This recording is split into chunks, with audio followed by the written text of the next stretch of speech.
Hi, and I am back in Henchmen Story. Unfortunately, I do not have Mustar with me at the moment, as I am working on a D&D vampire-themed quest where all the players are vampires. Now, I am very homebrew... Oh, what's the right word? Homebrew-centric. That's the word I'd use to define my DM style, because guess what? D&D was, in my opinion, was based on imagination, using that extra brain power for something besides fluff between your ears. Where I would rather encourage my players to think outside the box and bring some really unique characters to the table.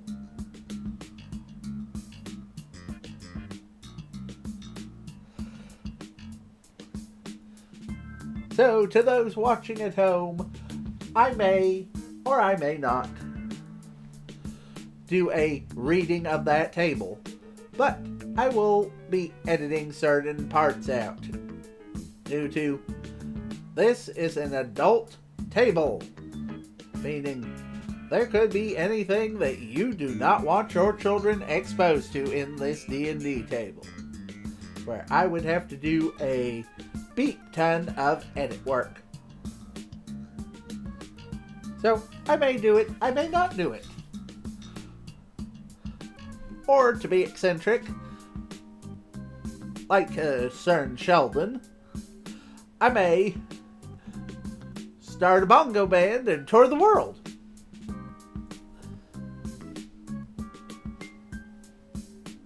Anyway, moving on to the actual story, which I have brought you here today for. By now, Kate reached my side, along with Scorpion's duffel bag of cleaning supplies.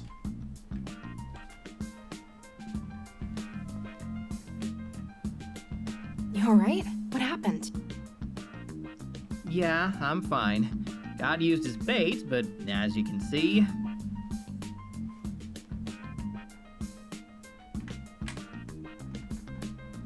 I gestured to the pile of scrap that used to be an 8-foot-tall death machine. Kate nods in understanding and offers me a pat on the back. Well, I'm glad it's lying there and not you. As she got closer, I can finally make out the details of her face through the darkness. There's blood on her lip and a small tear in her mask. Wait, are you bleeding? What happened? Oh, that. Yeah, we ran into a straggler. I think its pathing got messed up on the way here, so it was slow to respond to our employer's little mess. I took care of it, though. No big deal. Wait a minute. Oh my god.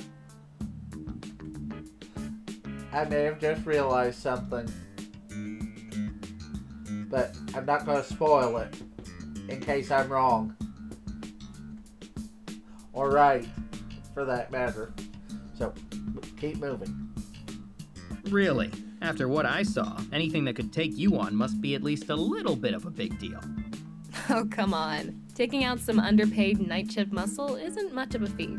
I know a few moves, that's it. But seriously, I just got a little careless. I'll ice it when I get back. Now, come on, let's get this sucker in the dustbin. A few minutes later, I'm hurtling through the air, clinging to a zipline for my dear life. Why? Why a zipline? I asked the same thing, Scorpion said. It was yet another red herring, but I think she just wanted to see him hide and scream. Well, too bad for her. I managed to avoid any and all squeals, yelps, shrieks as I careened towards the parking lot. To my ultimate doom! Just kidding. Although my landing is hardly dignified. Whop! The momentum from the zipline carries me forward after I touch down and flail wildly before gracelessly falling to the asphalt. What was wrong with the fire escape? I turned to find the supervillain standing over me, having stuck her own landing without flinching. Not surprising. She could have jumped out the window and landed unscathed, honestly. Nothing at all. It's just another sign that we were focused on the top floor. Misdirection, Stanley. Remember? Right. I start to scrape myself off the ground, but when I reach my knees, I find a purple glove held out in my And grip. here I thought you had the agility of a panther. 2 panthers. They're heavy animals, okay? Sure. Clearly, that zip line required a rating of 3 panthers or higher.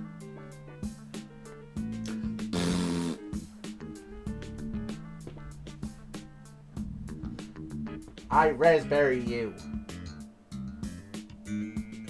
Taunts aside, I'm grateful for the help and happily take Kate's extended hand. Once I'm back on my feet, I dust myself off and start heading for the van. One by one, Scorpion and the remaining henchmen pile into the back of the vehicle. It's a lot less crowded this time, and some take advantage of the empty seats by stretching out. Scorpion uses one as a pedestal for the severed robot head she acquired earlier. Possibly because she still needs it for something, but more probably because she's a bloodthirsty sadist. Just before we close the door, a shout echoes out from across the parking lot. It's one of the green-clad henchmen who had taken point. Apparently, the taser Holy wore shit, I think he can actually make it. He could have 30 seconds ago, but not now. And you should be glad that's the case. That's one less person who gets a share of the completion fee. I'd suggest closing the door, Sticky. I look out towards the stranded henchman, desperately waving at us as he drunkenly stumbles closer. I imagine I looked just like that when I was fleeing Miss Dynamo on Wednesday, but this is Scorpion's show, plus she's right about the money.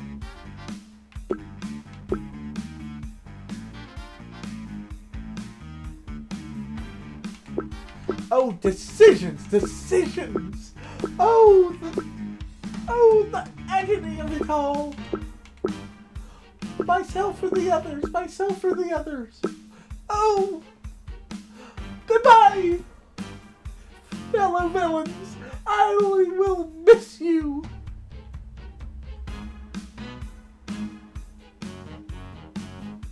I offer Kate an apologetic wince and then reach for the door handle. It slams closed easily, but it's a double door, and that leaves it half open, with the matching door on Kate's side of the van. She's not budging, so I Wait, scramble. look, he's close. I look out the remaining door on Kate's right. He's not far. We only have enough.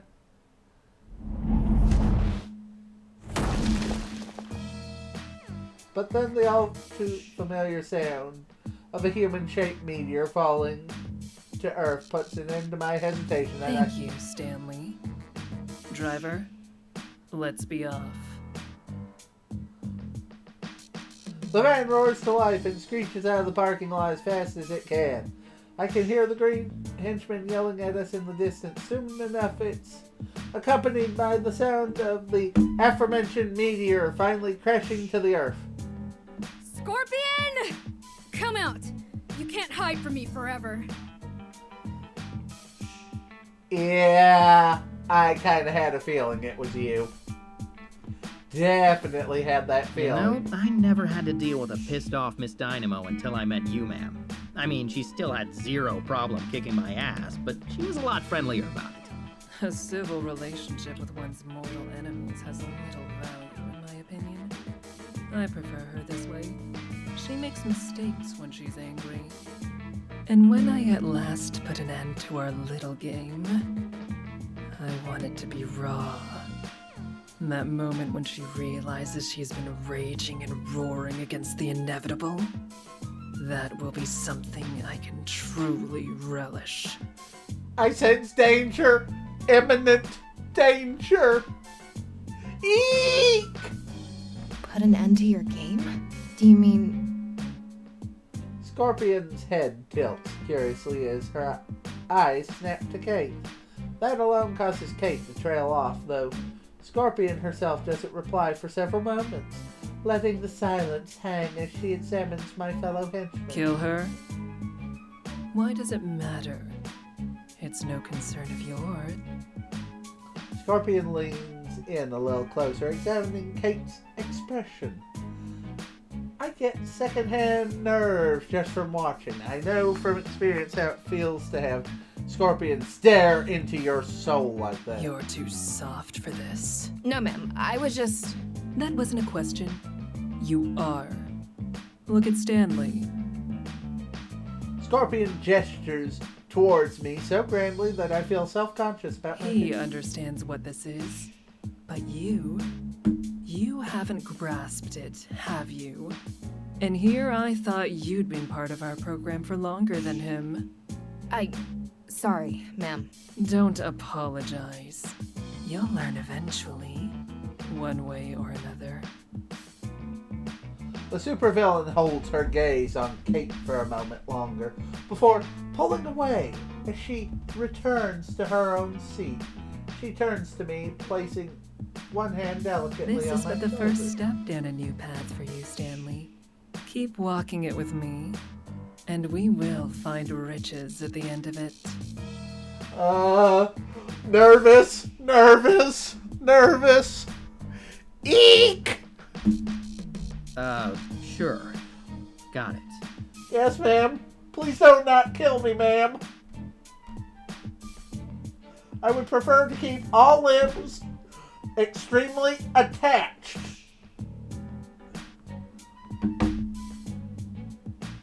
She squeezes my shoulder just a bit too hard and smiles just a bit too wolfishly before finally returning to her own seat. I try to hide my nervous exhale as I lean back in my seat. Just the first step, huh? And why do I feel so exhausted by it? I close my eyes and try to let the rattling of the van rock me to sleep. It doesn't work. Some of the other henchmen try to start up some awkward small talk, but that doesn't work either. In the end, we're all left with is an uneasy silence, even as we pass the city limits.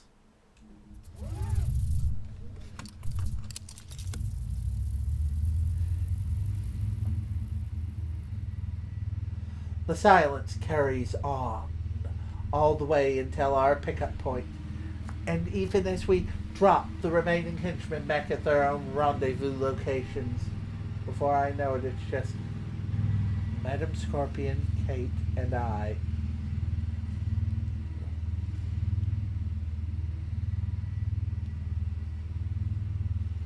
All alone as we ride the helicopter back to Lord Bedlam's lair. I'm not sure anyone even offered a goodbye. Not that this was a tight-knit group or anything. Even during our brief flashes of cooperation, we weren't really a team. That was the point. We were only united in that we all wanted an extra paycheck. You might say it was more honest that way. There was no self-indulgent speeches about how we're all brothers and sisters, no empty platitudes from a supervisor who calls me buddy, but won't even recommend me for a cost of living raise. If you're good enough to get the job done and make it out, you're paid well. If not, you're left in the dust. Scorpion was right. I could make a killing like this. I'm good enough to, well, until I'm the one left in the dust. How long could I stave that off, I wonder? I watch Kate wipe the blood from her lip with her knuckle. Even just one of these gigs takes its toll on people like her and I. So I have to play it smart. And if I did, I look at Madam Scorpion, who has spent most of the ride casually examining the robotic skull she pilfered, her thoughts a mystery. I could never have what she has, no matter what I do. I know that. Yet she has me wondering, how close could I get? I'll never have her powers, but if I play this right HenchCan thing right, maybe, just maybe. No. 1 foot in front of the other, man. You've got some extra money in your pocket and curried a little favor with the new boss. That's good enough for now. Or will it? Or it will be, as soon as I can collapse in my bed.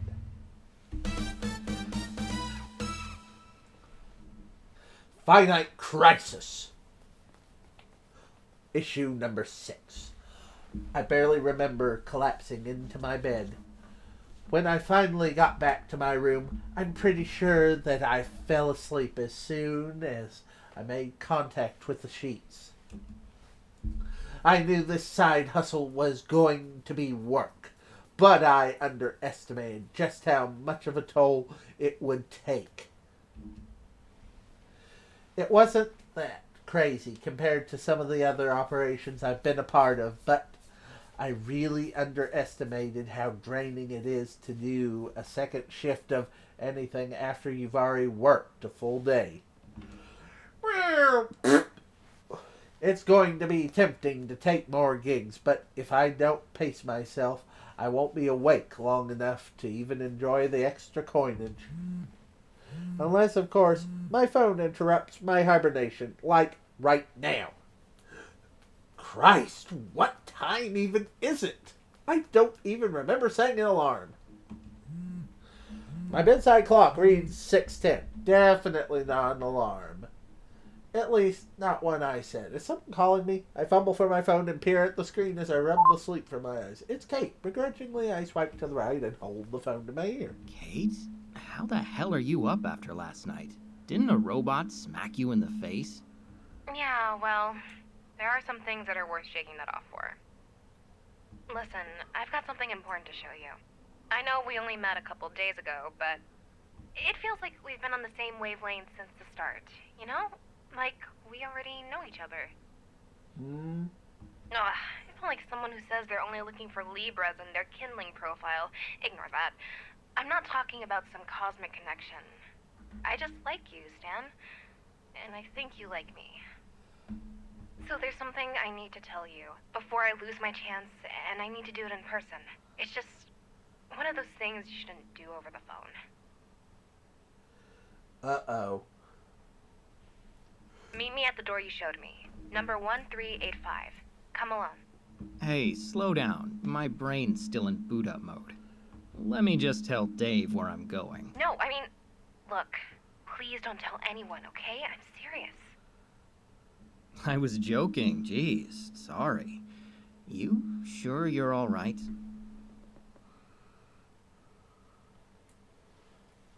Yeah, I'm fine. Just hurry, okay? It's really important.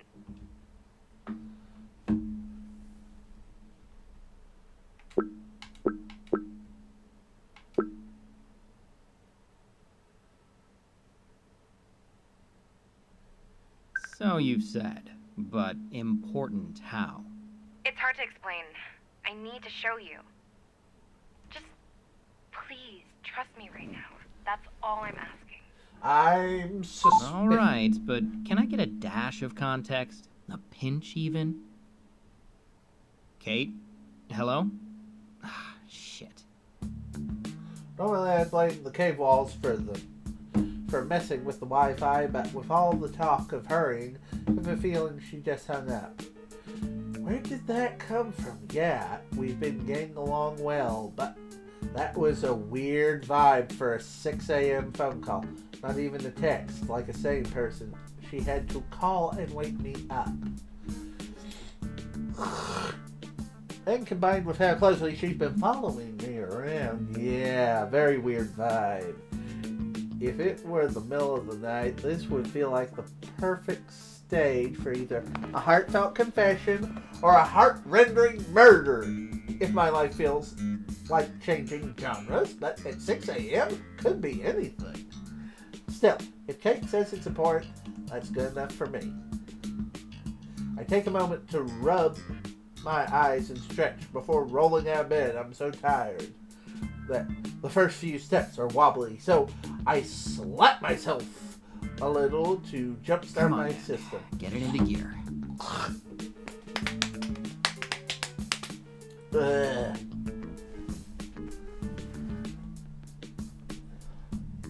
snatch my uniform from the floor and give it a tentative sniff. A little right, but not too bad. Apparently, I need to hurry, so it'll have to do. No time for my usual morning routine. So, in lieu of my toothbrush, I rummaged through my nightstand for an old tin of mints. Expired 8 months ago, probably still fine. Chewing on my vaguely mint-flavored chalk and still zipping up my uniform, I hurry out the door. Swish! I walk through the halls at a brisk pace, completely unimpeded by traffic. This place is practically empty at this time of day. I thought I'd have at least expected to find 1 or 2 diehards patrolling the halls with gusto. The research wing is the same. I don't encounter a single guard on my way here. Surely someone was meant to have this shift. This couldn't have anything to do with why Kate called me, right? Finally, I reach my hall, my familiar, lonely hall, home to my equally lonely door, number 1385, right where I left it. Except, this morning, my door isn't so lonely. Kate is keeping it company, leaning against the adjacent wall. She quickly spots my approach and gives me a wave. Though it lacks some of her usual enthusiasm, I return the Hey, gesture. thanks for coming. No problem. After all, you said it was important. Several times. Sorry, I had to be sure. I know I might have sounded like a crazy person. But I'm not. You know that, right? Yeah, definitely. I'm here, aren't I? So what did you need to tell me? Are you wondering what was up with Scorpion and that robot skull too? You think it was just a souvenir, or does she run a robotics chop shop on the side? No, bigger than that. Way bigger. I'm actually not sure you'll believe me. So first, I want to show you something. You know this door that you've never opened? Well, we're going to open it. You're gonna stab me in there, aren't you? What? No! Why would you think that? Well, you have been following me around a lot. I mean, somehow you just happened to be waiting for me right after I accepted that HenchCan gig? Come on. You've gotta admit that was more than a coincidence. Okay, yeah, that's a little suspect. Fine, I admit it. I've been following you around a little, but not to stab you. I mean, what the hell, man? When it comes to potential stabbings, it never hurts to double check. That another official piece of veteran wisdom? As official as it gets. Right. Well, we're not getting through this door all that officially, so you may want to stand back. Hesitantly, I take a few steps back from the door. She's not going to blow it, is she? No, Kate's not touching the door at all. Instead, her attention is on the keypad, which she's already cracked open.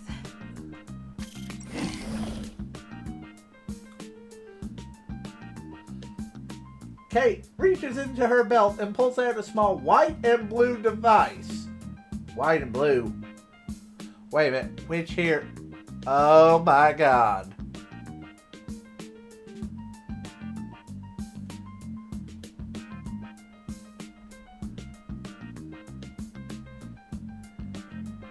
Which she plugs into the keypad. After a few moments of fidgeting, it lets out a friendly beep and the door slides open with a groan. Figure you should see it first, considering how many hours of your life you've spent standing right next to it. Wow, polite and pessimistic. This is why we get along. All right, let's see what Lord Bedlam's been hiding. Maybe this is where he stashed all that dog food. I take a deep breath and step inside. Holy shit, this was a lot bigger than I expected. What the hell is that? The monolith of the machine can't possibly be a computer, can it? I don't see what else it could be. There are no visible pipes or mechanisms, just wires, and it looks like it has its circuitry. Getting some serious, I can't let you do that vibes from this thing. This has been here the whole time? I come in peace, hopefully not evil AI person. Please don't sick any robots on me. I've had quite enough of that recently, thank you very much. I'm sorry, it is too late, Stan. Now I must turn you into a cyborg and enslave your mind. Don't worry, we're still about 3 decades away from any serious threat of an uprising, and there's a good chance the robots get too distracted by social media to actually overthrow the government. So this huge housing and all the circuitry inside it are gonna be dedicated to posting GIFs? At that size, I bet it could just make a few thousand of them as easily as searching for one. Oh no, by then we'll be living in a post-gift society. It'll be holograms or astral projections or whatever. Right, but will we still have statements punctuated by clapping emojis? I feel like all those full stops would be super appealing to a robot. Humans are an inferior life form, period. Oh God, you kind of remind me of some of the old movies. And also the artificial person from Starship by Starkid. Hey, But moving on! practically, I could never make any 15-second dancing videos. Alas, I have no legs, and I must meme. Oh God, we need more sleep. So much more sleep. But seriously, robot uprising aside, is this why you were so curious about the door on our tour? Did you know this was in here? Sort of. I knew something like this was in here, but not this exactly. I didn't think they had enough time to set a unit like this up, but Scorpion and Bedlam must have been working together for longer than anyone thought. So this machine is Scorpion's? I guess that makes sense. Lord Bedlam isn't exactly at the cutting edge when it comes to technology. But what did she put it here for? And that's where things get complicated. Think, what do you know about Madame Scorpion, outside of the whole assassin thing? What are her skills, her interests? She was Bedlam's partner on that job Wednesday, right? She showed up personally for it, even intervened. And what was she after? Data. Not really sure what kind, but it was a private tech company. No weapons, no financials. I never really figured out anything more specific than that. And her business, the Scorpion Group. They've got this new HenchCan app, right? Others too. And how do apps identify, recruit, and monetize users? Data.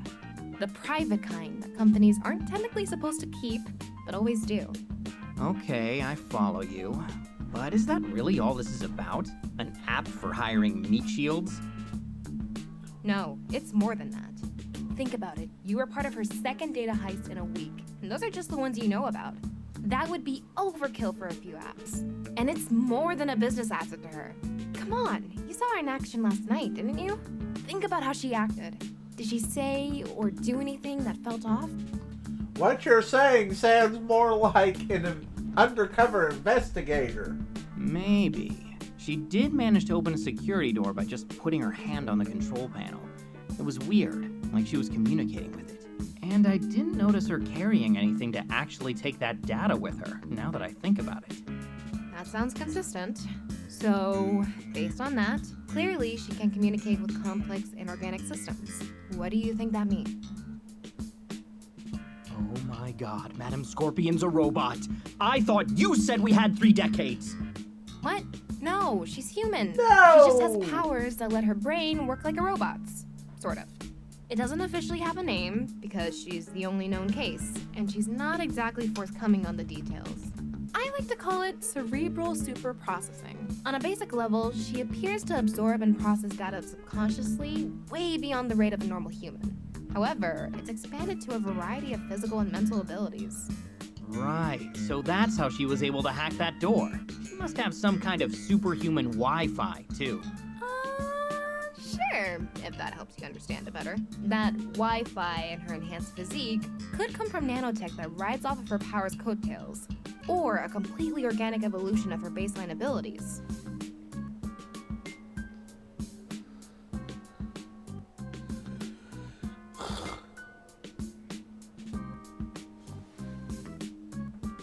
It's like I've been telling you, she's uniquely dangerous. And since you've been caught in her gravity, well, I figured you ought to know. Appreciate it.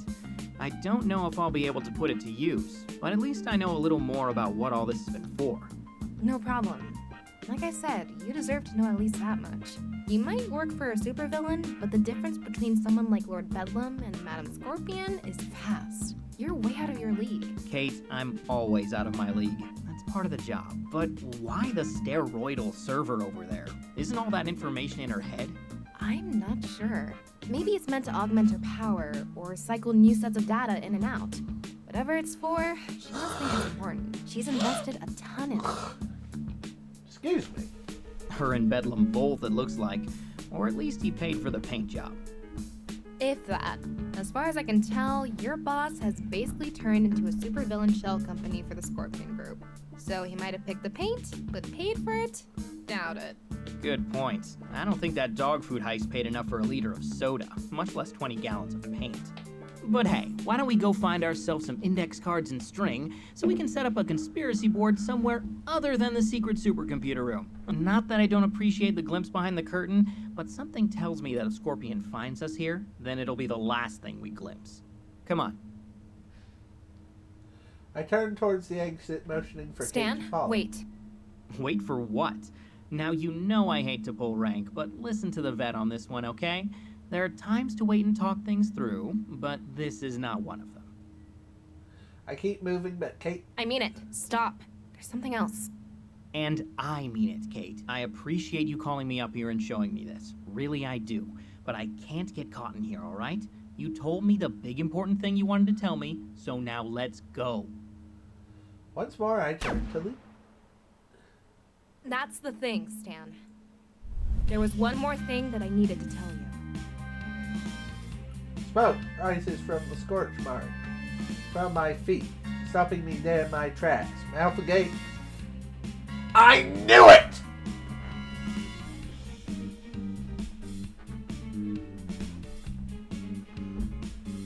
I turn and face Kate to find her training a weapon at me. Kate? That's not my name. I blink dumbfounded and glance at the weapon, blue and white. It's like the thing she used to open the door. And just like the thing she used to open the door, and just like... Shining Nova. There you go. Knew you'd recognize me eventually. Just had to jog your memory a little.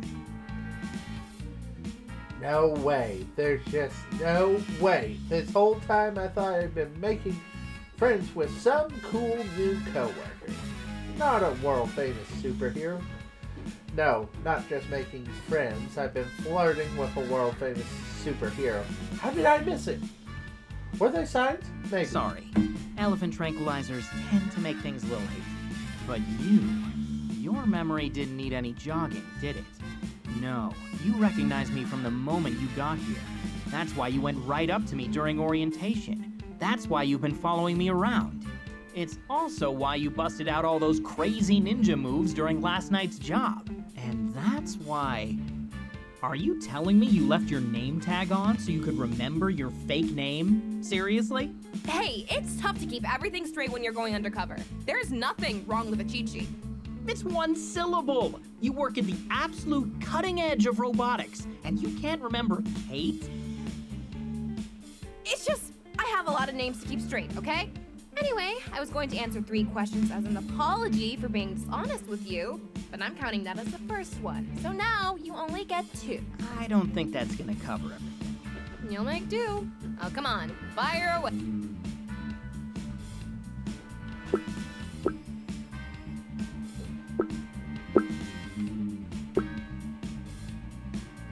Isn't it dangerous to tell me all this?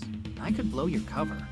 I'm past that stage, but honestly, I trust you more than anyone else in this place. Low bar, considering your profession? Maybe, but it still counts for something. You're capable of doing the right thing, Stan. I can tell. Maybe I'm capable of taking you down. Taking me? Okay, it's not that funny. But isn't it though? I got pretty close before, didn't I? It was 1 shot, Stan. I mean, I was impressed that you even managed that, but it was 1 shot. Admit it, it was neck and neck. A real buzzer beater. Nah, if we're using sports analogies, it was like, you made a layup, and then I dunked all over your face 100, but you tried your best. So you get orange slices at halftime and a participation trophy at the end of the... Hell yeah, that's what I'm talking about. I'll put it in my trophy case next to my Hero Weekly cover issue. Wait, you were the guy getting clobbered by Captain Commodore? Holy shit. Isn't it Captain Commander? Honestly, no one knows. All right, I'm counting that as one question. You get one more.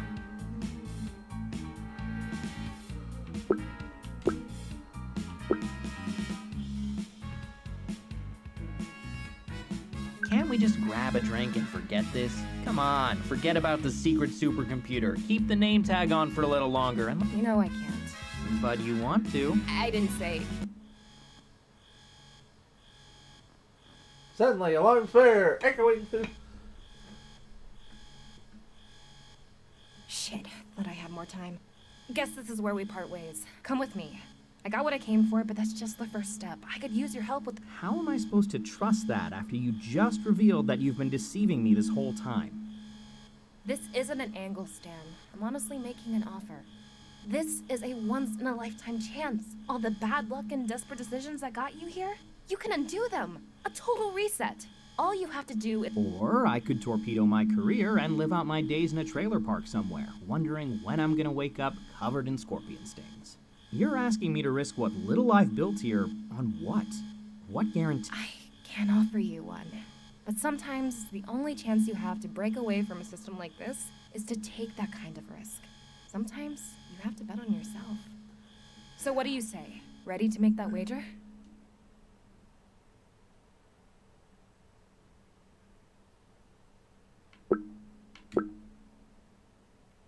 I'm not going anywhere.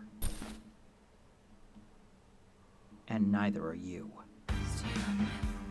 God damn it. Why are you making me do this? Could ask you the same thing. But you don't have to. Just grit your teeth and do the right thing. Just grit my teeth, pull myself up by my bootstraps, and make it happen, huh? Oh, is that all it took this whole time? Gee, I wish I'd known. Maybe it was that simple for you. The part about you being an engineer. That much is true, right? That's a damn good backup plan if this superhero thing doesn't work out. Me, I don't have the luxury of a parachute. This job is what I've got, period. So make something else. I'm done arguing. Cards on the table, Nova. Fine. Read them and wait then. Almost faster than I can follow, Nova's hand snaps up as she fires the weapon to her wrist. It's like a smaller version of the weapon on the main Nova suit, and it's nearly as effective. A bright beam of kinetic energy hits me on the skin and I stumble forward, right into Nova's waiting knee. Knocks the wind out of me.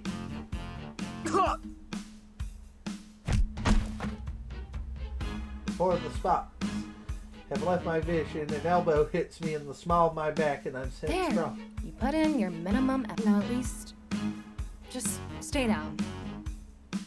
I hear the light and rapid sound of boots again. By the time I've recovered, Damn it. some effort I peel myself off the floor and slowly stand to my feet. She was taking it easy on me. She could have knocked me out right then. Her mistake. She may have a head start, but I think I can catch up to her. Kate may have superhero level conditioning, but I have a home field advantage. No, not Kate. Shiny Nova. Christ, this is going to be hard to get over. Superheroes aren't like the rest of us. They're hardly even people, more like monuments. Big statues with shiny plaques telling you that if you uphold our good old-fashioned values, work hard, and get a little lucky, you can be larger than life. So, to have spent this much time with one without even realizing it? Gee, you didn't realize it? I had this funny suspicion of undercover Pete for the longest time.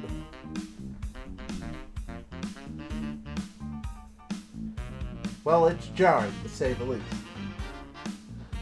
Hell, I went on a heist with one. Not to mention all the flirting. Really can't stress that part enough. But I've got to put all that aside for now and focus on what's in front of me. I need to catch up to Nova before she gets too far. Or it's gotta be my ass. Maybe my head too.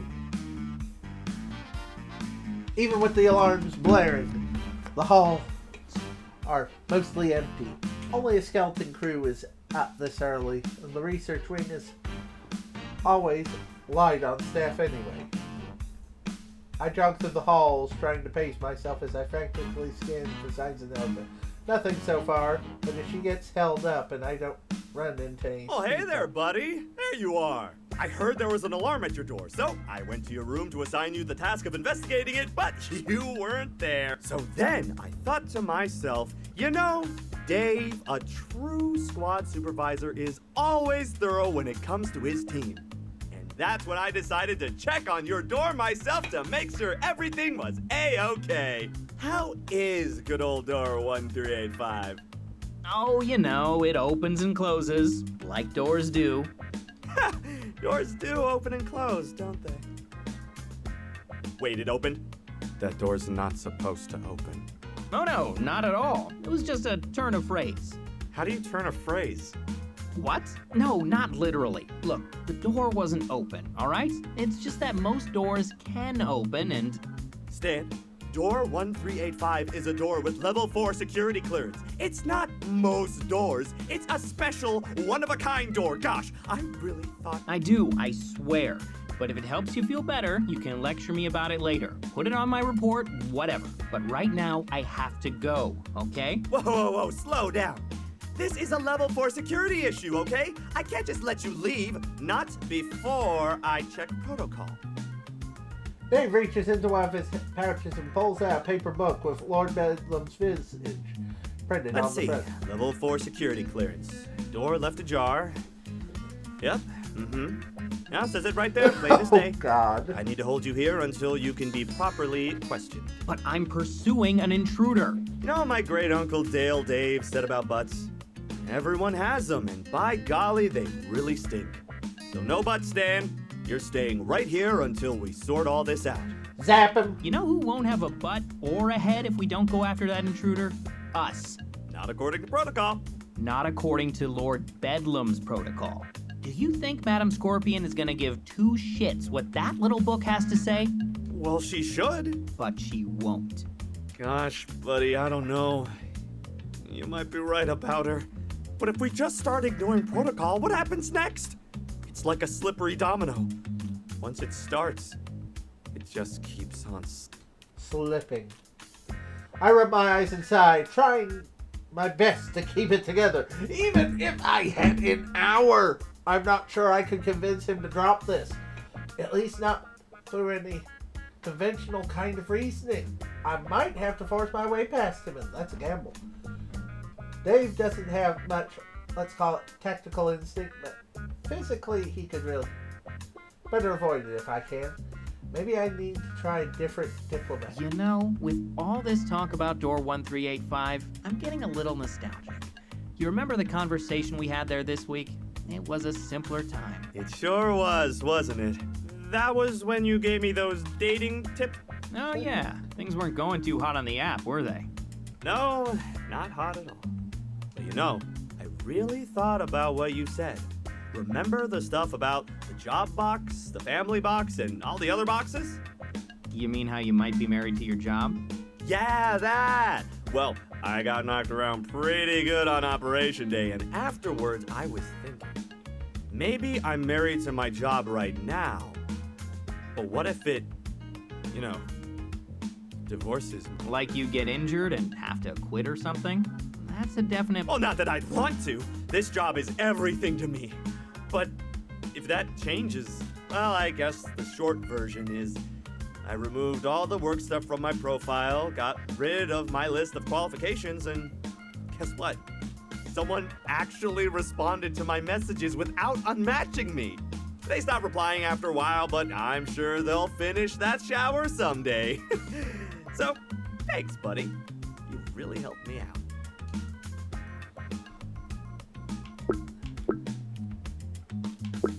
Hey man, it's all you. All the pointers in the world don't mean a thing if you don't act on them. So good for you, man. Way to be the change you want to be in yourself, or whatever.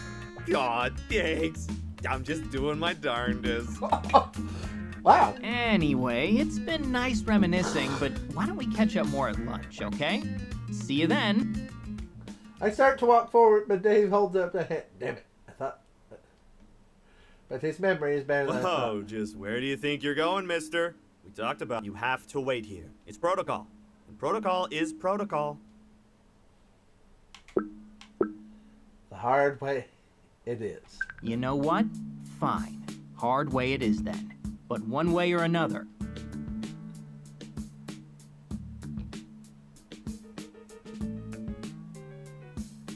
I don't like your tone, Stan. Or the fact that you're about to unholster your weapon without my authorization. It almost seems like you're threatening your supervisor. Let me save you a few minutes of thinking. There's no almost about it. I've been patient with you, Dave. Real patient. Like a monk in purple spandex while you strut around with that big grin on your face, reminding me how you're in charge. Like your job title makes you so special.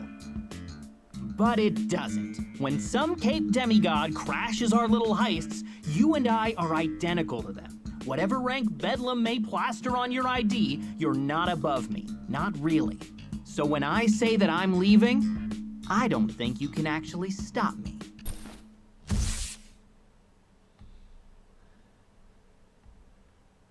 But you're free to try. Dave's eyes narrow and his grip tightens on the hilt of his How own baton. dare you? You will refer to him as Lord Bedlam, Henchman 065. And just like that, during Wednesday's operation, Dave acts without hesitation or thought. His baton has barely escaped its holster, and the words have already left his lips.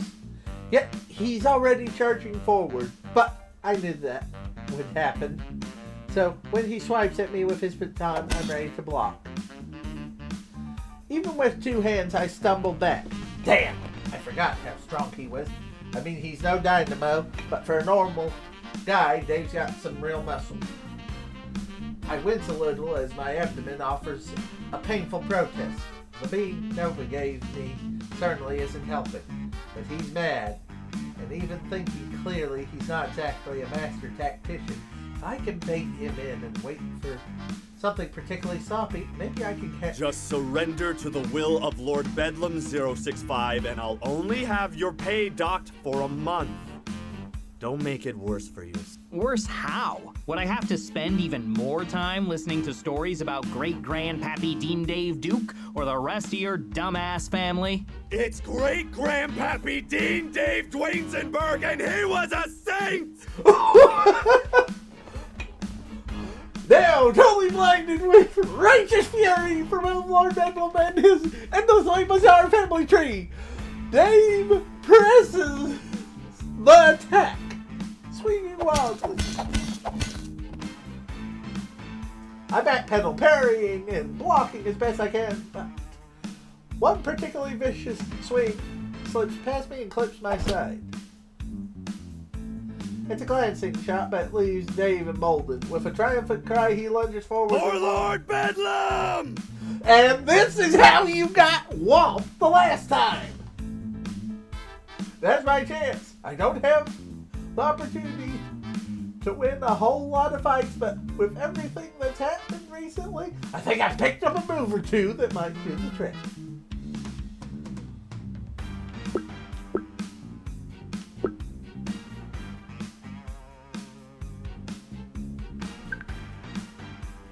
When I got into that scuffle during last night's gig, Kate had a pretty clean takedown of that security guard, which is a lot less surprising now that I know she's actually Shining Nova. Maybe I can copy it. As Dave swings wildly, I slip to the side and deliver a sharp front kick to his kidney, sending him careening into the wall. Then as he bounces off the stone surface, I lunge for his arm and attempt to wrestle him to the ground. It's not very clean. Instead of violently pulling him down, we simply tip over into a tangled heap. Ah! Did you just try to put your fingers in my... Stop it! Screw it. Unable to lock in a proper armbar, I release Dave's appendage and activate my baton before jabbing it into the same spot I kicked earlier. Ow! For a moment, he convulses as the shock runs through his body, And that last How the time. hell did she make that look so easy? Years of practice, my friend. Years of practice, more likely. Maybe. With a grunt of effort, I push the unconscious supervisor off of me with ease and get back to my feet. I let out a deep sigh of relief. At least it worked. Don't forget to put that ass kicking on your report, buddy. I almost feel bad, but I didn't real. But he really didn't leave me many options. Nova is getting further away with every second, and if she escapes, it'll be on my head. If I still have one when Scorpion's done with me. But no time to dwell on it. I need to get moving, so after taking a deep, calming breath, I start down the hall at a jog, leaving Dave behind. I find myself moving on autopilot, winding my way through the fortress halls without stopping to consider my location. That's a big advantage I have over Nova, even if her pace is probably faster. Ah, but you, thankfully, have a lot better, what's the right word, knowledge of the base. So while it's tempting to push myself in an effort to keep up, a steady jog is probably my best bet. I just have to hope that it's enough. After a time, I start seeing signs of her escape. Some scorch marks, a few of my unconscious comrades, and eventually some distant sounds to match. Gotcha! I focus my breathing and try to ignore the pain in my abdomen. I need to be ready to go when I get there. Or round 3 is liable to go even worse than rounds 1 and 2. That would be embarrassing. Hopefully Scorpion gives out points for persistence. The signs of Nova's passing grow more dense, but something else joins the KO'd henchmen and blast marks. Long molten scars on the floor and walls, still glowing from the heat of what made them. I think Scorpion is pissed. I know what that means, but I'm still not ready for the sight that awaits me as I round the next corner. I skid to a stop. Madam Scorpion looms over shining Nova, sword leveled and eyes gleaming in its flickering red light. Nova's mask flutters in the air between them, sliced cleanly in half, leaving her defiant glare unobscured. There it is. That's the look I was hoping for. Such a selfish girl, hiding that behind flimsy masks and gaudy helmets. I could feel it last night, you know, even as you so futilely tried to subdue it. But resolve like that, it has a heat to it that can't be contained. I can't wait to watch it flicker and die. Oh, I can't wait to blast that smug little smirk clean off your face. So I guess that makes us even. Oh, I wouldn't say that. Whether or not you're adorned in your full armored ensemble, we're hardly even. While Scorpion's eyes don't appear to leave Nova, I see a flicker of recognition, and her smirk grows ever so slightly. Stanley, there you are. Such perfect timing. It does make me wonder, what has you wandering the halls at this early hour? You don't strike me as one who rises with the sun. Why, have we caught you in the midst of a morning tryst? With whom, I wonder? Well, Oh, don't be so bashful. You must share the details, I insist. But first, be a dear and restrain this impostor. It would be fitting, I think, for you of all people to be the one to capture Shining Nova. He's not going to do that. He isn't. I'm not? No, you don't have to. I still mean what I said, Stan. It's not too late. You're not just some extension of her will, or Lord Bedlam's, or anyone else's. You're not just henchman number 065, you're Stan. Your own person, with your own choices. What an interesting thought. But where We're exploring. Then why are you trying to choose for him yourself? Kate here is just trying to manipulate you, as she has this whole time. Stanley, listen to me. I've been very impressed with you, you know. You have potential, but when opportunity exposes its throat to you, you must learn to drive a dagger through it. Do not concern yourself with the fate of this charlatan or anyone else. Our ambition is what matters. That's the game of power.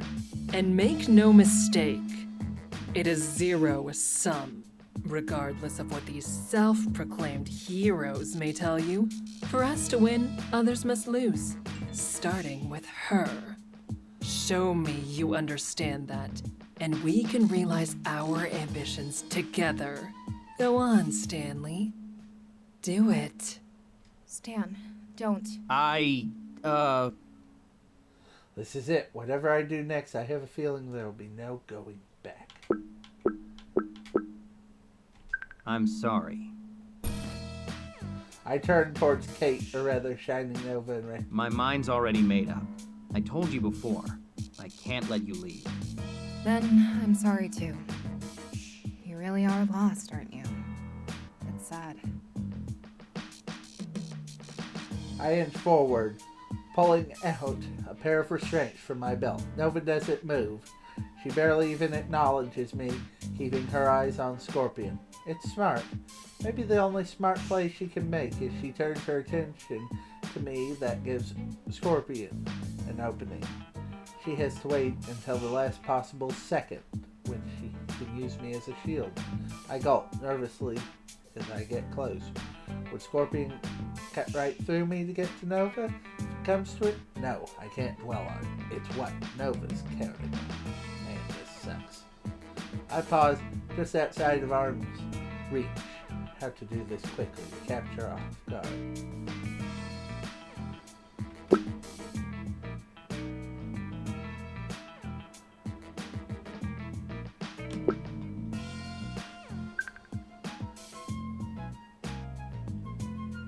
Easy. It's over, okay? Just put...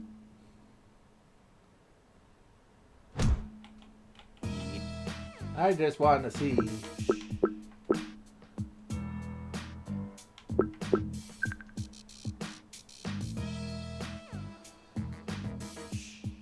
Easy.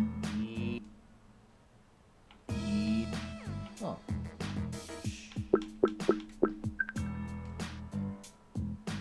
Hold still! So basically, anyway, you slice it, dice it.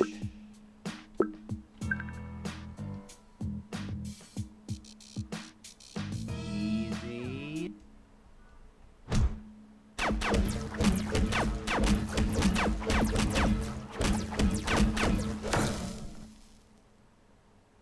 I groan as I gingerly pick myself off the floor, clutching my side, gasping for breath. Damn, she's got some some sharp frickin' elbows, and she's quick too. I could try that 100 times, and I'd probably get laid out in 99 of them. But, unfortunately for Nova, I wasn't the one she had to worry about. Nova's weapon lies in the smoldering bits on the hallway floor, the cannon sliced cleanly off by Scorpion's blade, which is now a hair's breadth away from the shorter woman's throat. What's wrong? Lose your nerve? Hardly. I already told you. I'm going to break that relentless spirit of yours first. I want to see it shatter. By now, several other henchmen have finally joined us in the hall, but Scorpion barely acknowledges them. Now, finish what you started, Stanley. Then hand her. Sure. On it, ma'am. I grimace as I pick up the restraints I dropped earlier, then slowly walk over to Nova. She doesn't seem like she's gonna hit me. In fact, she even holds out her hands. I meant it, you know. I'm really... Don't say it. Once I can handle, but any more empty apologies and I'll kick your ass again. I don't care if she kills me afterwards. That word doesn't mean a thing.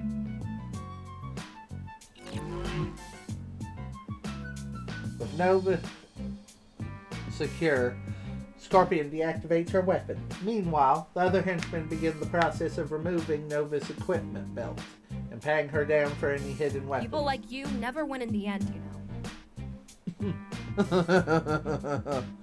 Clearly, you haven't read some of the older peeps of yesteryear, have you? Sometimes the villain does win in the end. Oh, my dear, stubborn little friend. People like me are the only ones who win. Now, gentlemen, would you show our guest to our new room in the cell block? One with a view, if you don't mind. At Scorpion's behest, the other henchmen start to guide the captured hero down the hall. And with a light shove, despite their prodding, Nova's posture is straight, her eyes forward, never once looking back. Come then, Stanley. Let's follow along, shall we? I fear that she may try something foolish without some distant supervision. Wouldn't be surprised. I mean, yes, ma'am. You got it. I match Madam Scorpion's pace as we trail far behind the makeshift prisoner convoy.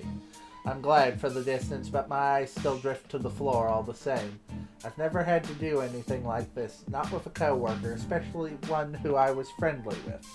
Things are changing fast round here. Can I keep up with it? Do I Eyes want up, to? Stanley. There's nothing to mope about. Sorry, ma'am. Just a long night. And a longer morning. I know. I was there for both. Remember? Yet, despite it all, you did your job well back there. In fact, you did it exceptionally. If it's true that you delayed her earlier, don't let that self-righteous little imp guilt you into thinking otherwise. Superheroes are always such sore losers. You're making a mistake. What you're doing is wrong. You're a monster. Ugh. I loved that. Thank you, Madam Scorpion. Excuses, nothing more. Like a child who insists that anyone who beats them at a game is cheating. They can't accept it. I guess not. And, thanks. I did my best. I know, Stanley. We walk the rest of the way in silence. Aside from the occasional order that Scorpion barks to passing henchmen, our convoy has grown in size. Even without us there, it seems unlikely that Nova could escape. Still, Scorpion takes no chances. We follow until the henchmen finally lead Nova down the stairs that lead to our cell blocks. I catch one last glimpse of her glaring over her shoulder as she makes that final turn. I glare right back. As fast as everything's changing, Scorpion is right. I have no reason to hang my head. I did my job, that's all. I didn't ask to be involved in some superhero scheme. She had no right to ask that of me. It wasn't fair. How secure are those cells, in your opinion? For a normal person, as secure as it gets. Even if she got her door open, there's only one way in or out, provided she didn't sneak in a mining drill. This is the center of the lair, so the walls down there are solid rock. Good. Then let's leave the details to the guards and move this to my office. We have much to discuss. Yes, ma'am.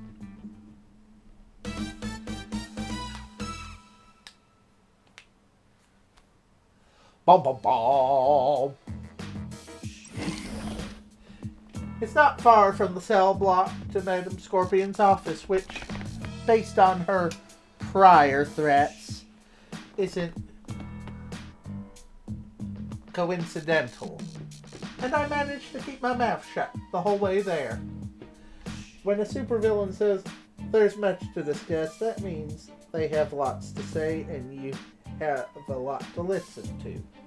Especially if they just imprisoned one of your coworkers. You look tense, Stanley. Relax. Take a seat. Make yourself a drink. I'm sure I have something to your taste. I shake my head politely, not ready to let my I'm guard fine, down. but thanks. Oh, come now. You deserve to treat yourself a little, don't you think? After all, you've just had your heart broken, haven't you? Oh, poor Stanley. I bet you thought that call was a romantic confession, didn't you? But no, it was just another deception. Tragic. How do you know she called me? Check your contact list. Scroll down to M. I grimace, knowing what I'm going to find even before I pull. Yep, she added herself to my contacts without touching my phone. If she did that, then she could check my call That's how. 3-2. Now, are you certain you don't want that drink? But I won't pressure you. Though not many people refuse that offer when I make it, especially in my office. Your boss didn't, certainly. He guzzled as much scotch as he could once he heard the price. Well, I'm not Lord Bedlam. And thank goodness for that. Yeah, Wait, what? Your boss is an incompetent buffoon, Stanley. You know that. Is it really so surprising that I'd acknowledge it? No! I get the feeling you would basically say it right to his face that he is an incompetent fool who is blustering at the toot of his own drum. Boy, that was almost as bad as one of his unscripted things. I need to script myself.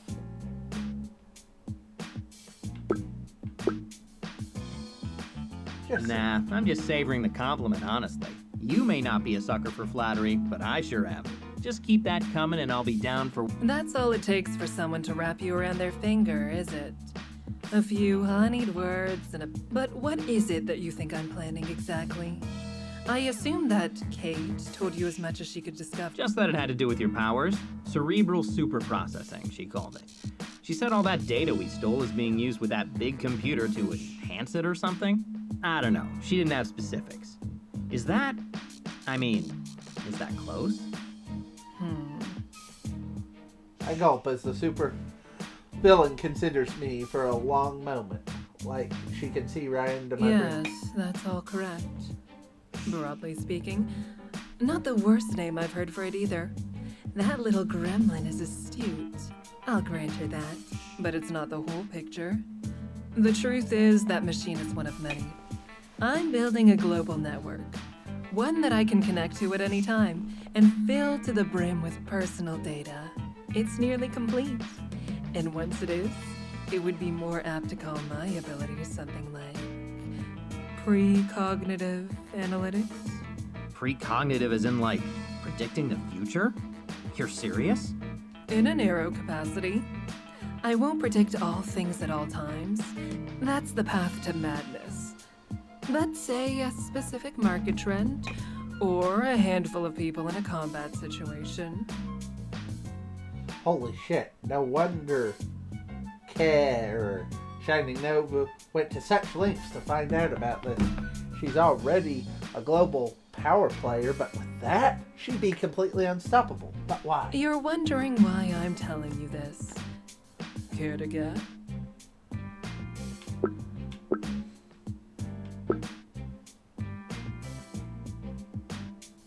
I wonder. Clearly I've seduced you, and now you can't help but tell me... You think you're the one seducing me, do you? I must be even better than I thought. But no, that's not it. Matters of attraction and strategy don't mix. They can certainly run parallel, even involve the same variables. But one does not inform. I'm telling you because I need someone on the ground who can protect my investment. Not just a local rendezvous. All of my other regional uplinks have a lieutenant tasked with keeping it secret and defending it from harm. I spent the last several months handpicking them. You're the last piece, Stanley. Normally, I'd bring in a suitable candidate through the app. However, you met all my criteria. and you've now proven yourself loyal. You're the man for the job. I take it you mean loyal to you, and not Lord Bedlam. Correct. Like all the other supervillains I've chosen, he knows nothing of my true purpose. He is too blinded by greed and delusions of grandeur. You are beholden to me and no other, and everything I tell you shall be strictly need to know. This entire operation is compartmentalized. You'll never know of the other locations or who guards them.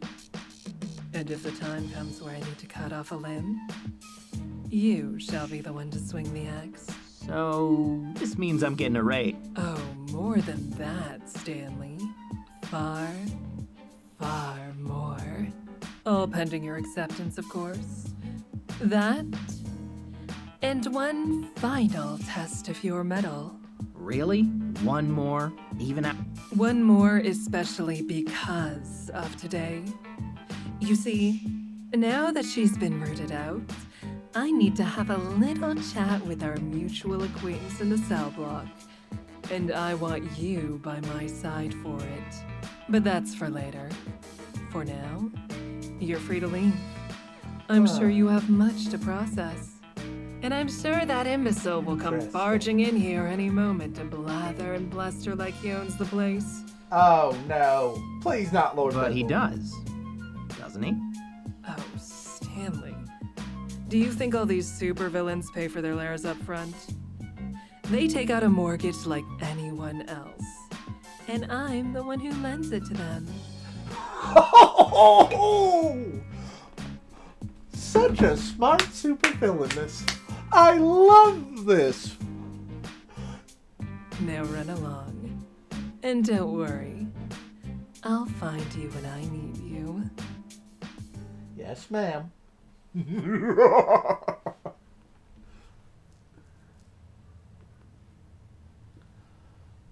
As I exit Madam Scorpion's office, my body switches to autopilot, instinctively walking in the direction of my quarters, even as my mind drifts into the clouds. Scorpion was right. Her offer is far more than a raise, or even a promotion. It's like a new career entirely, one that's far more exclusive and profitable. But what about the job I've got right now? What would Lord Bedlam Ah, there he is! Scott, the man of the hour. do? Huh? I look up to find that I've nearly bumped into Lord Bedlam himself. Hastily, I step back and offer a sloppy Sorry, salute. Lord Bedlam, sir. I mean, thank you, I think? Which hour am I the man of? Ha! Which hour, he asks. Oh, good old Seth, always such a card. Don't you think so, Daryl? Yes, sir. Like a draw 4 card in solitaire. I feel myself wince as Dave steps out from behind Lord Bedlam's cape. He is just looking thrilled to see me. Let me tell you, someone's definitely gonna hold a grudge. Yes, exactly. Just when we needed a handful of new cards, there was Sergio, ready to provide them. The point is, you did fine work today, number 065. We're all quite proud of you, even our esteemed guest. Oh, Madam Scorpion? Yeah, she was just talking to me about it in her office, actually. What? She was speaking to you about... I mean, you had a meeting in her private office? But this isn't the first time, is it? No, she's mentioned you before. Did she discuss anything else? Or anyone? You know, by chance. Suddenly, Lord Bedlam has stepped uncomfortably close, and I find myself leaning backwards just to gain some... Yeah, a few people. Why? Was there anything specific you were wondering? Specific? Oh, no. Nothing in particular. Just simple curiosity. But if I were to ask for specifics, you would be obligated to tell me, of course. You are my employee. Not that the madam will tell you anything she hasn't already told me. He reaches out and puts a firm hand on my shoulder. I go rigid as his grip But I can tightens. see why you would hesitate to answer.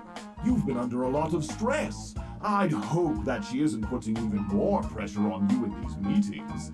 She isn't, is she? No, not really. Good, good. It just wouldn't be fair to you, especially after such a triumphant day. You deserve to rest, to celebrate. When was your last vacation? Vacation? I didn't think we had paid time off here. Oh no, not a paid vacation, of course. More like a leave of absence, or a self-care furlough. The point is, number 065, you deserve some time for you. Well, yeah, but I'm not sure I want a vacation right now. I mean, I have bills and stuff, so... Of course, of course. It was just an idea. The inkling of a suggestion. You make the best decision you can. Huh. Now that I should be off, the madam will be expecting me. We coordinate on all our plans, you see. True partners in business and crime, her and I, completely in simpatico.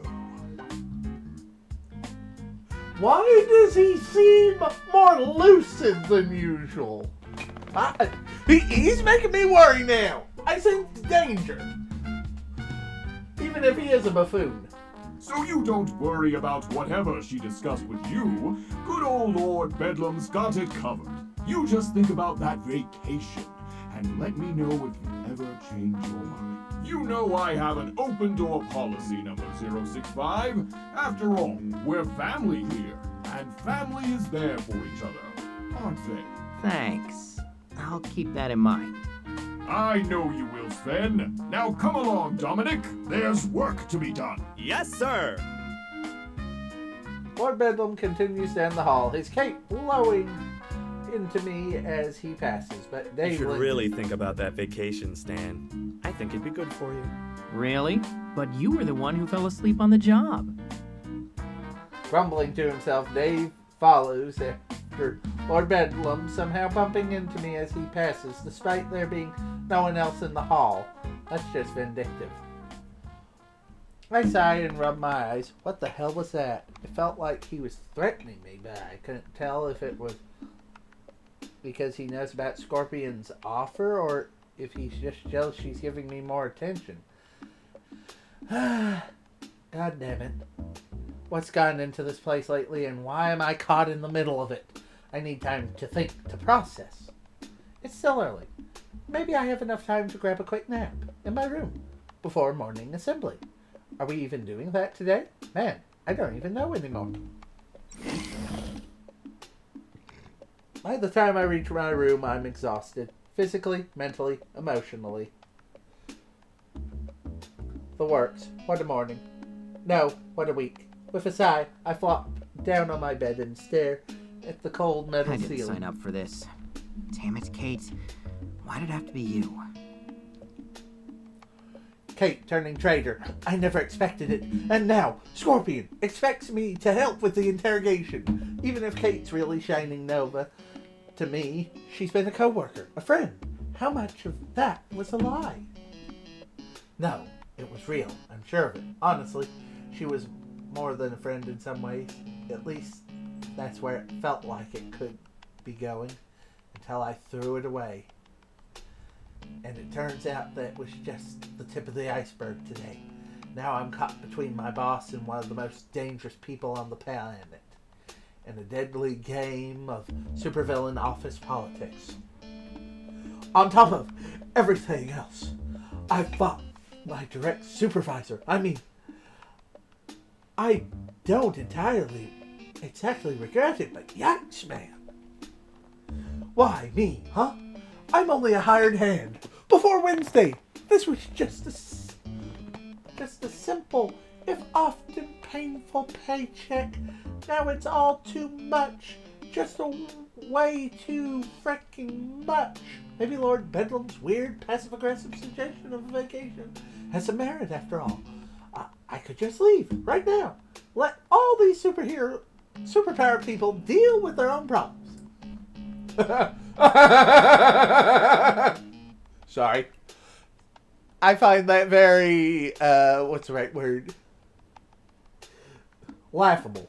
Because even if, let's say, he leaves, there's a good chance that eventually Madam Scorpion will hunt him down. to make sure that her information is very much protected. Maybe I'm being a pessimist. Maybe I'm just being silly.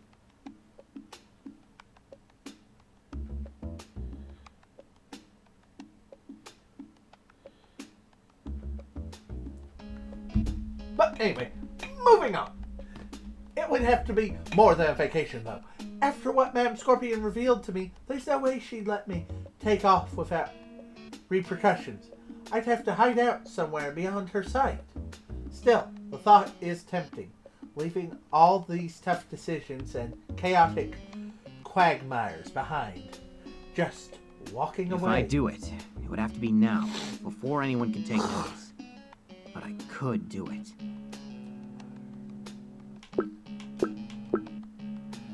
We're staying. No, that wouldn't get me anywhere.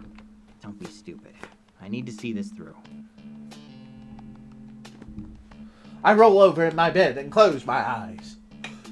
I just need to rest a little. Maybe my thoughts will settle. Leaving would be rash.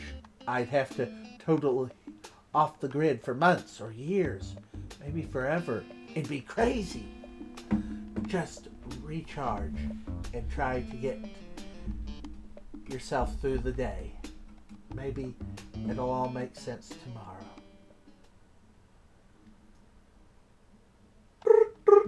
Oh, here I thought she was going to call in the middle of the night.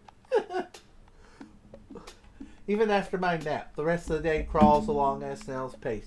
Lord Bedlam calls off today's morning assembly, so I skipped breakfast, rolled into the weapons depot late.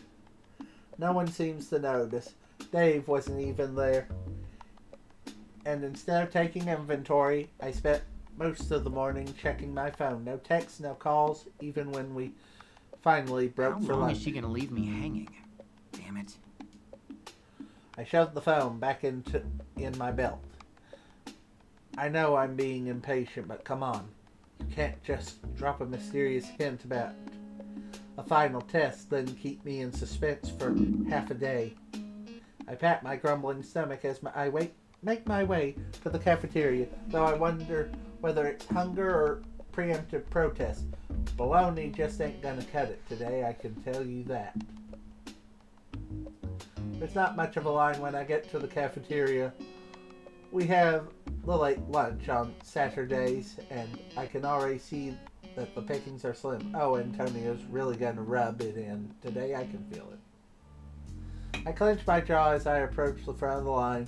Part of me is tempted to just drop the pretense and start shouting at him to get it over with, but before... Well, if it ain't Stan, it's Stan the man. As I always like to say, good afternoon to you. Huh? Wait.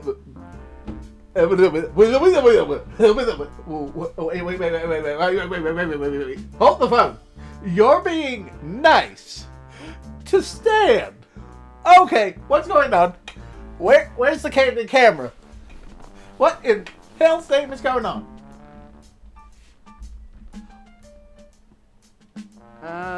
Good afternoon. Are you okay, Chef Antonio? Never been better. Why would you ask? Can't you see I'm my normal, positive, and respectful self?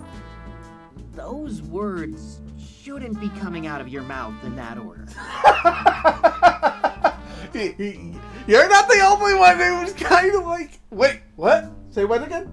Oh, they shouldn't. Oh, my deepest apologies. Grammar ain't my strong suit. You know that, Stan, old pal. Why do I get the funny feeling he's more scared of Stan at the moment because of his association with Scorpion? What in the world is happening? Is there something on my face, too? Sorry, you know how messy these kitchens can be. Well, what would you like for lunch today, Stan the man? You mean I actually have more options than bologna? Why, of course you do. You see, I was told by Madame Scorpion herself to give you access to the secret supervillain menu. Wait, what? Ah, now everything makes sense. But I'm a little surprised. I mean, I knew Scorpion talked about this being more than a raise, but the lady works quick. Today, your options are shrimp risotto, a fresh Waldorf salad, or our signature Wagyu beef burger.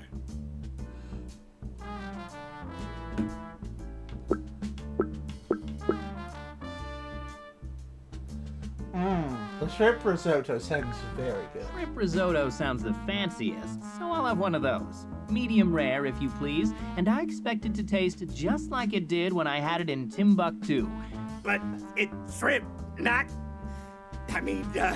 right away, Stan. Shrimp risotto, medium.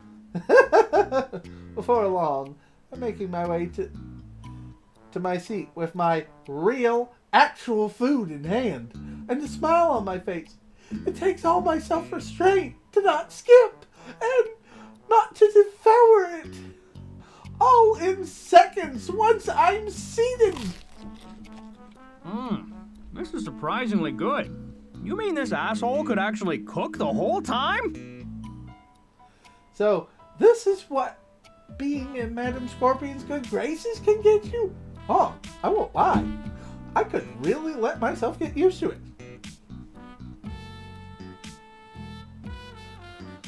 The only downside of eating all that food was that it didn't leave my breath in a good spot afterwards. So, I now find myself in the locker room, brush in hand as I peer into the mirror. What a weird day. My schedule's all out of sync.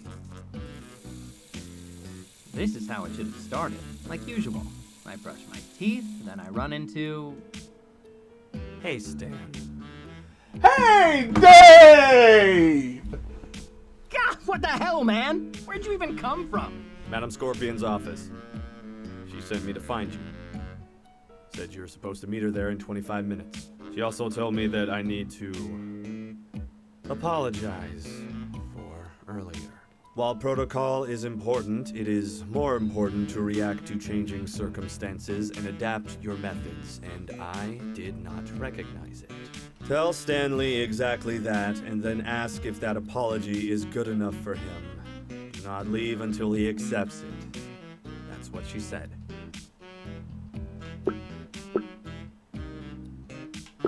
Oh, I can be so evil. Not enough groveling for my tastes. Say sorry again, but maybe throw in a bow. Oh, And call me Lord Stanley. Dave bristles, and I have to hold back a laugh. Man, this has to be killing Sorry me. again, Lord Stanley. not as much feeling as I'd like, but good enough. We'll work on that, won't we? Maybe we can cover it in our next review. Dave. Sure thing. Next review. Now if you'll excuse me. Still flustered, Dave stops out the locker room, turning redder with every step.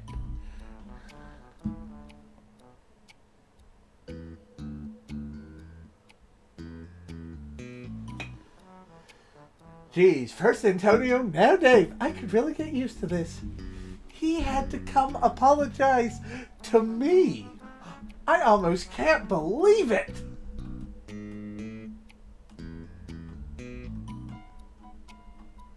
Everything here is suddenly turning on its head in the best possible way. And all because I've earned Madam Scorpion's favor. I really bet on the right horse this morning. It's been less than a day and my life already feels like it's getting better. No ways. Shining Nova could have offered me that, right? Speaking of Nova, I really need to get going. Can't be late to a meeting with Scorpion, especially after that display. I meant to get in a quick shower too, but that'll have to wait. Game face. I try my best to look stoic and intimidating, but my reflection stubbornly refuses to comply. It'll do. 24 minutes later, I'm standing in front of the door to Madame Scorpion's office, eyes closed as I take a moment to prepare myself. Shit. It's my third time invited here, but my nerves still feel frayed. That won't ever go away, will it? There will always be a sense of danger with her. It's just a matter of whether or not I embrace. Ma'am, you asked to see me? Right on time. Come in, Stanley, and get the door behind you. Yes, ma'am. Madame Scorpion is standing behind her desk when I enter. She's studying the rapid changing charts on her many displays, but she turns around as the door closes, giving me her full attention. My, don't you look reinvigorated? I take it you got my gift. That slovenly chef crumbled in record time.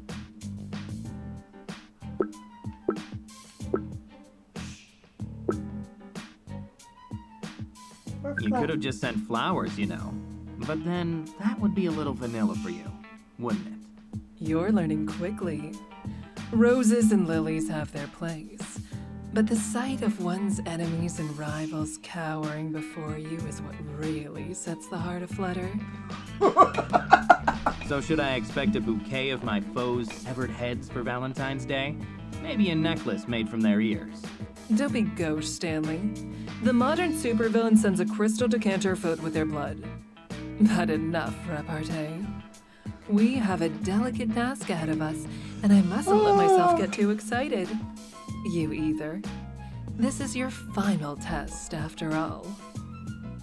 Oh, I love a good story that gives me the choice between going dark side or just being the good guy.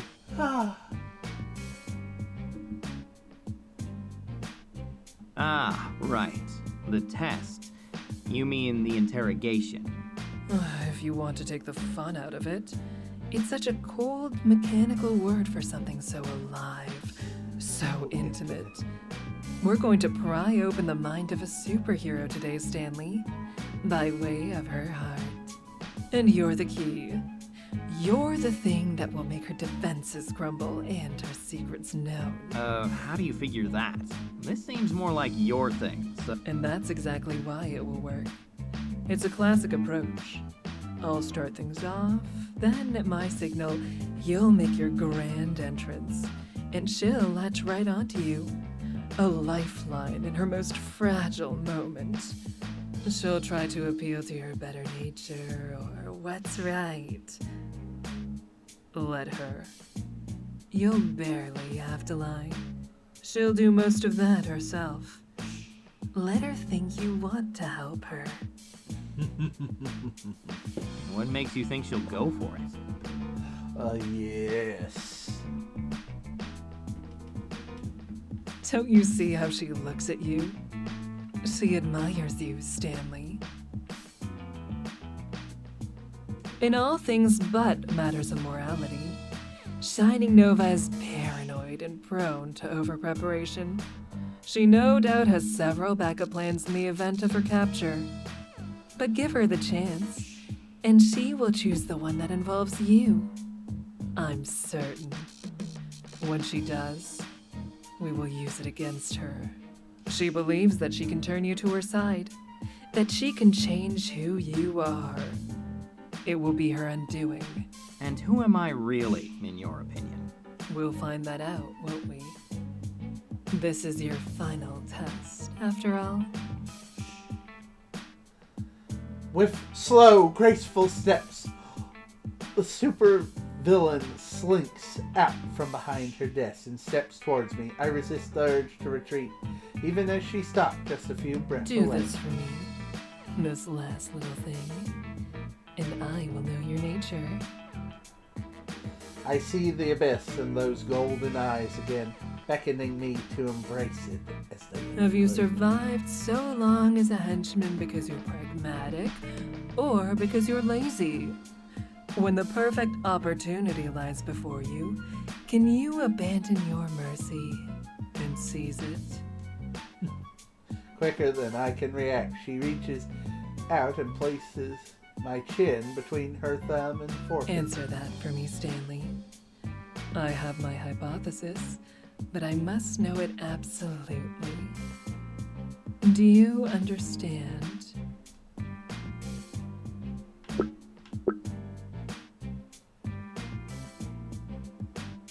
Kinda. You're just a little distracting right now. But that's on purpose. Why, whatever do you mean? Well, your hand isn't lingering because you forgot it was there. In answer, she gives my chin a light push, tilting it back as if to examine the side of my No, face. it's not. But how do you know I'm not just getting one last look at a lamb that's ripe for the slaughter? She leans in, just a hair, the corner of her lips twitching upwards in a twisted smile as I tense. She knows full well that I don't, but though the abyss threatens to swallow me whole, it calls all the same. You don't look away anymore. How interesting. With a smirk, she lets her hand fall away and walks right past me, headed for the door. Now let's be off, shall we? No sense dawdling at the water's edge. It's time for you to sink or swim. Yes. Yes, it is. Oh, nearly falling into the game too much. Remember, danger! Danger!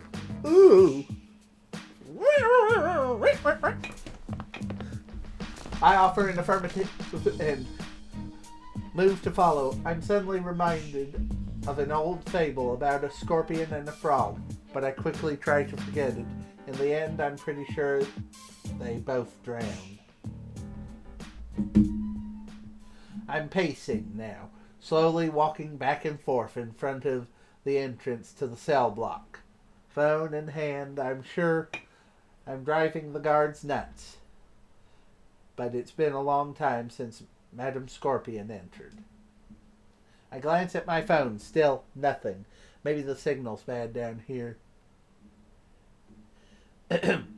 Maybe the signal's bad down there. Does that even affect her? Probably. Right. Even supercomputer brain Wi-Fi has to connect somehow. I stop pacing and turn to one of the guys. Hey, we have cameras down there, right? Do any have microphones? You know, so I could listen in or something. Just so I know what I'm walking into. The guard shakes his head and I shrug. Interesting. So if Scorpion leaves us alone down there, she'll be able to see us, but she won't know what we're saying. Just then, my phone buzzes and I see a text message with a single All word right. now. Showtime. I take a breath and descend down the stairs. The cell block in Lord Bedlam's fortress doesn't get a lot of use, and it shows. Everything is coated in dust and it smells like a long-forgotten basement. I can see one figure standing tall in front of a cell, several spots down from the entrance. While I can't spot a second, I do see a small shadow peering out from within it. My steps echo and the person outside.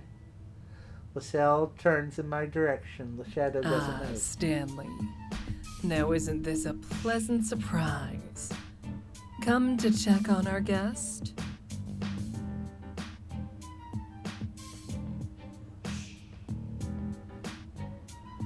Thank Lord Bedlam for his mercy. No excuses. You know what you did.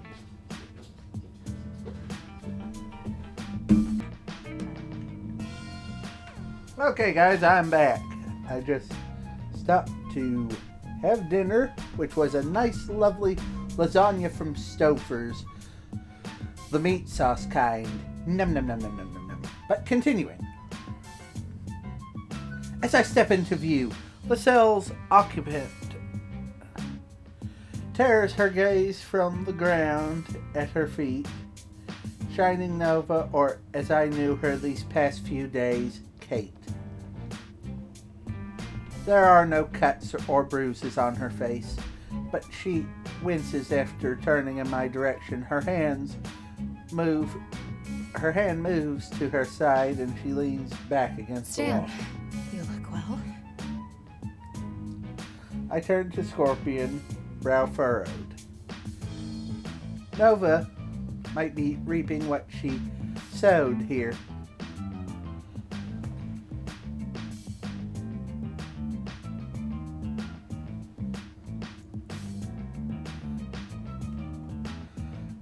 Nova might be reaping what she sowed here, but that doesn't mean I want to see her in Lord pain. Bedlam sent me. He wanted someone in purple down here during the interrogation. To keep him informed. Of course he did. He always does have to remind everyone whose lair this is, doesn't he? It makes you wonder who he's trying to convince. It reminds me of you, my little saboteur. You think I'm like Lord Bedlam? That's rich. Aren't you? You both lie to yourselves. The difference is, your lie is one of righteousness instead of ego.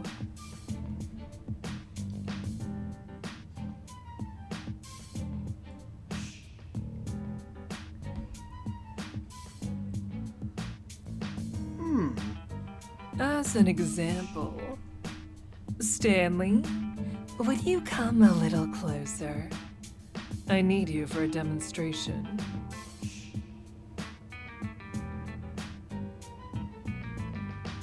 Me? Oh, I'm just here to observe, so...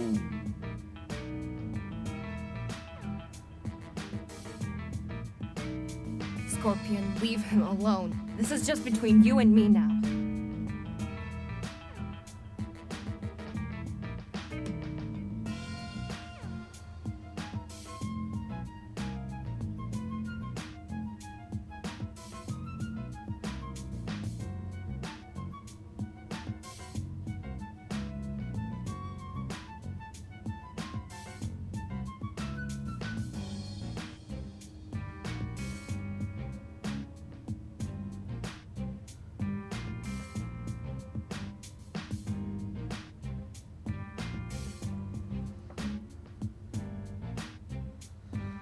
The supervillain ignores Nova's protest and waves me over.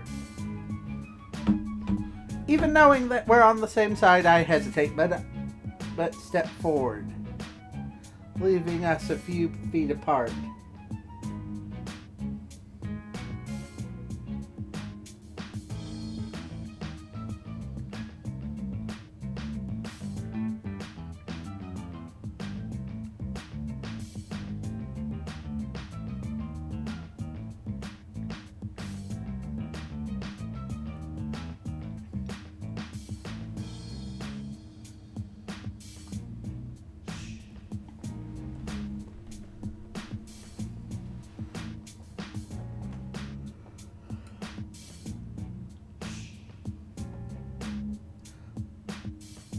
Let's see. I lost track of what I was doing because I was messaging someone. Sorry about that, everybody.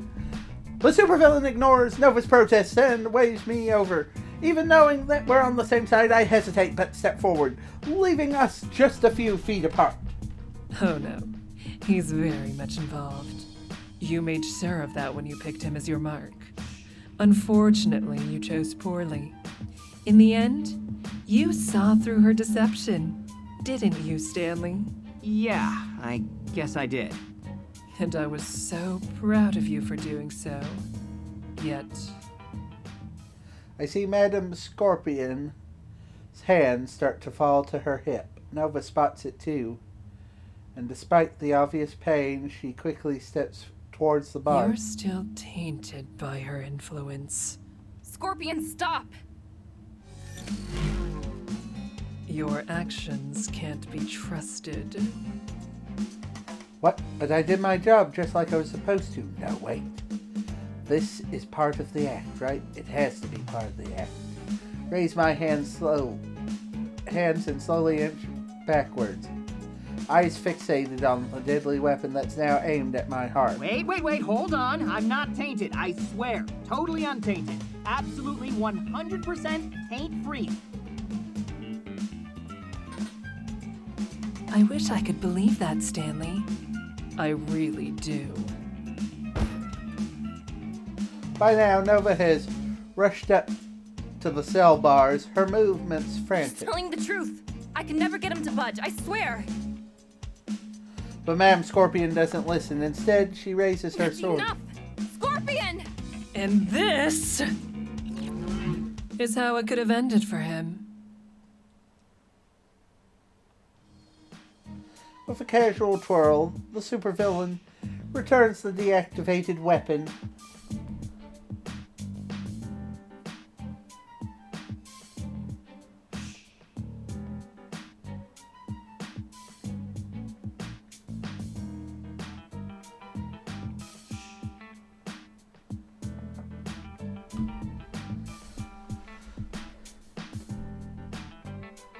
With a casual twirl, the supervillain returns the deactivated weapon to her belt, and I let out a sigh of relief.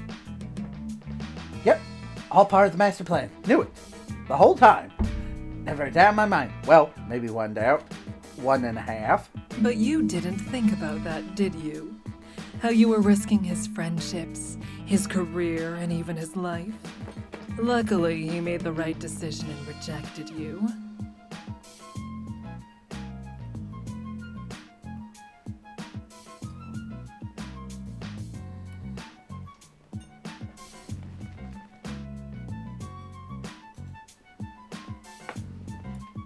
In more ways than one.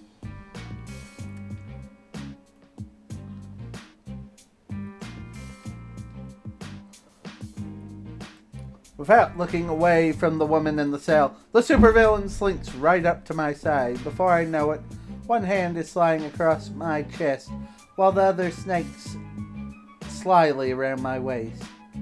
I go completely rigid with heat rising in my face and a lump forming in my throat. This woman, does she want to murder me, seduce me, or just tie my brain into knots?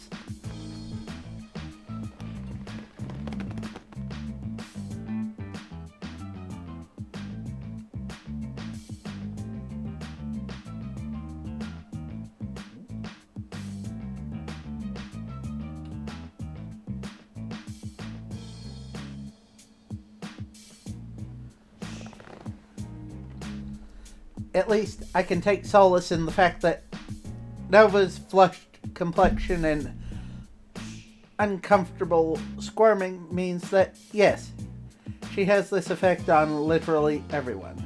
And once he did, I dare say his prospects have already improved. Wouldn't you say so, Stanley? There's been a few perks. Just a few. You weren't so understated earlier. Scorpion lifts her leg and leans in further, pressing her thigh against mine and pressing herself up against my shoulder.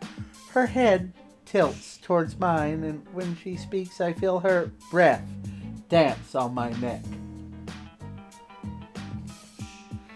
I know this is all part of the mind game she's playing with Nova, but isn't this a little... Perhaps a reenactment is in order. Seriously screwed up, you know that? I mean it, there's something fundamentally wrong with you. Well, of course. It's part of my charm. Frustrated, Nova pushes herself back from the bars and resumes her position against the cell wall, glaring daggers at the supervillain. If you're going to kill me or take off the torture kitty gloves, then get on with it. But if you're just going to gloat and fillet yourself, don't waste your breath. You're not even good at it. So defiant. Oh, we're going to have such fun together, I can tell.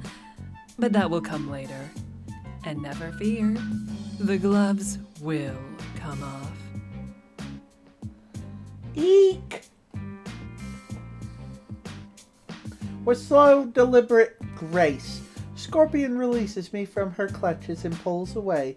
She lets her fingers draw a trail across my chest as she retreats, as if she's signing her name. Again, Nova squirms in spite of herself, and I hear a low, satisfied laugh escape Scorpion's My lips. attention is expensive, and I've spent enough on you for now.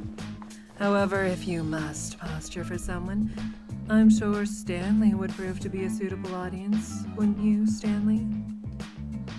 I nod, grateful that we've reached a part of her plan that I'm not only familiar with, but doesn't involve any threats on my life. Good. Then I'll take my leave. But do remember, I'm never really gone. Neither Nova nor I dare to speak as Madame Scorpion departs. Only when the echoes of her footsteps fade completely do I stop holding my Torture breath. kitty gloves? You shouldn't tempt her like that. Get out of here with the concern, man. You think this is the first time I've dealt with this kind of thing? I can handle it. When she said that she's never really gone.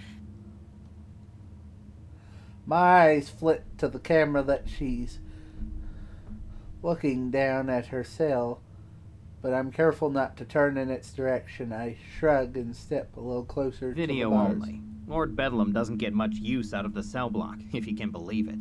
So everything down here's been a little neglected. I point at her accusingly and frown Now for effect. pretend I'm upset with you and turn your back to the camera. Nova huffs and does just that. A natural actress, but I already knew that.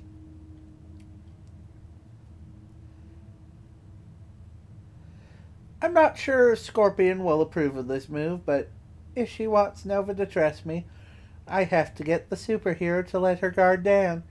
She'll never do that if she thinks someone can read our lips. Speaking of Lord Bedlam, he didn't send you down here, did he?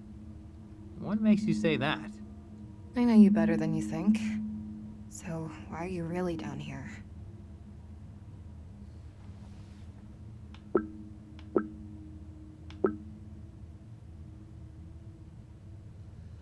I came on my own. I wanted to see how you... Doing a lie. Maybe even a manipulative one, but I need her to trust me right now. Turnabout's fair play. Well, now I'm you've sure. seen me. Congrats. Your conscience is cleared. Feel free to go cash your paycheck now. Hey, come on. I really was worried. You're not being fair. You think I wanted any of this? And what do you want exactly? Because I think that's bullshit. This is exactly what you wanted. You said you were going to stop me. Well, guess what? This is the result. But go ahead. Talk yourself out of feeling responsible. That's all it is. Talk. Of course it's all talk. You know what else is all talk? This idea that I could have done anything more for you that wouldn't have ended in my immediate freaking execution. You saw her just now. She was, what, half a second away from killing me? I'm walking the razor's edge in flip-flops over here. Yeah, I'm not exactly blaming you there. Even if you're kind of bullshitting Stan, it has the ring of truth.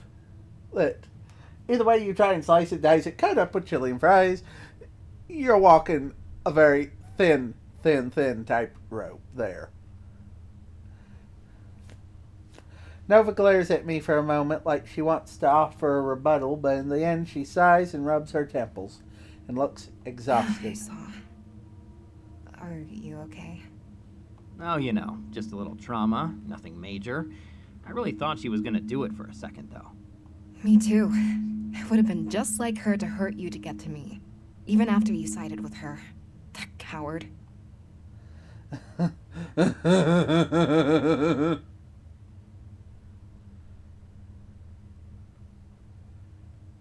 Her eyes flick to me, and she turns her head just slightly to check the camera. Then, hesitantly, she steps over to the bars, careful to keep her face out of the view of the I camera. may be disappointed in you, but I don't want to see you hurt either, you know. I mean, maybe just a shot in the kidney or something, but nothing worse than that. Oh, such the hero. Just answer me something. Tell me that you two haven't actually, you know. Oh, no. That was just, Scarring, that's what that was. I'm sending you my therapy bill when I get out of here, for real. That was some serious creepy exhibitionist couple energy, and I hate it. Well, we're not a couple, so don't worry. That was just... Well, you've met her. Not that I haven't considered the possibility, but so far it's just been a lot of sexual tension and threats on my life. Probably shouldn't bring up the former either, though. Christ, supervillains are so weird.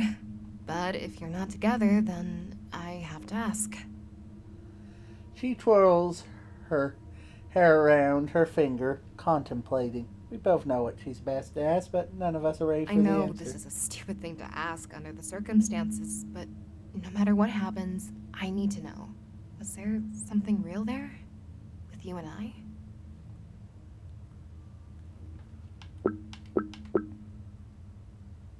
Yeah, of course there was. Real as it gets. Oh. Well, at least I know I didn't imagine it. I'd hate to always wonder. And now? You asked if there was something real. I don't know. I need time. I really did need your help, Stan. I know. I'm sorry. But it's not too late. I still need your help. You can still choose the person you want to be. This is the moment where she reveals her backup plan, just like Madam Scorpion said. The strategy worked, and now all I have to do is seal the deal. That is, if I still want to. I step closer, follow the bars, staring into her eyes. Even in the darkness of the cell, there's a glimpse of hope in them, burning bright. What is it that she sees? I'm not sure you found the right guy to believe in here.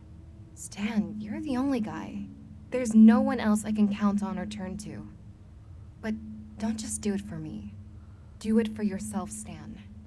You don't know it now, but you're drowning. And Madam Scorpion's the one pulling you under. Think about that sword she was pointing at your heart. One day, that won't be a threat. Nah, that's how she is. Come on, she wouldn't really kill me. And you think that would stop her? She's not stable, and the kind of power she's trying to wield, in her hands, it'll be a catastrophe. We're talking global, century-spanning consequences. Help me stop her, Stan. You're the only one who can. I feel a knot forming in my stomach as I stare at her pleading expression. Even when she was staring down Madam Scorpion's sword, she wasn't desperate. Only now, only in this moment. She wouldn't be looking at me like that if this was anything but my last chance. I have to choose right now forever. Am I with the superhero, the supervillain?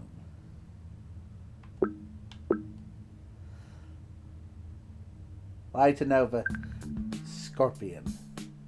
I take my time before answering, sign for effect. Can't respond too quickly. Need to make her think I'm really wrestling God damn with her. it. You know what? You're right. She's crazy, and she needs to go down. Just like that. Yeah, just like that. It's like you said, I'm the only one who can do it. Alright, then let's do it. Thank you, Stan. You're doing the right thing. Now, pretend I said something romantic and turn to face me.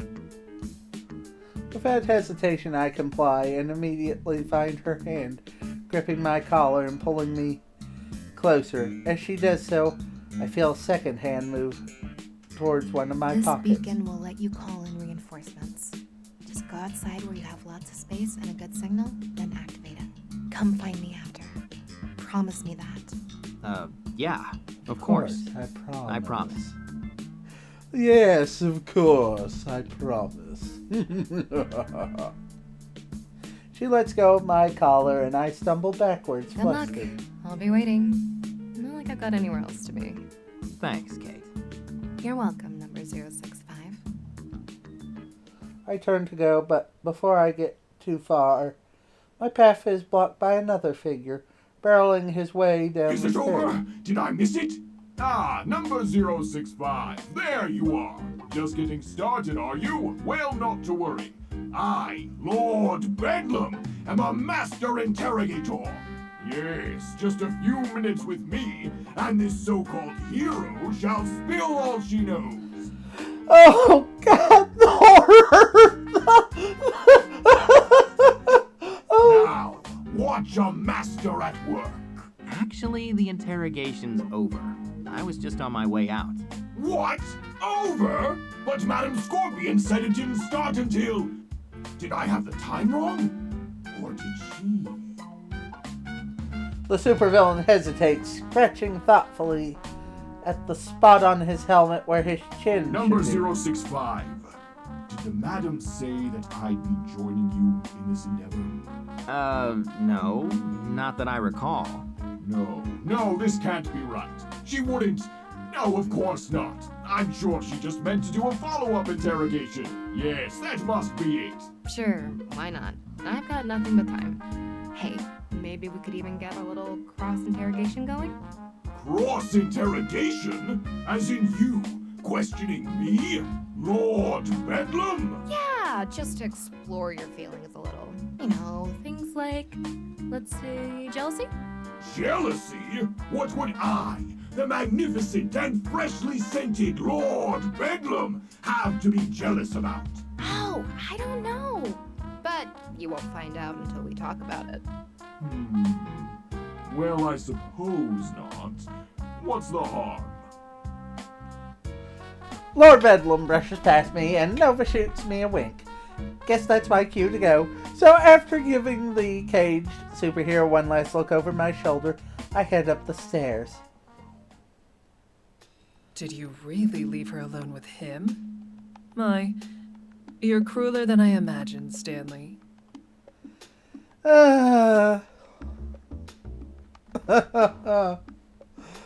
When I exit the cell block, Madam Scorpion is waiting for me.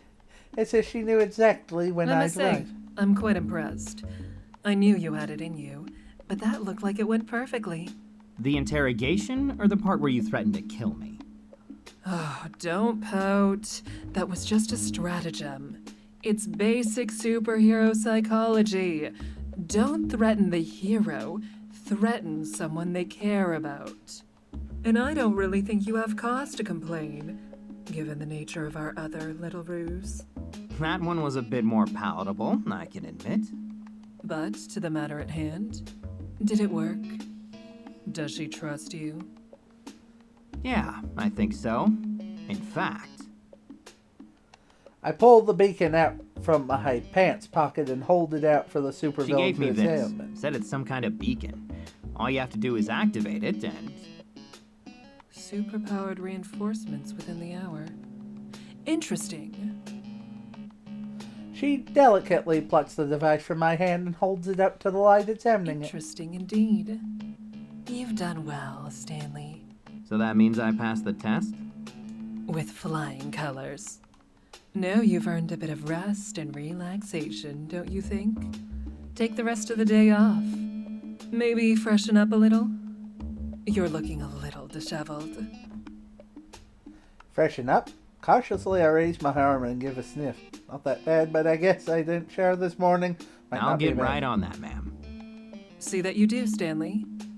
Now run along. I'll find you when I need you. Yes, ma'am. Still examining the beacon, Madam Scorpion strides down the hall in no particular hurry, yet somehow full of purpose. For a moment, I just watch her leave, exhaling sharply. I'm always holding my breath around her. Will that stop, now that I'm one of her lieutenants? My mind returns to the feeling of her hand teasing its way across my chest as she pulled me into the provocative embrace, and I shake my head. No chance, it's never going to stop. As the superhero disappears round the corner, I head in the direction of the locker rooms. A shower does sound like a good idea. Maybe a cold one.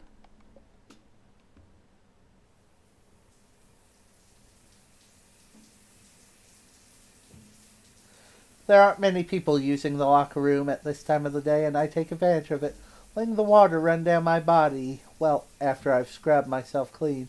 Well, physically, anyway.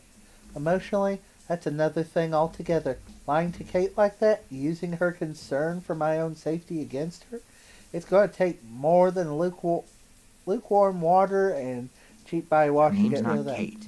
It's Shining Nova. Yeah, that's right. She lied to you first, remember? Hell, She was probably still lying in her cell.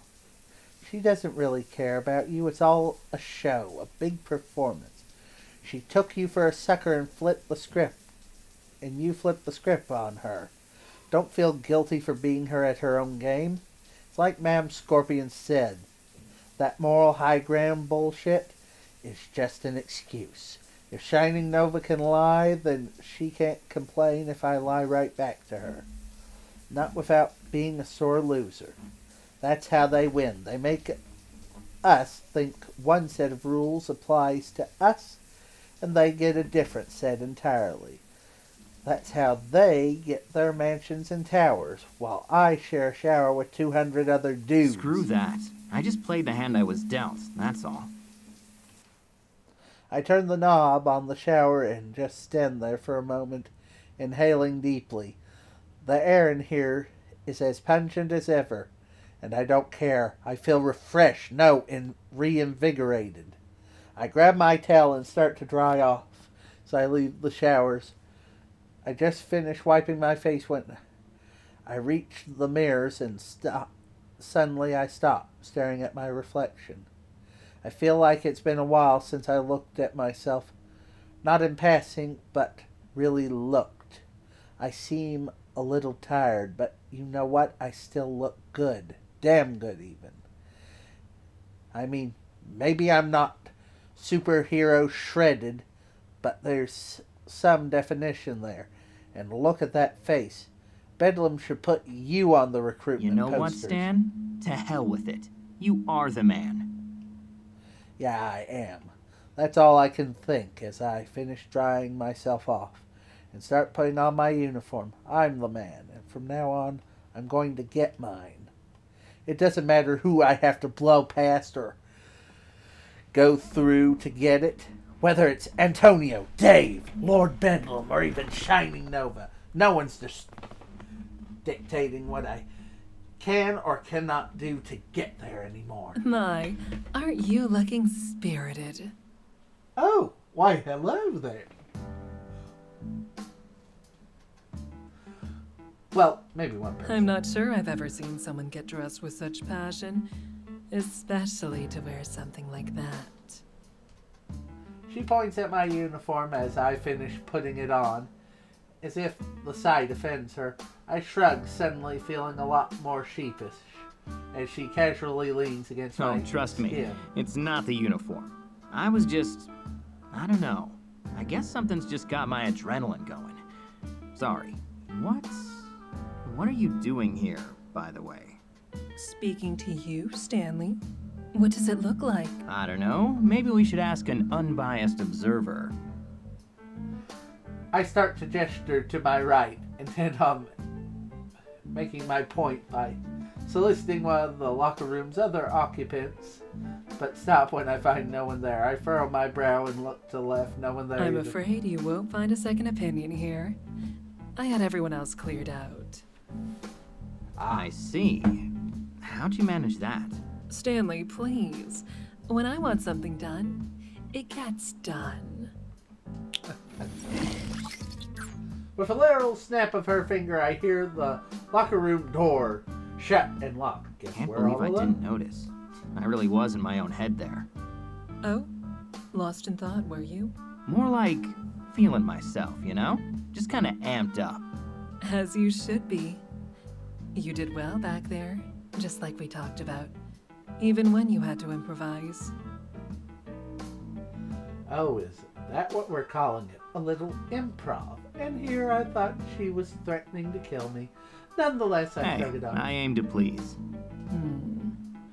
Please whom, I wonder? Gracefully, the supervillain removes herself from her perch and starts to walk across the room, stalking towards me with slow, slinking strides. With each step, the hair stands on the back of my neck and my pulse quickens. I see her fingers dance playfully on the hilt of her sword, and my foot slides back Or on yourself? My ankle hits something metal, and I realize that I'm already standing next to the locker. No room for retreat, so I What stare are you my ground. implying? Only that you can't always serve the whims of others, Stanley. Sometimes you need to do something for you, because you want it. Grinning wolfishly, she takes one more delicate step in my direction, then bursts forward. Oh! I was wanting to see if we were going to actually see his face. Oh. All we get is a nose, I think. At least I think that's his nose.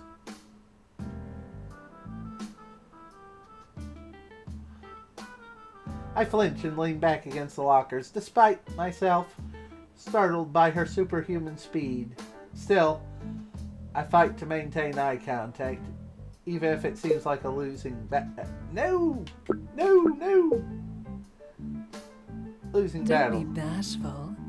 We both know that's for show. Admit it. You've been hoping for a moment like this. Dreaming of it.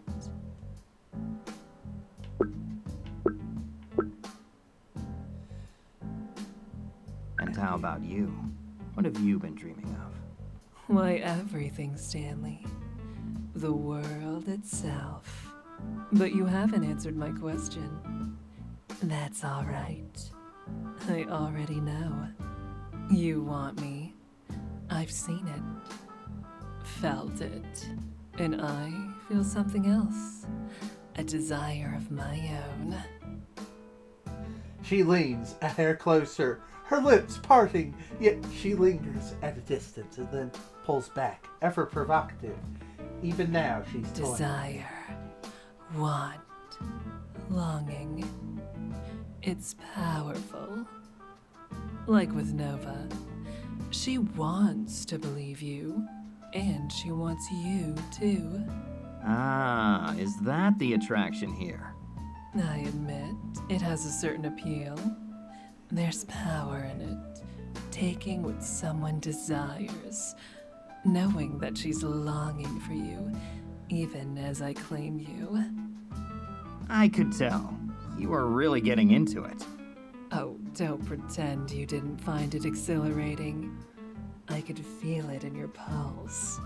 But all that's merely added flavor. No, the attraction is all mine. The muscle in her arm tenses, and I hear the locker beside me cave in under the pressure of her grip, crumpling in her palm like paper. What's wrong? You seem nervous. Isn't this what you want? Yeah, but Then show me. Show me that you'll fight for what you want. I clench my jaw and my heart beats self, golden eyes staring into mine, alive with promise and peril, but I stare right back into them. My gaze no longer wavers, and I no longer hesitate. I lean forward and immediately push back into the lockers with a pair of blood-red fingernails pressed against my chest. No. That won't do. I need you to fight for it. I have no interest in some groveling fool who yearns only for the heel of my boot. A little disgusts me more. I need a fighter. And deep down, that's you, Stanley. So fight for it. that's how it is, huh? Okay then.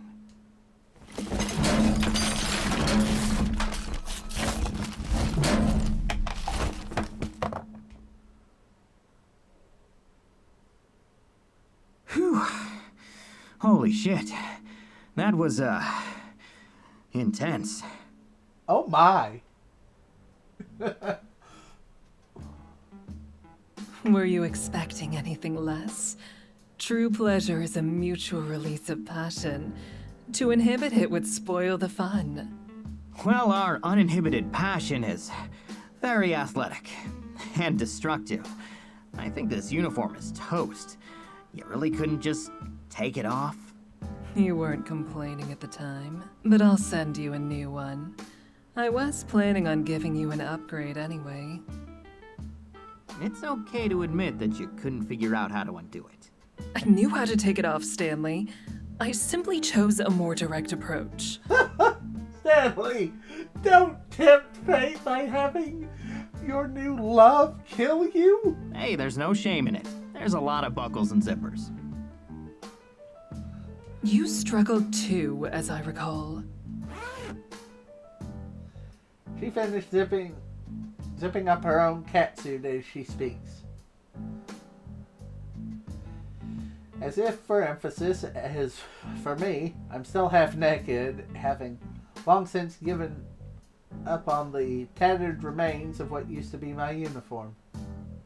So instead I lounge on one of the locker room benches, admiring her ability to restore her immaculate supervillain aesthetic even after all that. It's impressive. Yeah, well, I didn't have the option to just rip through. Yours is a lot less replaceable than mine, I'm guessing. And a lot more durable. Though I do appreciate the consideration. And the honesty. In general, not just in regards to clothing. I want you to continue to be honest with me, Stanley. Like nothing's changed. No empty flattery, and certainly no prostrating yourself before me. Yeah, you mentioned that last part before. Because I truly cannot stand it. And yet, the number of times some simpering worm has thrown themselves at my feet, hoping that I would trample them. Doesn't surprise me. A lot of people are into that. It's like a thing now. You gotta know. I'm sure social media trends are part of your analytics or whatever. Well, it's not a thing for me. I'm not interested in simulating the feeling of power. I have real power already. But that shared passion, that's something only a paramour can offer. Ooh, paramour. That's fancy sounding. Can we add that to my official job description? Oh, I'm afraid not. This is strictly off the books. There's nothing official about it, and that extends to every definition of official, even the personal one. As I expect you to be honest, I will be in kind. We are strictly partners in business and pleasure. It is not anything more than that. So, you're saying this is more of a casual thing then? Some casual villainy here, a little casual... If that helps you understand, then yes, this is strictly casual.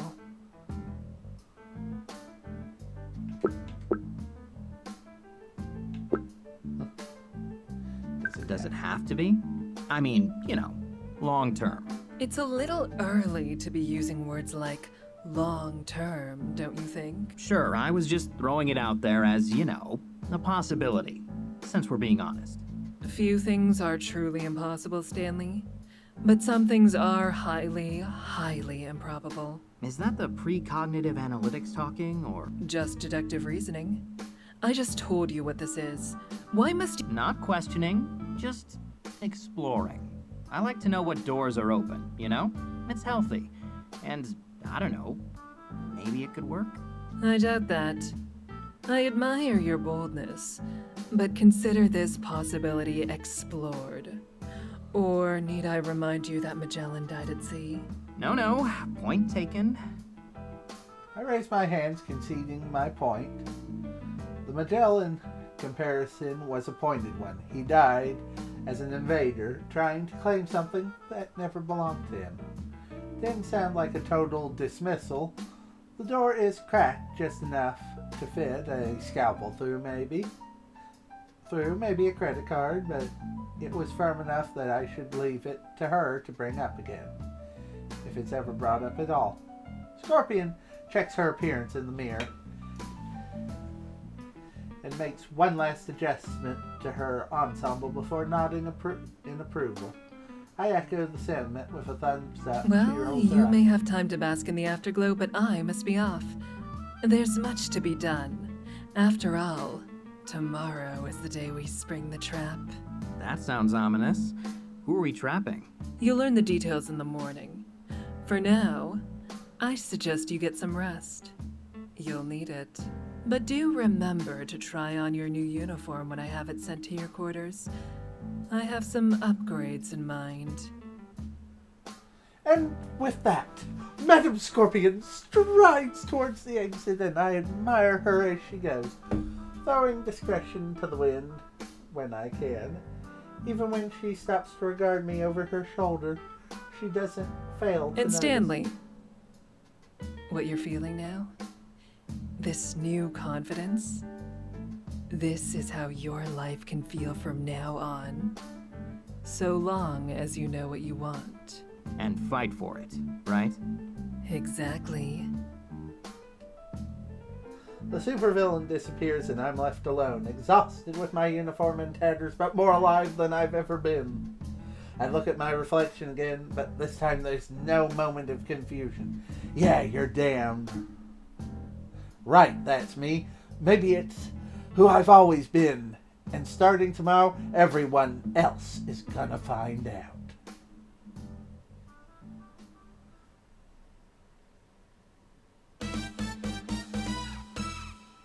Thermodynamic miracle. The die is cast.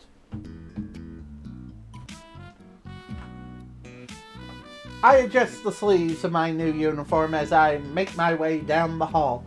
It fit perfectly when I tried it on last night, but this morning I noticed that the forearms are a little heavier than usual. Extra protection, probably. No surprise that Scorpion can score me the good stuff. Add that to the list of perks, I guess. Makes it harder to complain about how early this meeting is. That's how you know she's a real supervillain. Only someone truly twisted would schedule a big meeting right at the start of a workday. What a monster. Yet despite the early hour, I find the door to her office guarded by a small contingent of henchmen. After a moment of confusion, I realize they're all squad supervisors, including Dave. I see him bristle at my approach, but don't let it faze me. I have no reason to worry about his opinion anymore, no matter how many passive-aggressive reports he writes. Not only did I kick his ass and get away with it, but he had to actually apologize for it. I admit, I relish how much it must have stung. If you have business with Madam Scorpion, you'll have to wait. Lord Bedlam has a meeting scheduled with her. I know he does. I'm in the meeting, so stand aside. You're in the meeting. How's that? That can't be right. I was willing to apologize, but I'm still your supervisor. You can't just make things up like that. You don't have to believe me. We can always go ask Madam Scorpion herself. I'm sure she'd understand the delay if you just told her you were my supervisor. You can't let him through. At Dave's request, the crowd of supervisors part, granting me a path to the door. I can't help but throw in a little swagger, shooting one last smug look at Dave over my shoulder. As I stride past him. Man, I can't believe I got to pull a stand aside. This rules! Appreciate it, buddy. Don't worry. I'll be sure to put in a good word for you. As the door opens, I take a deep breath and stand up straight, for once feeling no hint of nerves as I step inside.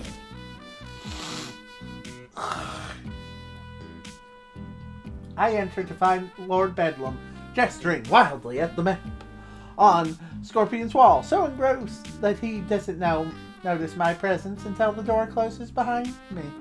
Number 065. I'm afraid you have the wrong room. The madam and I were just... We were just about to transition to matters of strategy, so don't worry, Stanley. You're right on time. On time? So he is... I'm sorry, I think you invited the wrong henchman. Number 065 here is... I'm not the sort who adds the wrong person to a meeting or accidentally hits reply all on an email. Stanley is here at my specific invitation. You see, he's to be the new HenchCan liaison for your organization. Therefore, he will be responsible for all HenchCan contractors during this little incursion, and for the foreseeable future afterwards. My eyes widen in surprise, but I quickly suppress any objections. So that's how she's covering it. I was wondering how we were supposed to play off her new favoritism. This way I can openly interact with her at any time, with no one getting a hint about the true nature of my assignment. And it lets us keep a lid on our other arrangement. That is, if Scorpion even cares about subtlety on that front, which she probably doesn't, based on our last These encounter. what? I mean, due to recent events, these contractors of yours make up nearly half my workforce. Are you certain that number 065 here can handle it? Quite certain. I've handpicked him for the job, as is my right. It says so right in our contract. You did read the contract, didn't you, Lord Bedlam? Well, yes, but I didn't think. I mean, shouldn't we have one of my supervisors in charge? They're experienced, you know. No, my decision on this matter is final. I've thought this through very carefully. Stanley is perfectly equipped for the job. Speaking of, how are you finding that uniform, Stanley? Are the new features to your liking? It's pretty comfortable, actually. Thanks. But, what new features are you talking about? You didn't find them? Good. The integration is meant to be subtle. Look for a switch on your right forearm. I shoot the supervillain a puzzled look, but I follow her instructions nonetheless. Better to be careful and point my hand away. I think I from found my- it. This thing here? Holy shit! To my dismay, a red energy blade shoots out my wrist, identical to Madame Scorpion's sword in everything but length. Compared to hers, mine is more of a short sword, but it looks no less sinister. Righteousness! Yeah! What? You gave him energy sword hands? I've been trying to get those for years! Yes, well, as the HenchCan liaison, Stanley needs to represent the Scorpion group as well as yourself. So while his uniform may bear your colors and sigil, in battle he'll carry my blade. Seems fair, don't you think? Seems more than fair to me. Hot damn! But wait, what if I obscured myself with this thing? Well then, you wouldn't be worthy of it, would you? Any fool who would accidentally impale themselves with that weapon would be certain to lose their fingers within a week, even with a warning. I gulp as I examine the vibrant red blade, holding it up to the light. Yeah, I'd have preferred something odd attached to my arm personally, but I guess she didn't want to risk anyone else getting a hold of it. Damn thing will probably self-destruct if I'm killed or captured. I shake my head and turn off the blade. I shoot Scorpion a sly look and offer her a wink in return. I know I'd have gotten this upgrade regardless, but it still feels like she's marking her Thank you, territory. ma'am. I'll do my best to put it to use. I have no doubt. Speaking of, let's dispense with the small talk and get down to business, shall we? The supervillain holds up the distress beacon I got from Nova yesterday. Now then, by activating this beacon, we can draw in shining novas back up to a location of our choosing. Once we do, we can pin them down and eliminate them.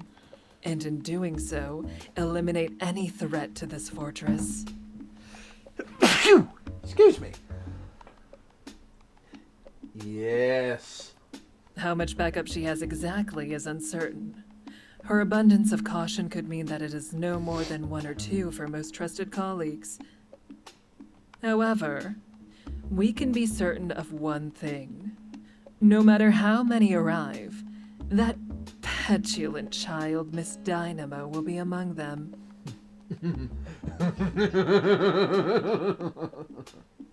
Knowing this, and given the beacon's need for a clear signal, where would you two suggest for an ambush? You know the terrain better than I.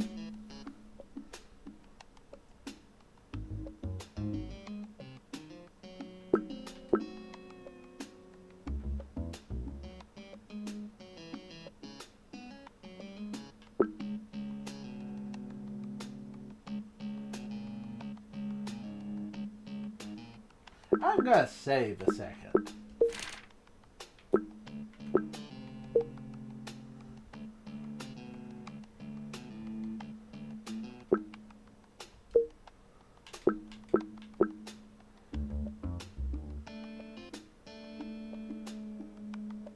I want to say the hangar. The hangar. If the goal is to pin them down, then we need to get them in an enclosed space where we can limit their ability to fly. That's the big advantage they have over you power-wise, right? Correct. If we can contain them, then in time I can cut them down. Fighting them in the open air risks letting them escape and gives them a tactical advantage. What? You want to let them into the heart of my fortress? But my announcement stage is there. Do you have any idea what I spent on that stage elevator? And you will have more money to replace it afterwards. I don't see the issue. With respect, madam, that is because it isn't your lair. It is mine, Lord Bedlam's. We should be meeting our enemy outdoors, away from my precious property. I apologize, madam. You know I have been more than accommodating, but I feel strongly on this matter. It is my lair, and as your partner, I must be heard. I won't be muscled out like I would never want you to be were you in my position. You understand? You do understand, yes? I glance between the supervillains and scooch back just the hairs. Safely have collateral damage, danger zone. Lord Bedlam is really pushing us. Yes, I understand you. I understand you quite well. But I will grant your request anyway, as a token of good faith. After all, you are correct. We are partners, are we not? Uh-oh. Danger! I sense danger! Yes, of course. We most certainly are. Now then, perhaps we should move on to the logistics of deployment. First, of course, we'll need a squad to manage the refreshments.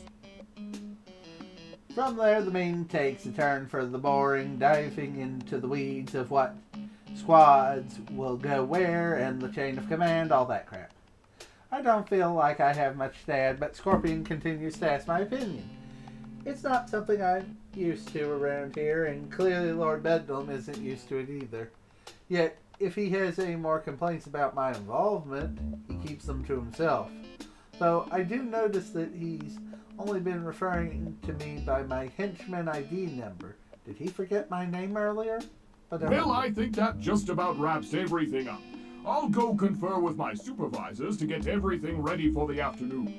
Oh, and I'll ask our chef about those pigs in a blanket. That surely won't be necessary. But I insist. Oh, and I'll have my cell, so do call if anything requires my attention. You, will call. For the 1000th time, yes. I will call you if I require you. Good. Nodding to himself, Lord Bedlam heads for the door as he leaves. Scorpion holds up a hand in my direction so I don't need to follow. Even after the door closes, we can hear Lord Bedlam bellowing and blustering to the squad supervisors. Only when that has faded does Madam Scorpion lower her Oh, hand. HenchCan liaison, huh? Pretty clever. All of this is making sense now. You send him on an operation that depletes his manpower, replace his losses with contractors from your app, and put your inside man in charge. Hostile takeover in less than a week. You're ruthless. I do so love the way you say that. A perfectly evil plan, darling, yes. But I may need to be more hostile than that. He's tugging a bit too hard on his leash for my liking. That's why I relented on the location of the battlefield, to give him more rope, as it were. Whether he hangs himself with it or not. Well, we'll see, won't we? I've added a few security measures to the supercomputer just in case.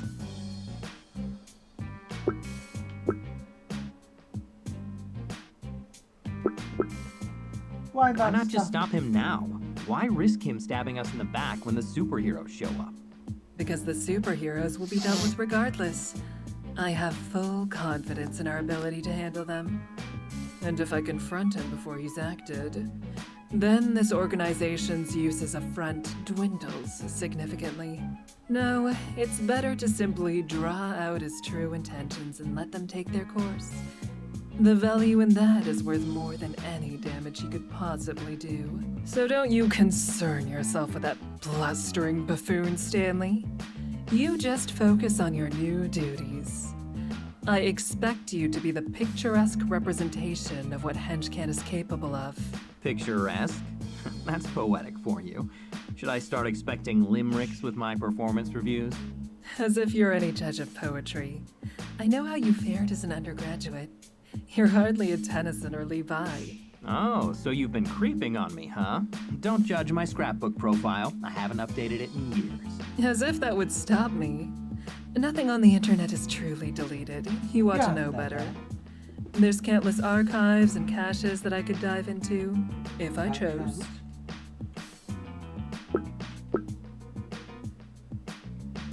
Why not just, ask me? We're being honest with each other, after all. In theory. In practice, I found that notion has limits, especially in our line of work. Well, not with me. I'm an open book. I mean, I can't guarantee that it's an interesting book, but it's open.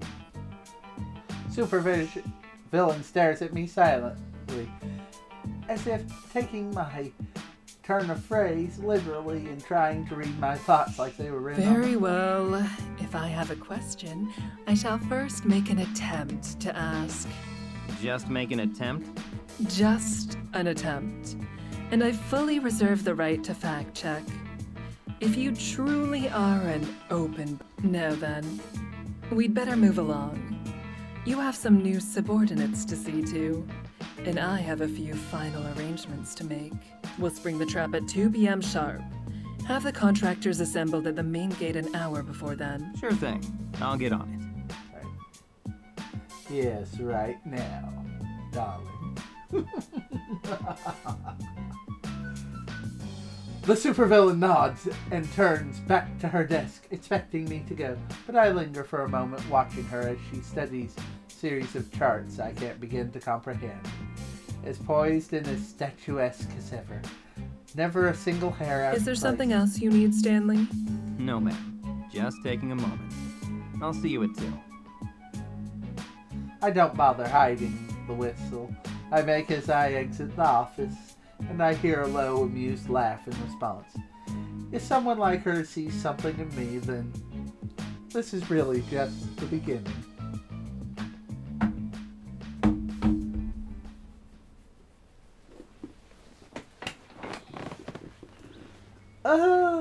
Game of cat and mouse. I glance over my shoulders at the motley crew of contract henchmen that are now under my supervision, all doing their best to stay hidden among the undergrowth. Unfortunately, the uniforms basically make that impossible, of course. On top of not being the right size for at least half the people wearing them, I guess there's no point in tailoring them for temporary henchmen. I turn to my right where Madam Scorpion is fiddling with a knob on the hilt of her sword. She's messed with that before during the side gig on Friday night. I think she mentioned something about frequency. I wonder what Okay, all the HenchCan squads are in position. For all the good it'll do them. Excellent. Then the stage is nearly set. We're simply waiting on... Let the very trees of this forest quake with fear, Oh, for they now God. give shade to the world's most sinister outdoorsman, Lord Bedlam! God, the horror. The horror. Several squirrels do indeed flee in terror as Lord Bedlam stomps his way through the forest, much to his delight. Yes, these fuzzy rats have the right idea. Tremble and flee before me! Ha ha ha ha! Where's a good bear when you need it? To get him. You're late, Lord Bedlam. And very, very loud. I believe we discussed avoiding both of these qualities. Well, my tardiness couldn't be helped. I had to make sure we had those pigs in a blanket ready after all. Feel free to help yourself to one, by the way. Chef Antonio outdid himself. I look over his shoulder to find not one but 4 henchmen carrying trays piled high with the aforementioned hors d'oeuvres. I didn't think he'd actually do it. I wonder if Madam Scorpion would judge me if I had one. Please tell me you at least brought your henchmen as well. Why, yes, of course. Da Vinci, are all our squads accounted for? Yes, sir, Lord Bedlam. Every squad has been given a mandatory pep talk and is in position. Splendid! Now then, I'd better go, inspect our formations. Can't be too careful about those formations, you know. Come along now, Declan. Right away, sir! Dave, of course, glares in my direction before turning to follow his villainous master. But there's something smug about it this time. What are they up to? I turn toward Madam Scorpion, but she's already holding up a hand in Let my him direction. tie his own noose if he so desires. There are plenty of trees for him to swing from. Just focus on the task at hand. And make sure that all our contractors have their phones on, would you?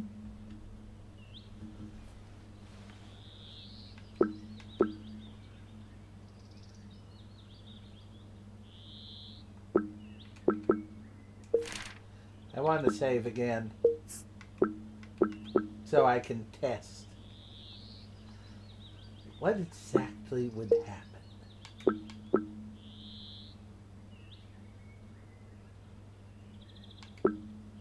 Does Does that boost your power or something? Not exactly. It's not a matter of adding more processing power to the equation. More like smoothing out the lines of communication, so to speak. So what? You use them as hotspots to help your connection to the network or something? Like you're mooching off of some... Not quite. But that's probably as close as you're going to get by guessing. It's more about the flow of data. All you need to know is that the more phones with HenchCan installed there are around me, the more information I can safely process. Let's leave it at that. All you need... Not... I just am curious. Let me deal with Bedlam. Come on, just real quick. He probably just needs a few good smacks on the helmet. I do appreciate the enthusiasm, but no, not yet. It's as I said, he must be the one to show his hand. I can't risk undermining my authority. Or yours. Just get those phones on and keep them that way. I'll handle the rest. Alright.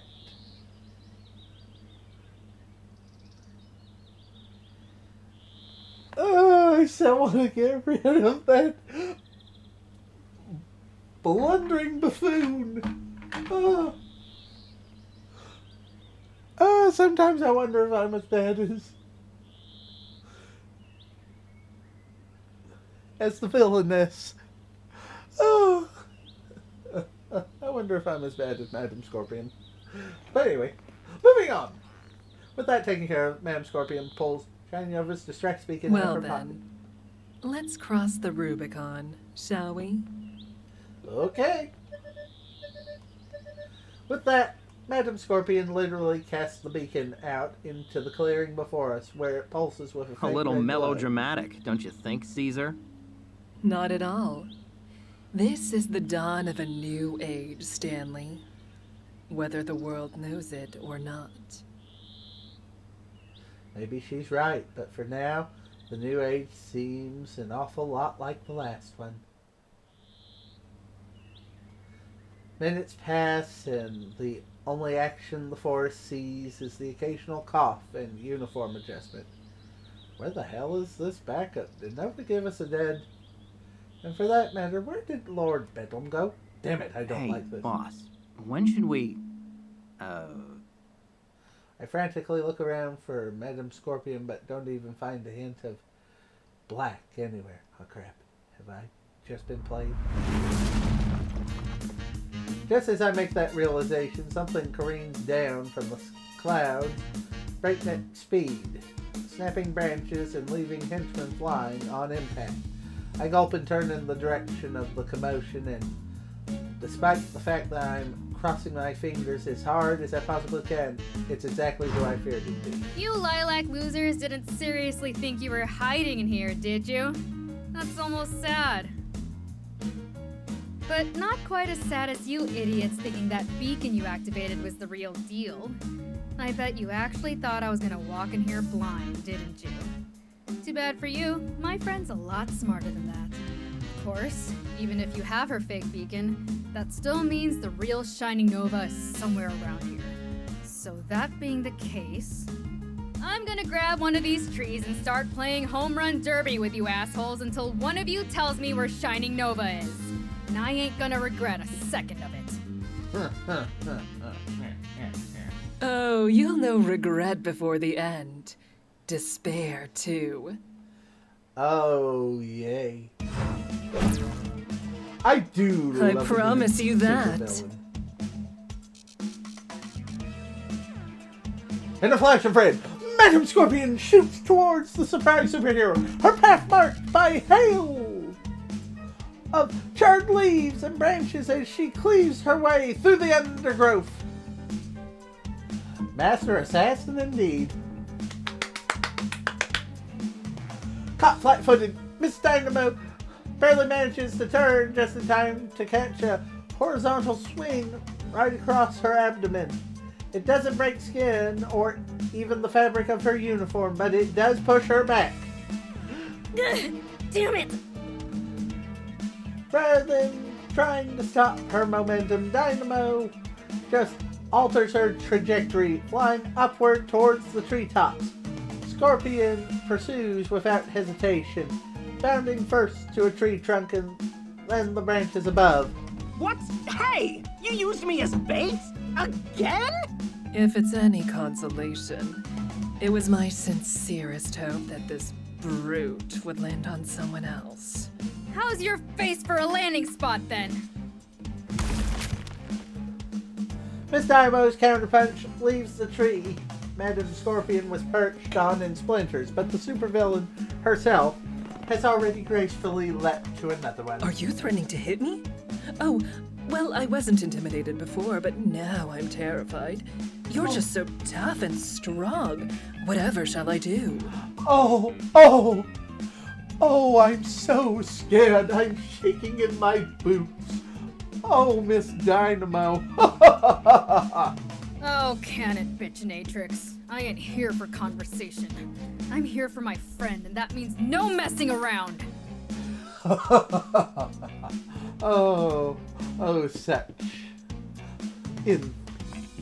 such hope, ever amounts of hope and enthusiasm. Oh, the foolishness of heroes.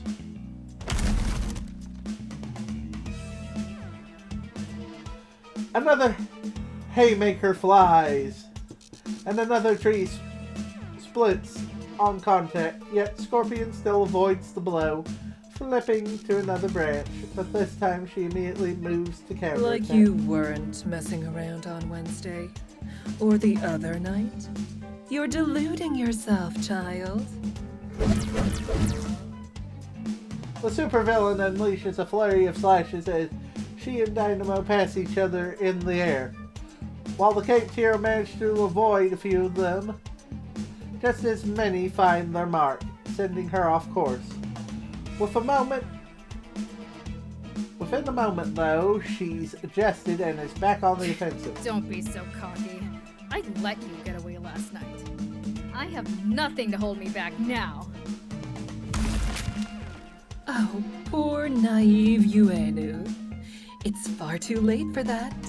But if it makes you feel better, by all means, let it all out. Huh. Makes me wonder if they have a history now. They're hard to follow now. A pair of blurs bouncing through the tree line and tearing it to pieces all around them. I think some of Scorpion's strikes are making contact, but the ones that Dynamo can't dodge or block, she tanks without trouble. Sure, they push her around, but it seems like the sword can't actually You think that's touch gonna her. rattle me? That you know my name? Don't be stupid. A scorpion leaps in for another attack. Miss Dynamo spins around it. Kate fluttering as the back of her fist careens towards Scorpion's skull. The supervillain raises her sword to block, but is still sent flying.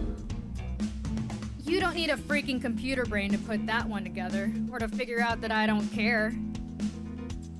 Scorpion twists in the air to land on her feet, but the force of the blow causes her to skid along the ground nonetheless, kicking up grass until she comes to a halt at the base of a particularly Yeah, large Nova tree. told me about your power, and guess what? Predicting me won't do shit. I just have to hit you hard enough and fast enough that it won't matter if you see it coming. Like this!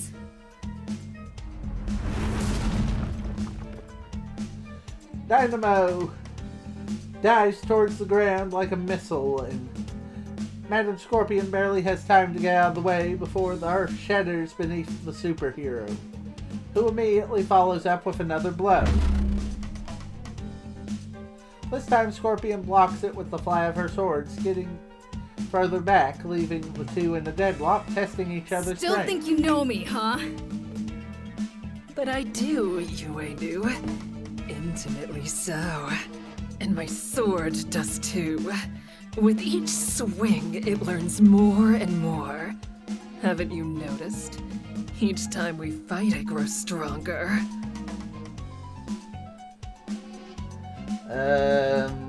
I think you're in trouble, little hero. Up until now, it had been Dynamo pushing Scorpion back. Clearly the stronger of the pair, but with some effort. The supervillain manages to stop her retreat. You said it yourself. You know of my powers, and strength isn't one of them. It's yours.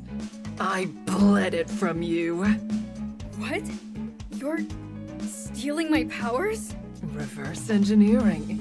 And with just a few more cuts, I will drink the last drop of knowledge I need from your veins, and let the rest spill to the ground as the life leaves your eyes.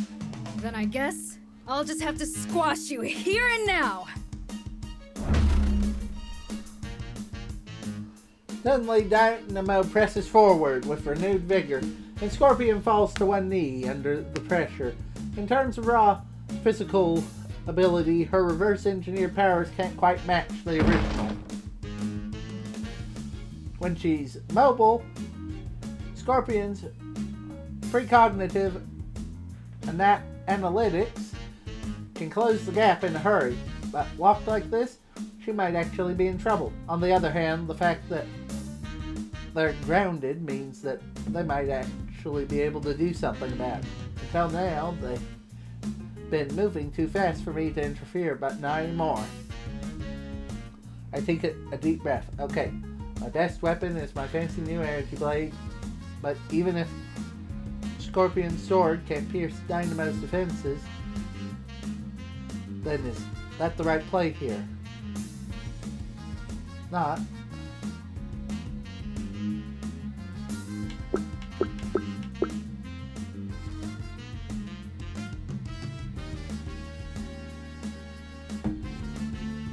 Okay, test run time. What happens with which thing? I must know. Might as well use every weapon. I have, right? I've never really dual-wielded before, but it can't be that hard if so many people do it. no Oh problem. dear. Easy peasy.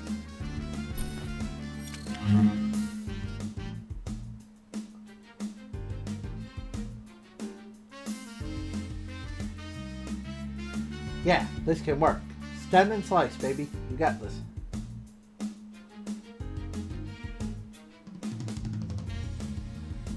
With the energy blade activated on my right arm and holding the stun baton in my left, I run forward, swinging both weapons. Just what in the hell are you? What's it look like? Kicking your ass. Absolutely no precision. I run barrage of furious blows on the superhero's shoulder. Feels like the many swings I miss are more effective than the few I that hate to find the break it mark. to you, Sunshine, but that ain't what it looks like at all.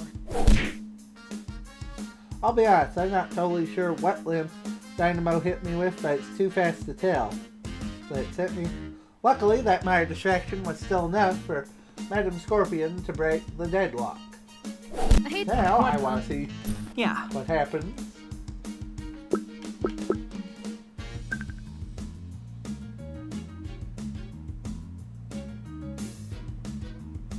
Screw it! I didn't get goddamn energy sword just to not use it. It might be risky, but I can't overthink it. I just need to let all it right. sink. Let's do this. Come on, you're the man, right?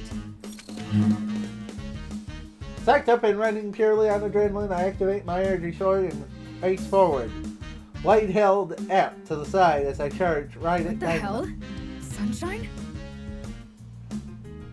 But I'm too focused for banter right now, so my reply comes in the form of a final lunge and a wild Eat swing. this!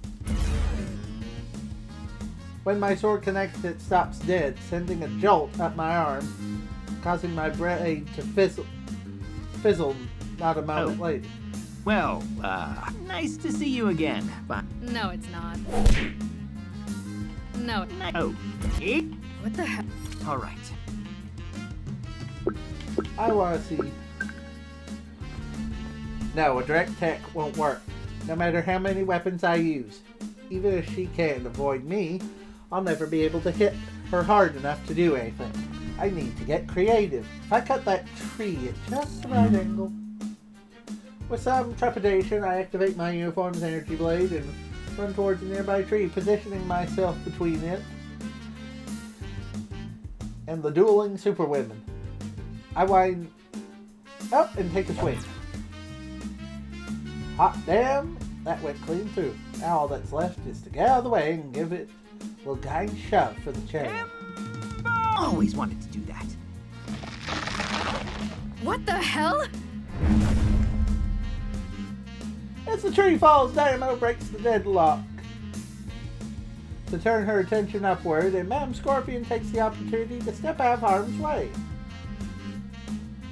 But Miss Dynamo doesn't bother. Instead, she decides to simply catch the tree where it falls with one frickin' hand.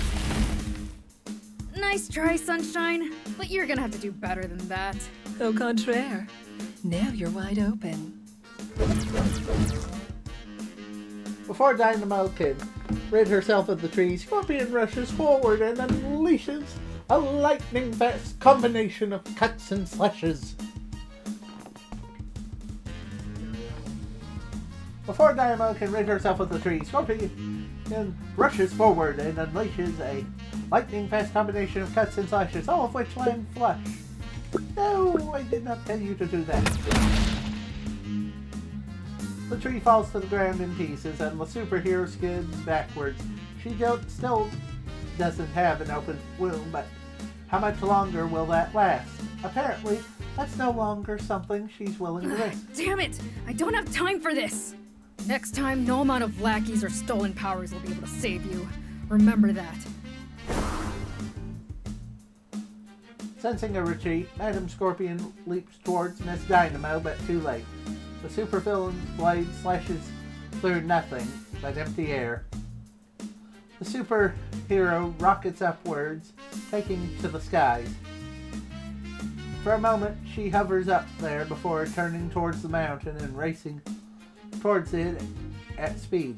Damn, she's found the lair right away. And That this can't be is it. why we needed to confront her in an enclosed space.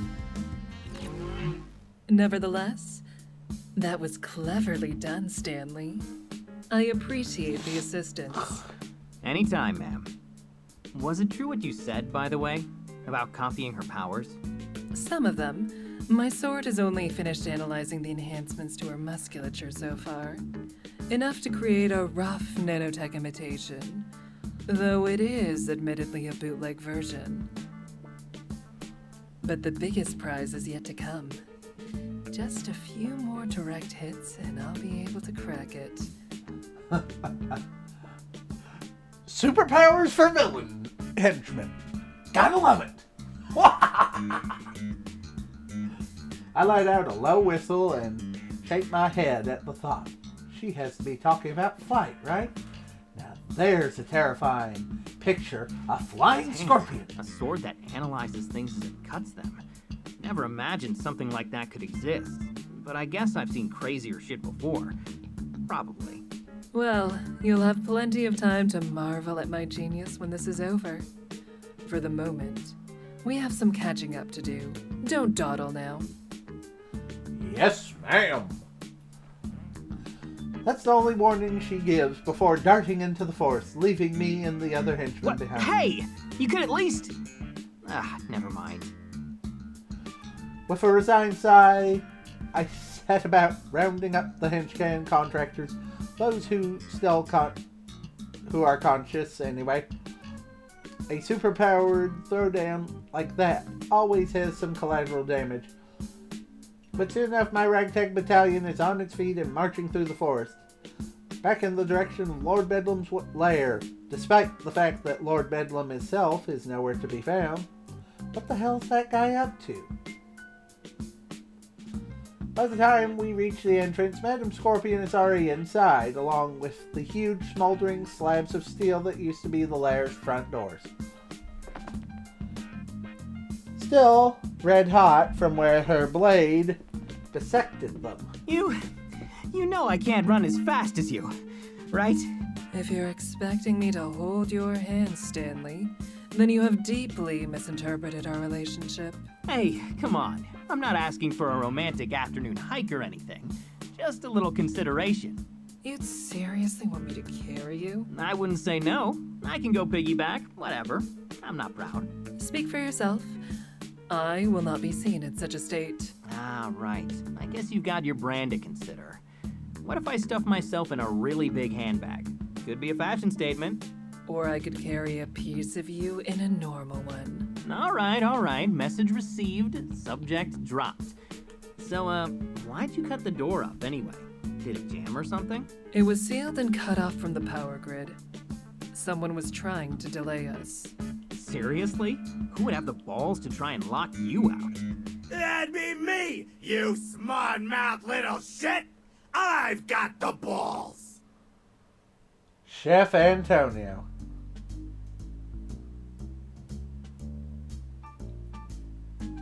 I look up from the debris to find none other than Chef Antonio walking down the hall. He's flanked by his kitchen staff, all wearing aprons and wielding some kind of cooking implement. In an attempt at But menace. it ain't the lady we have any beef with. Oh no! It's you. Knowing you, that beef's probably overcooked. Overcooked? I've never overcooked a piece of beef in my life! You hear me? Never in my life! Whew. No, it's okay. I'm calm. I'm rational. I'm in control. Lost my cool a bit there. But who wouldn't? After having to grovel and play nice with you. Because you got a promotion? It makes me sick! I haven't eaten! I haven't slept! And I won't be able to until I beat the ever-loving piss out of here! I gesture first to Antonio and then to the debris, then to Scorpion, opening and closing my mouth as I try to find the words to make All sense. right, okay. I have just a handful of questions. Just a handful. So you want to meet me at the playground during recess and have this out? Okay, fine. You seem like a guy who couldn't get past high school, so I get it. But like, why now? Why now? Because I freaking hate you! And if I have to spend another day looking at your smug, snide little face as I smile and serve you food fit for a freaking king, my face will literally burst into flames! You snippy, loudmouth ingrate! That's fair. Yeah, you can't... Wait, it's what? Your face can look a bit snide, Stanley, and your mouth does run rather loud. Seriously? Whose side are you? I mean, you made it pretty clear you're not ride or die about this, but come on. Oh, I'm not on anyone's side in this little spat. Isn't that right, Mr. Giamatti? Exactly. This ain't got nothing to do with you, boss lady. I just really hate this son of a bitch. Yes, you've made that abundantly clear. See, Stanley, I'm a neutral party. To my dismay, Madam Scorpion calmly crosses her arms and leans against the nearby wall. If you're to be my liaison here, then I expect you to be able to handle disputes like these on your own. Doubly so if you have any interest in continuing our little arrangement. I admire your pragmatism, but do remember, Okay. it's like I said, No interest if you in want cowards. something, you have to fight for it. I blink dumbly and search for a hint of sarcasm, but I come empty. And you're not at all worried about finding the superhero that's tearing through our base. She can wait. If it took me days to master this labyrinth, then that lummox will be wandering around for a century before she finds anything. In the long run, seeing how you handle something like this is more valuable than the time we're losing. So please, do proceed. The supervillain makes a shearing motion in my direction like an empress, telling her gladiator to have at it. At the same time, she signals for my henchmen contractors to stand back, keeping it one-on-one. I sigh and pull my baton from my belt. I guess I don't have a choice. Though, if I had known it was coming to this, I wouldn't have rushed. All right, let's do this, you overgrown sack of baloney. Oh, it's way too late for flattery, you son of a bitch. Practically frothing at the mouth, Chef Antonio charges forward, warbling an unintelligible battle cry. Rah! I ready myself as the villainous chef lumbers forward, picking up steam like a truck that's lost its brakes. Only now do I realize how big the man is. A lot bigger than me. And that's for sure. And some of that is definitely muscle. So it's sure that he's a lot stronger too. He's hanging right Well, below me. shit.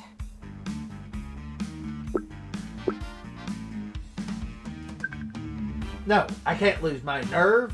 If we can wait for the right moment and counterattack, then we can end this fight right now. As the enraged chef lowers his shoulders, I sink into a fighting stance and Come and get it, you son of a...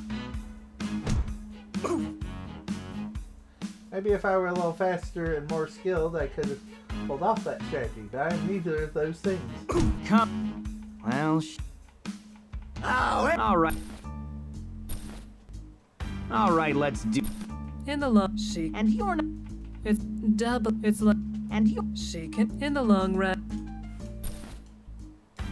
All right, let's do this. You... oh, it's way too late.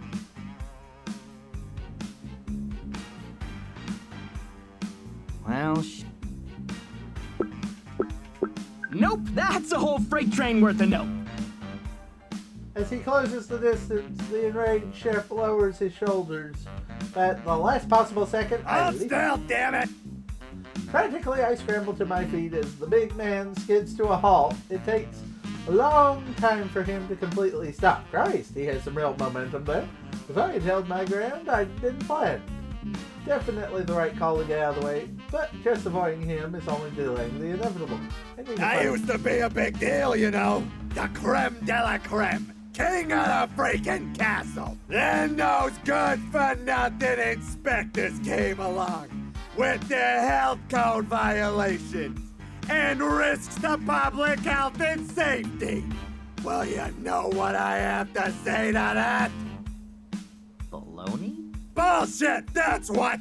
Bullshit upon bullshit, a whole mountain of bullshit. But I knew the truth.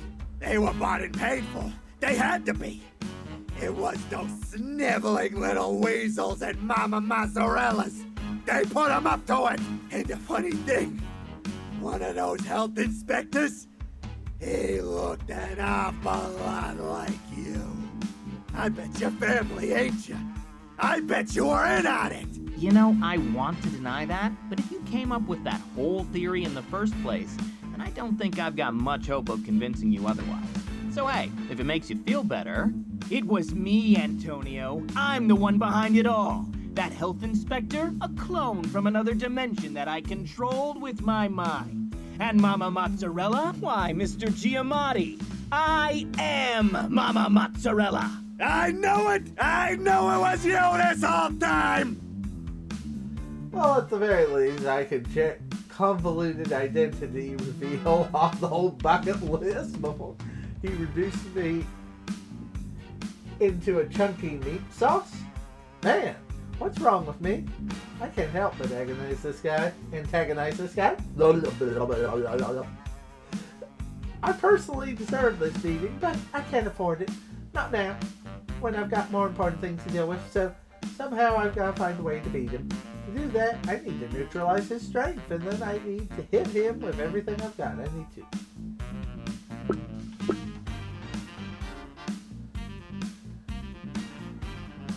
Surprise him! Yeah, this is my only chance to catch him off guard. Use stuff in my toolbox, he's not. You know what? I don't need this to beat you. I collapse my baton and stow it on my belt. Then make a show of raising my fist. Put him up, big man. Let's go. Happy to, Pipsqueak. It's your funeral. The chef grins maniacally, cracking his sizable knuckles. As he confidently stalks forward, I hold my ground, beckoning him onward as he raises his own fists in kind. He's happy to oblige, unleashing a powerful right hook. Unfortunately for him, I have just enough time to block it with the flat of my new energy blade. Sandra Corals, knuckles single. What kind of knife is that? By then, I've already pulled my baton back off my belt and activate the shock function. All that's left is to jab it into his neck. Why?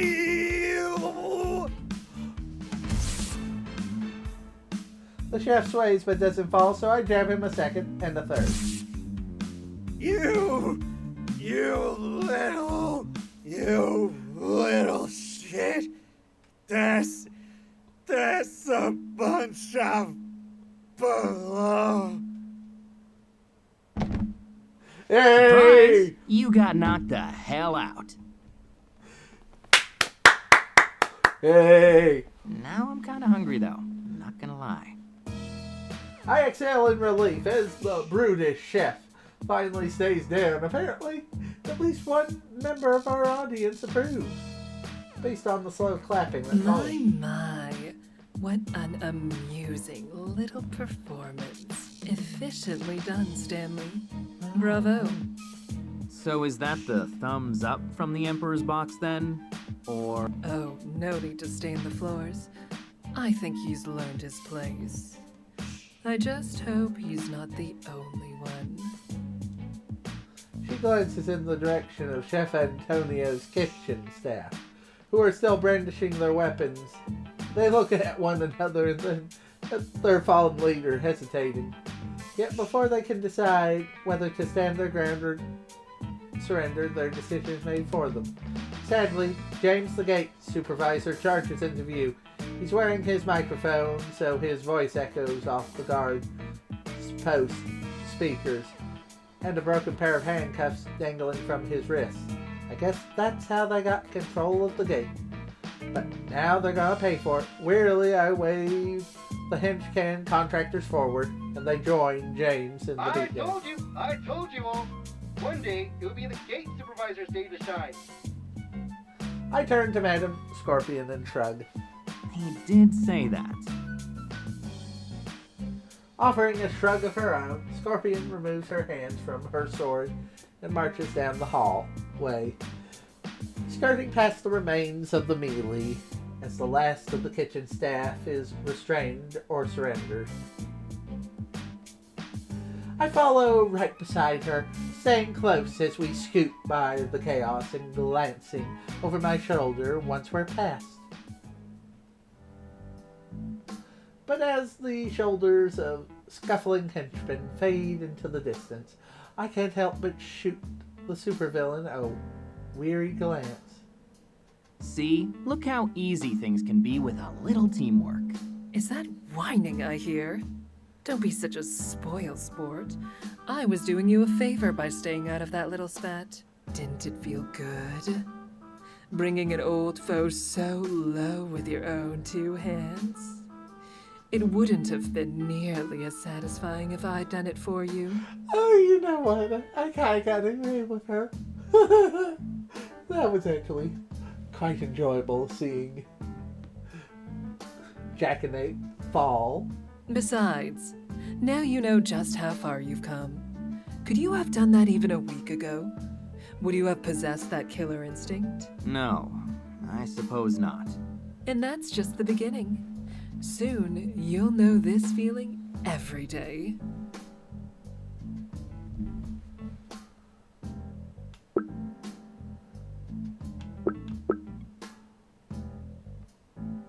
Really? You're not just feeding me a bunch of honey-coated bullshit? Because between this and leaving me behind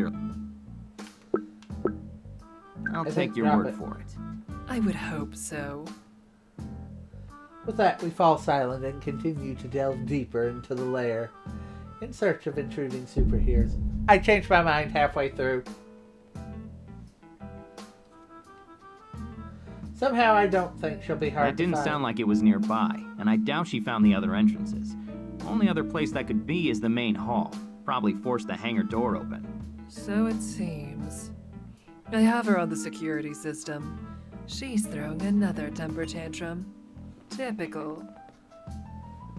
With Miss Dynamo located, we change our course and pick up the pace. Now that she's inside the lair, there'll be nowhere to run for us or her.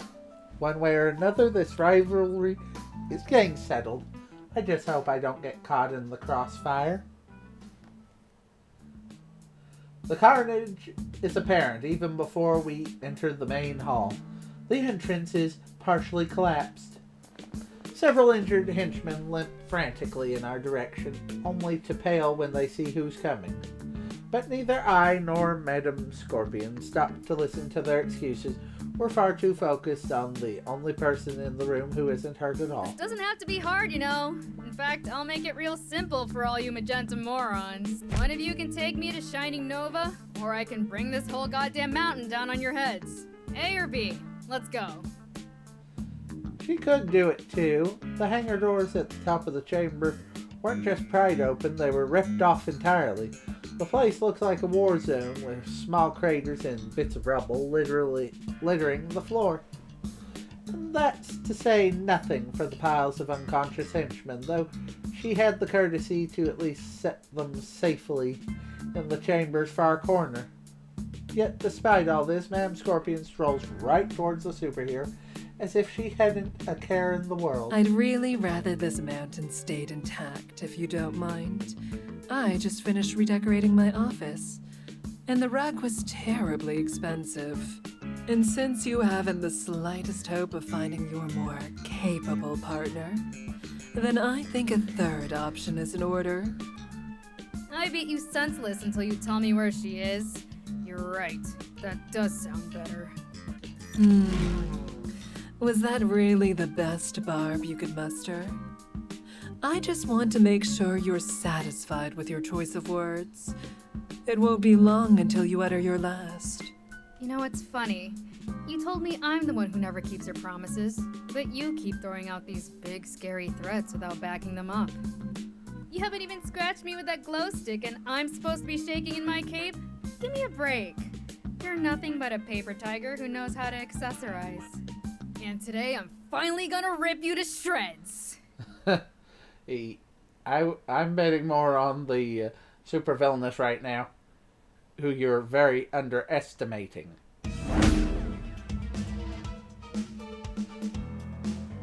And so, once again, the two combatants charge at one another, fists flying and swords slicing faster than I can keep track of. My, it's almost like watching Saitama and Ouroboros fighting, by the sound of it.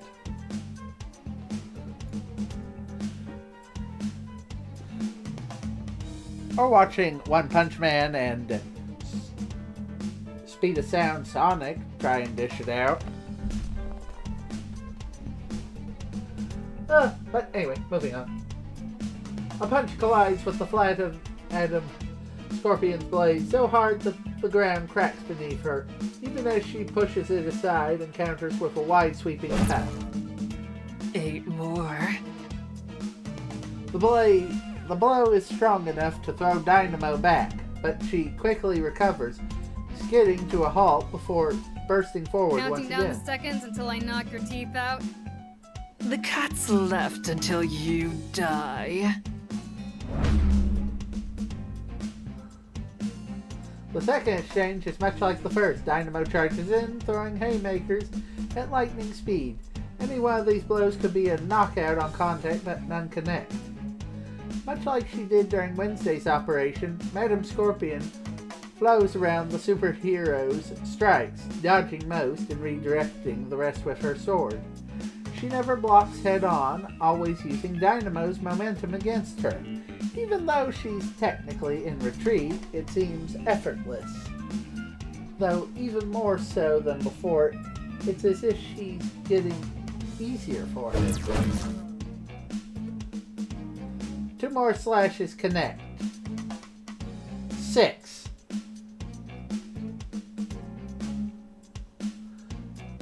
Still not breaking skin, and again Miss Dynamo is pushed back. This time she pauses before resuming the battle. Nostrils flared in frustration as she spits to the side, not splits. Sorry about that. Just 6 left. Is it sinking in yet? That you never shut up? Yeah, I figured that out a while ago. That it's over, and there's nothing you can do about it. Don't you see? I've already collected all the data I need on your movements. You can't so much as blink without me predicting it. Oh, it is dawning on you, isn't it? Yes, there it is. That first glimmer of realization. You'll die. Shining Nova will remain my captive, and best of all, she'll finally realize what a miserable failure you are. Keep her name out of your goddamn mouth!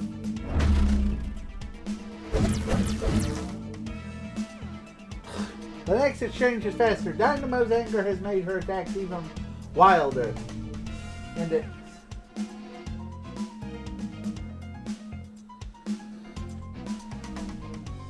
And it's not long before Scorpion is able to deliver 3 quick, bludgeoning counter-strikes.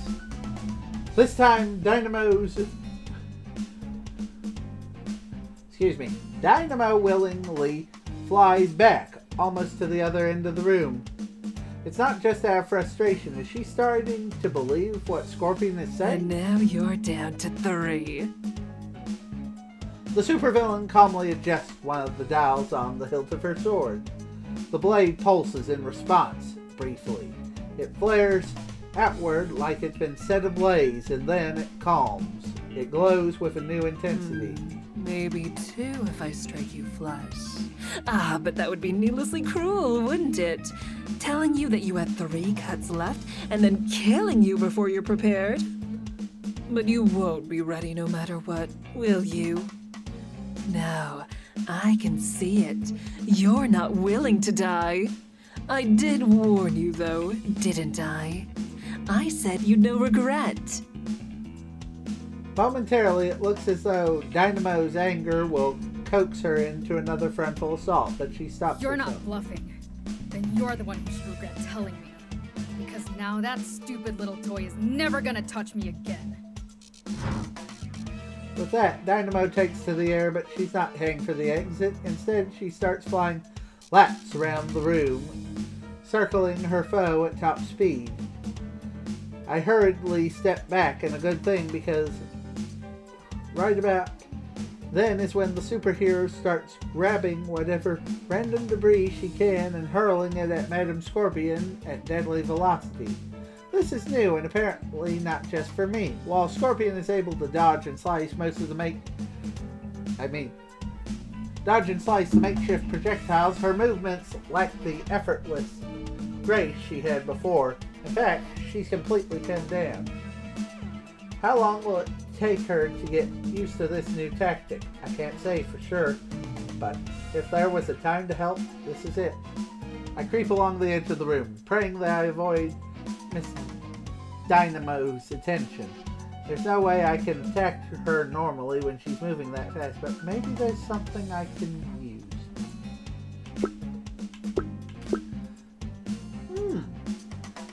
I would say the copter, because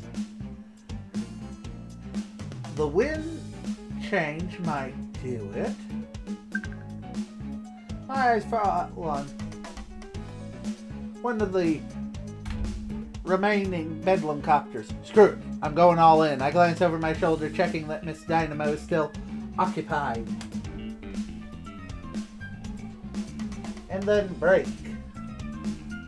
Out into a run towards the vehicle. Please don't notice. Luckily she doesn't, and while my heart is hammering, I arrive at the copter's side door. No worse for wear. Okay, made it. Now I just need to find a way. Maybe. I'll make one. Okay, step 1. Hold hand away from face. And turn on crazy new energy sword. Check! Step 2. Start cutting, I guess?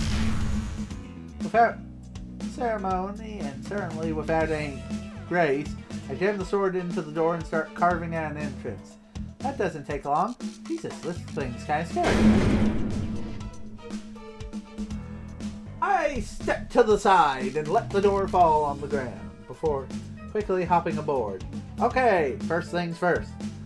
Let's open the on-ramp so that I have an easy exit. Then, just into the cockpit.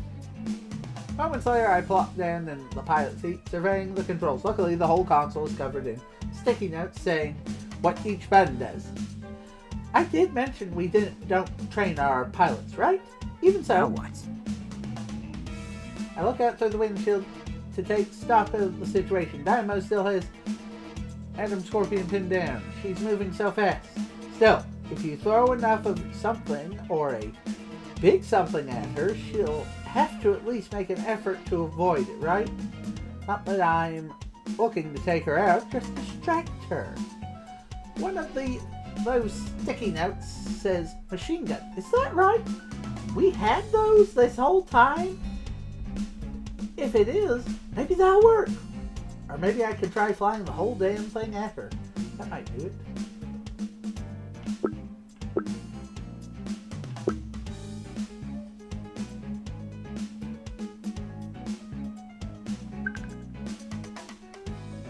We are too close for missiles, and if there's one thing being a henchman has taught me, is that your only hope lies in numbers. So after taking one last nervous breath, labeled machine gun. Hey, if you want to throw stones, I've got a few for you. What? What? Sound of the boat. What? Hey! Oh, for the love of! Now what?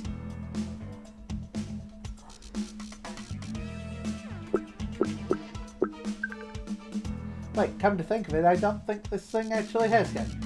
Even if it did, Miss Dynamo's bulletproof, isn't she?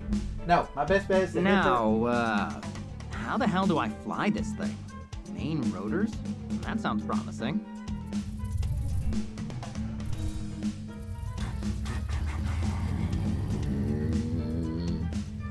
the sounds like that work. As I rotate this baby in her general direction. I ease on the joystick and the lurches around as it slowly turns the outfield. As it moves into position, I glance over my shoulder. Can I turn on the throttle and bail? I have enough time. I gulp. Too late to second guess now.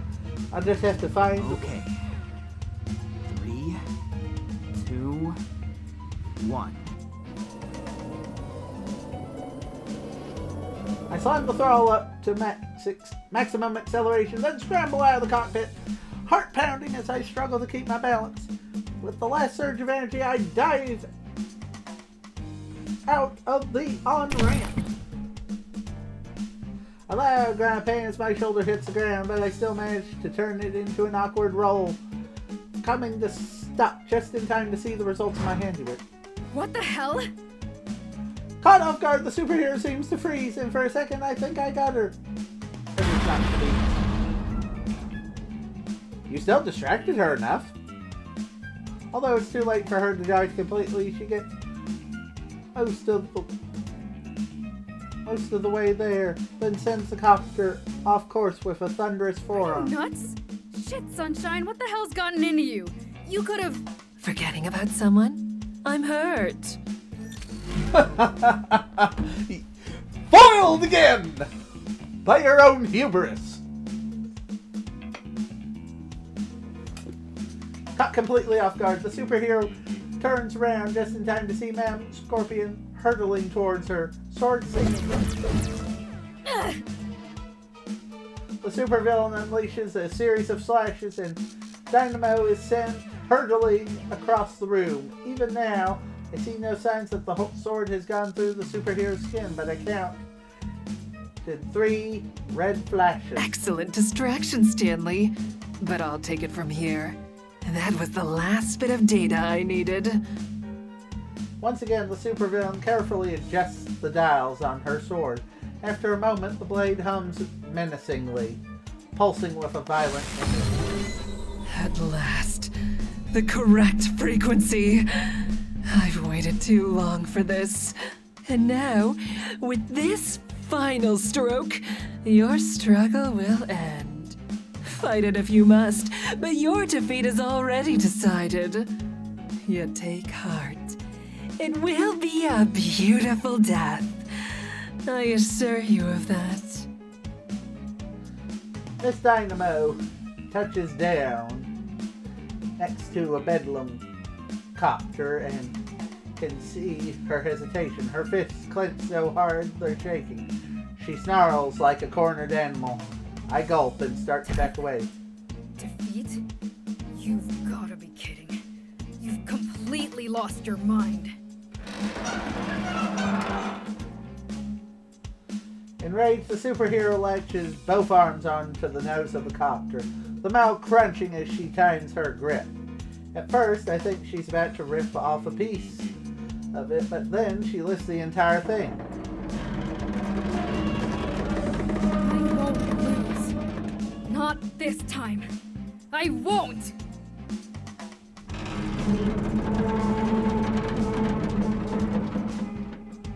The scariest part isn't that she's suddenly raising a multi-ton vehicle over her head like a beach ball.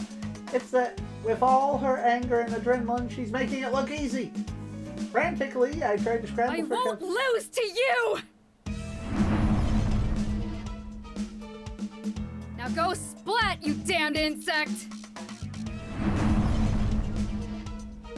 With a furious roar, she actually throws it, and now an entire asteroid's worth of steel is soaring straight for Ma'am Don't Scorpion. just stand there! Get out of the way! Scorpion! But my warning goes ignored. Yes, that's it. Beautiful. Hold nothing back. And then, against all reason or instinct, Ma'am Scorpion leaps not away, but towards the copter and cuts right through it.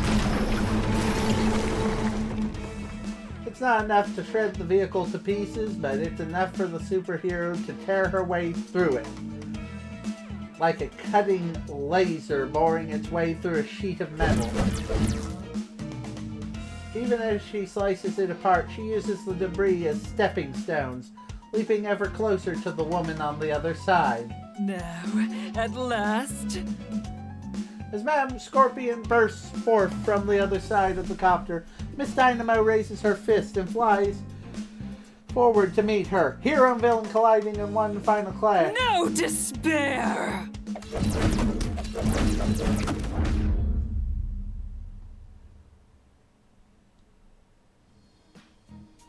It's succumb. The wreckage collapses and the red blade flashes and a strip of charred blue cloth flutters to the ground, a piece of the hero's cape. The villain has finally gotten through. Miss Dynamo gasps and falls to one knee. A hand clutches at a wound across her gut. Trembling, has she ever been hurt like this before? How? My skin, it can't... Madam Scorpion stands tall, unblemished, and unfazed, examining her sword as if checking her nails. Your skin? Oh, you poor thing. All this time, did you think it was your skin that stopped bullets? Haven't you noticed? Your uniform doesn't tear. It was never your skin. It's your bioelectric field. And after 76 strikes, my sword finally found the right frequency to cut right through it, as if it's hardly there at all. Better still, now I can imitate it. I've been using this cumbersome electromagnetic knockoff, but it's just not the same. I need yours. Don't worry. I'll put it to better use than you ever could. Get real. Even if you could, Nova won't let you. Funny you should mention her. You see, I have this theory. I think she knew about your powers too. I wonder why she wouldn't tell you. Paranoia? Or did she simply believe you weren't good enough? Well, considering this failure of a rescue operation, perhaps she was right. Shut up! I haven't failed. Not yet. This isn't over! With one final burst of energy, Dynamo soars once again, but not towards Madam Scorpion. Instead, she spirals up towards the hole where the hangar door used to be, unable to fly in a straight line. A momentary swerve nearly takes her into the ceiling instead, but she adjusts and continues to float upwards, past the cave and into the blue sky above. For a moment, I lose her in the sun. When I find her again, she's falling, a black speck with a fluttering cape tumbling towards the forest below. Madam Scorpion deactivates her sword and clicks her tongue. She made no move to stop the escape, content to watch alongside me. It seems quite over to me. Wouldn't you agree, Stanley? Yeah, sure does. Dude, do you think she's... Dead? Not yet. Not that it matters to me. I'm satisfied either way. Even if help reaches her in time, she won't live another second outside of my shadow, knowing that I can finish the job anytime I want. In some ways, that's almost better than killing her. Now then, let's... What's this? Well, well. It looks like we have one more pest to take care of. Come along, Stanley. I wonder if it's our very stupid ex-employer. Yes, ma'am. Right behind you. I turn to follow, but I stop after a single step to look over my shoulder. Beams of sun shine down through the open hangar doors, glistening off the remains of the sliced and shattered bedlam copter. We won, didn't we? Then why do I feel so... No, forget. I'm just too accustomed to losing these confrontations. That's all.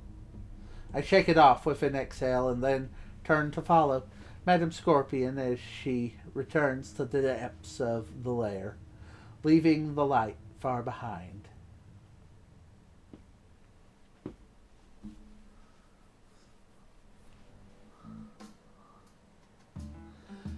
I have to jog to catch up to Madam Scorpion, who makes no effort to wait for me as she re-enters the lair's labyrinthian halls. She glances over her shoulder as I approach, but says nothing. Even after matching her pace, the silence hangs until a realization. Hey, where's Lord Bedlam? When you mentioned that we had to deal with another pest, you didn't mean... Possibly. Though I can't say for certain. We'll find out when we reach my regional uplink. Someone's trying to access it. I grunt in acknowledgement before falling silent once more. Man, are we really gonna have to face down Lord Bedlam too? Man, I expected today to have some carnage, but this? It bothers you, doesn't it? What do you mean? That she could be dead. It bothers you. I'll get over that. I had a feeling that would be part of the package when it came to our... what do you call it? Our arrangement? I know what I signed up for. And besides, it's part of the job, right? I mean, I always knew the stakes here. Guess I've just been on the losing end of these things for so long that I forgot about them. If that's what it takes to win, I can adapt. Good. Because that's exactly what it takes. There's a reason killer instinct and winning mentality are said in the same breath. Ambition always comes with casualties. I'm so glad we understand one another.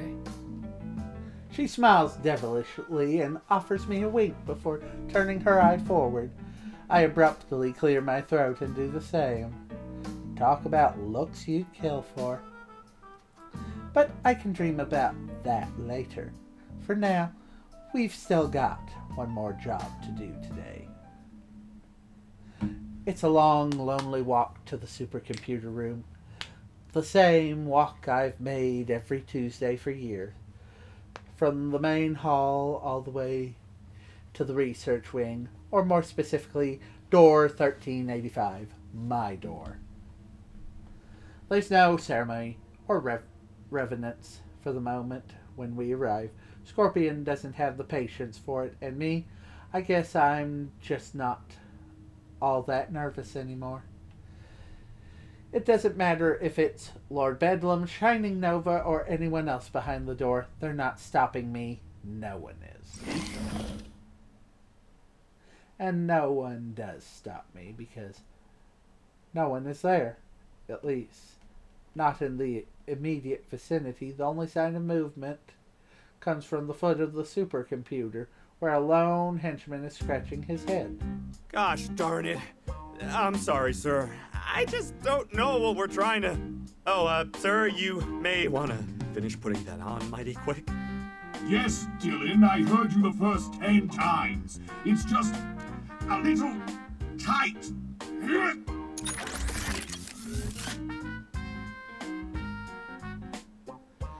Oh no.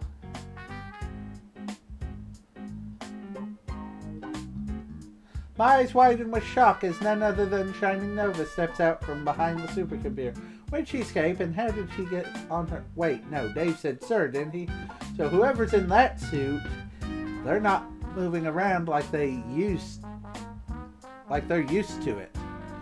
Each step feels clunky. That means no, it can't be. Yes, excellent! At last, my glorious new raiment is... What? When did they get here? Why didn't you tell me?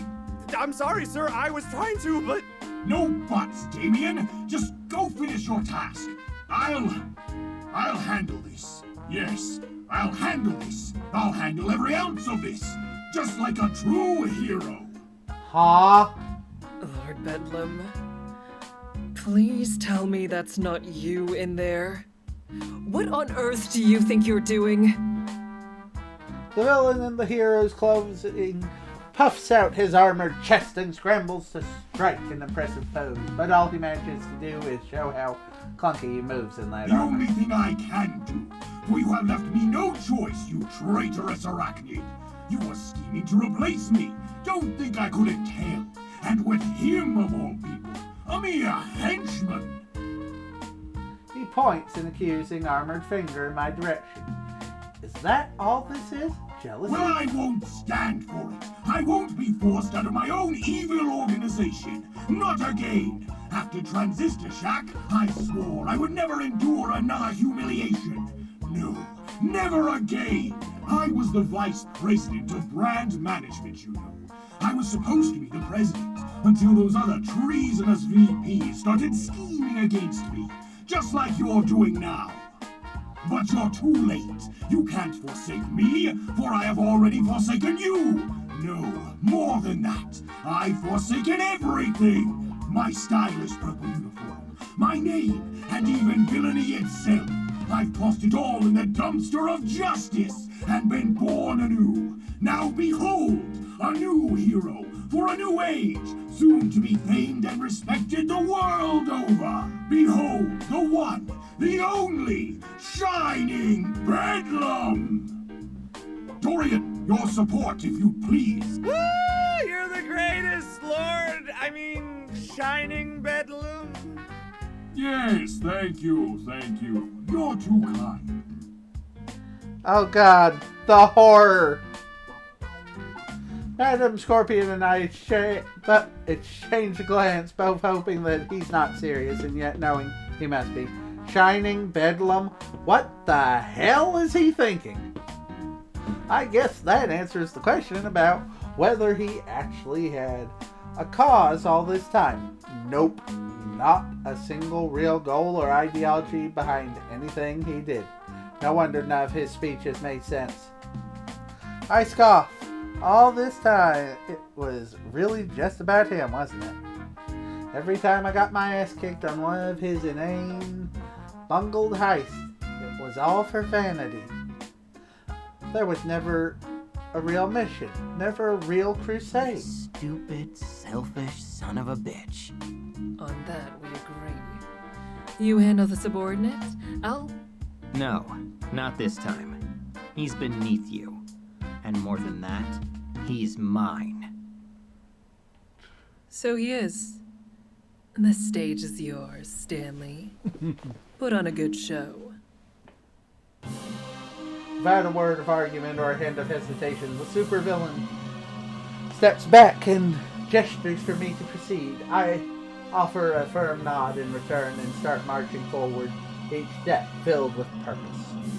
I think I'm gonna beat the shit out of this Ah, sending your minion first, are you? How like a villain, sacrificing her own pawn just to test the might of my shining justice. The only thing that's being tested here is my patience. And again, you've been testing that for years. Oh, well, you won't have to be patient for much longer, number 065, for your misdeeds shall soon receive their proper reward. And by reward, I mean a blast from my patented, unstoppable Bedlam cannon! You mean Shining Nova's patented, whatever she calls it? Definitely not that, though. How the hell did you get it anyway? Don't tell me. If you must know, we struck a mutually agreeable bargain. All I have to do is defeat you insubordinate ingrates, and the world will welcome me as their newest, greatest hero. Well, she didn't say that specifically, but I can read between the lines. And do you know what else is written there, number 065? Your doom! I said, do you know what else is written there, number 065? Your imminent destruction, little boy. No, what else? That you're fired! I don't even bother to move as the blast of the energy careens harmlessly to my left. He missed by such a wide margin that I could tell his aim was off long before he fired. Blasted newfangled contraption! She must have miscalibrated it. As Bedlam struggles with the armor's wrist cannon, I hold out my right arm and activate my It's not anti-blade. miscalibrated. And for the record, I'm not replacing you. You're just outdated, Shining Bedlam. The world's moved past people like you, whether they're villains or heroes. Here, I'll show you.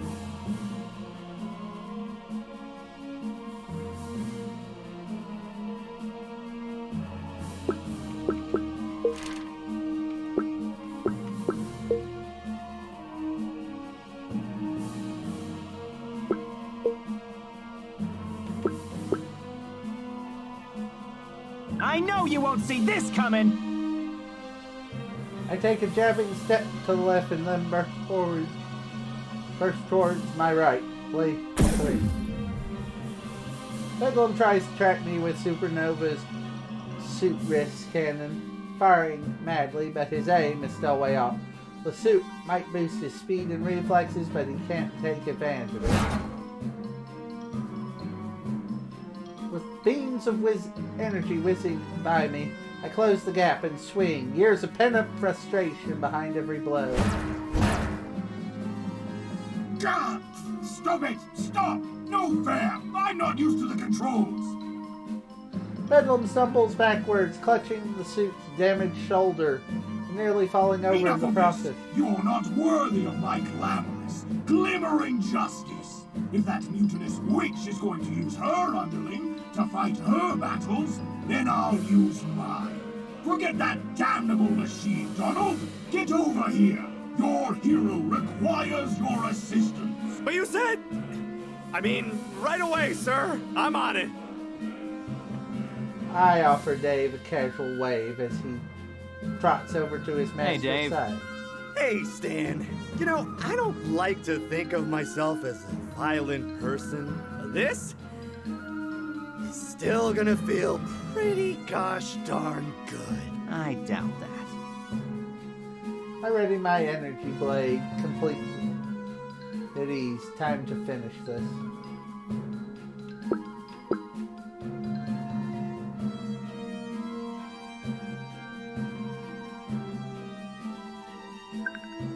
No need to be flashy or take 2 minutes. Let's be methodical, systematic. I beckon Dave toward me. He's happy to oblige, charging forward and swinging his baton like a madman. Of course, it doesn't do much good when it runs into the flat of my wrist. With Dave's attack stop cold, we're caught in a deadlock. As my attacker tries to lean forward to take advantage of his height, I shift my weight and kick his left knee. Hey, no fair! The taller man's leg buckles and falls until my knee finds his shin. But I'm your supervisor.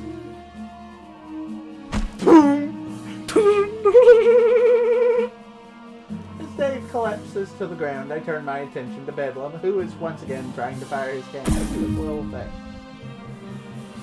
Bobbing and weaving, I stay low as I charge my former boss. Wayward energy blasts whizzing over my head. Within moments, I'm in range and swing for his knees as well. Ha! What do you think you're swinging at? Always aim for the... Wait, why am I... No! While Bedlam tries to pivot and counterattack, the suit's knees give out and he flails back and forth until tumbling backwards right down the stairs that lead to the supercomputer. This is ridiculous! Yeah, whatever his complaints, it's undeniably effective. With no functionality in his leg, Bedlam is unable to stop himself until he finally collapses at the base of the stairs, either unconscious or When I too tell dizzy people to this move. story, I'm definitely gonna say I planned that. Shine on, you crazy moron. I like that achievement title. I exhale and deactivate my weapon, giving my former boss one final look before turning away. Well, I guess that's that. So, Bedlam botched it, huh? Damn it, I tried to tell him to bring the suit to me instead of using it himself, but no. I whirl around just in time to see Shining Nova's armor rise from the ground like some kind of undead cyborg. What the hell's going on? Once it's upright, the suit cracks open and spits out the unconscious form of the villain formerly known as Lord Bedlam, and then immediately closes Nova? it. How are you doing this? And where are you doing... That's none of your concern. Though if this idiot had stuck to the plan we agreed to, I'd be right there blasting an energy beam up your ass, you lying sack of shit. I still can't believe you could look me in the eyes and lie to me like that. Breaks my heart, Stan. I mean, I knew you were lying, but it still hurt. So you lied right back and struck a deal with Bedlam, huh? That's a little hypocritical. You're in no position to pass judgment on anyone. Not after what you did to Dynamo. If I hadn't gone to her when I did, I don't care if Scorpion slams sword. There's no excuse.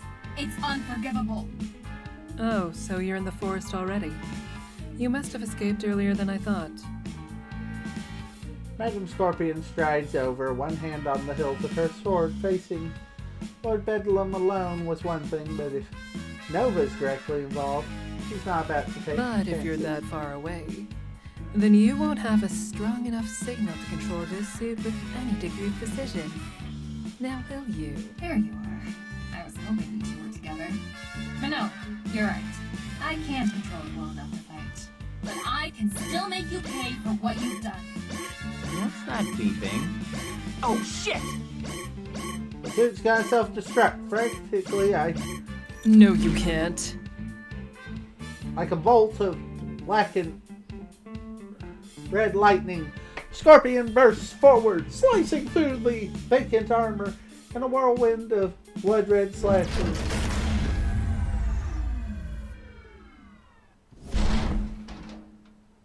The beeping stops. The armor crumbles, falling to the ground in a dozen smoldering pieces. No one on this earth can make me do anything. I let out a sigh of relief as Scorpion deactivates her sword and flips her hair over her shoulder. She can act confident as she wants, but that felt awfully I'd close. say the same thing, but my boss is standing right here, so it'd be a little awkward. Scorpion smirks deviously as she slinks in my direction, drawing ever nearer as she speaks. Your deference is appreciated, but you've earned the right to boast. You handled yourself well. That old fool never stood a chance. In fact, you were exemplary all day, Stanley. I'm quite impressed. She's within arm's reach now and leaning closer still. Her fingers lazily trace the emblem on my chest. How did it feel? Good. Real good, actually. Well, get used to it. She's a breath away, so close that we can feel each other's heat. But she stops. Her lips part and then twitch into a smirk, as if she hasn't decided whether she's teasing me Because for us, this is just the beginning. She then presses a finger into my chest and steps back, biting her lip. I can't help but let out a little scoff as I grin back at her. She'll never stop harassing me like this, will she? Turning swiftly on her heel, Madame Scorpion saunters towards the exit, completely ignoring the prone, twitching form of Lord Bedlam as she steps past See him. to it that this room is cleaned up, will you? Discreetly, if you please. Yes, ma'am. You've got it. As Madame Scorpion nears the exit, she stops to shoot me a smoldering look over her shoulder. And Stanley, when you're done, come see me in my office. Let me guess. Discreetly? Oh no, not at all. I plan on being perfectly indiscreet. With that, she departs and I shake my head, letting out a low whistle. That woman knows how to make a damn exit. Sorry, decided to add that last part. I can feel an extra spring in my step as I set about my work. It's been a long day, maybe the longest day I've ever had. But I don't feel exhausted at all. Sure, there's some obvious motivation at play, but this doesn't feel like the end of something. Not even close. It's just like Scorpion said, for us, this is just the beginning.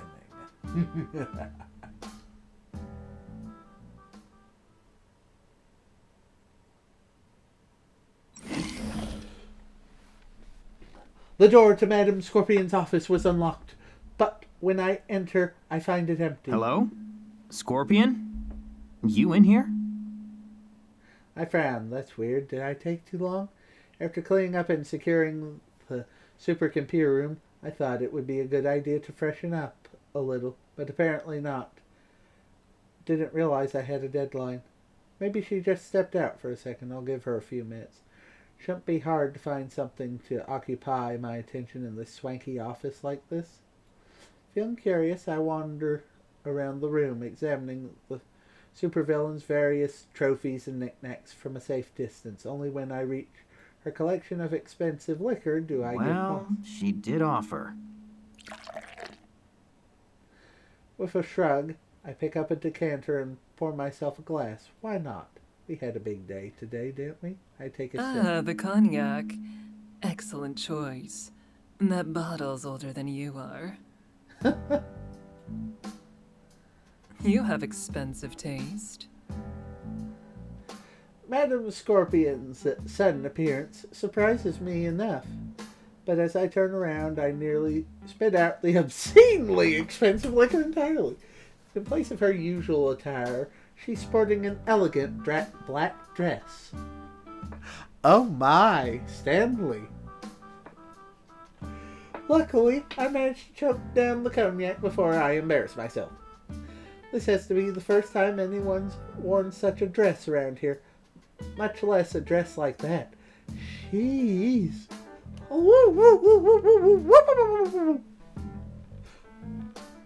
It's okay. You can recover. Play it cool, Stan. You're one to talk in that dress, and here I am without my Italian suit. I'm feeling a little underdressed. Don't. We're not attending a gala. I'm wearing this for my own pleasure. I've had my fill of business attire. Isn't that why you do most things, though? Not that I'm complaining. Your pleasure is my pleasure. When it comes to my wardrobe, you mean? Among other things. She smiles and plays with a strand of her hair absent-mindedly, a habit of hers I've noticed. Surely you speak of the great pleasure you take from being an insightful and effective business partner. Oh, so I've been upgraded from paramour to partner now. Ah, crap. Sorry, just a bad joke. I didn't mean to bring that up. I know you want this to be strictly casual and all that. No, don't apologize. In fact, I was going to bring that up myself. Earlier, you asked if our relationship had to be casual. What if there was a chance that it didn't?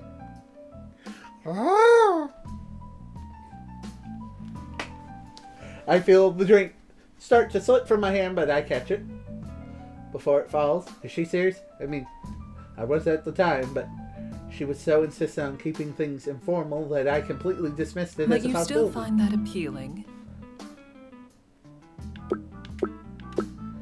Yeah. Appealing's a good word for it. But I'm curious.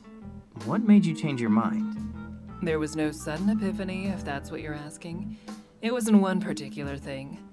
More like a collection of little details. But I don't want you to get the wrong idea. This is still just an understanding. We may venture a little deeper, but we're still testing the waters. So that's a no to the promise ring then? Oh, what are our rules on Valentine's? 'Cause I'm buying chocolate for myself either way. So if you want to go half and half... No chocolates, no sonnets, and no anniversaries. No cloying sentimentality of any kind. Understand? Got it. Big no on the sentimentality. Anything with a heart is off the table. But seriously, I do get it. I just couldn't help myself. Usually you're the one who's toying with me. Oh, that's not going to stop. I promise you that. But there will be changes. She stirs from her perch and takes a step closer. Not hesitant, but controlled. The deeper we go. She takes another step and reaches out with her fingernails, running slowly up my The chest. more dangerous it will be. Her finger reaches my collar, but it doesn't stop, continuing ever upward. Each day, you'll come face to face with death. Her nail scrapes against my skin, drawing blood. It trickles down my And neck. even madness. Her finger reaches my cheek, painting a line of red across it that ends beneath my chin. It coaxes me forward. And should you ever betray me, then you will look back fondly upon death and madness and beg for their embrace. I feel the devil tugged my lips into a grin. If I'm being honest, I expected no You're less. twisted. You know that? But you like it. So in spite of my basic instincts of self-preservation, in spite of what's left of my fractured moral compass, I lean forward and embrace it.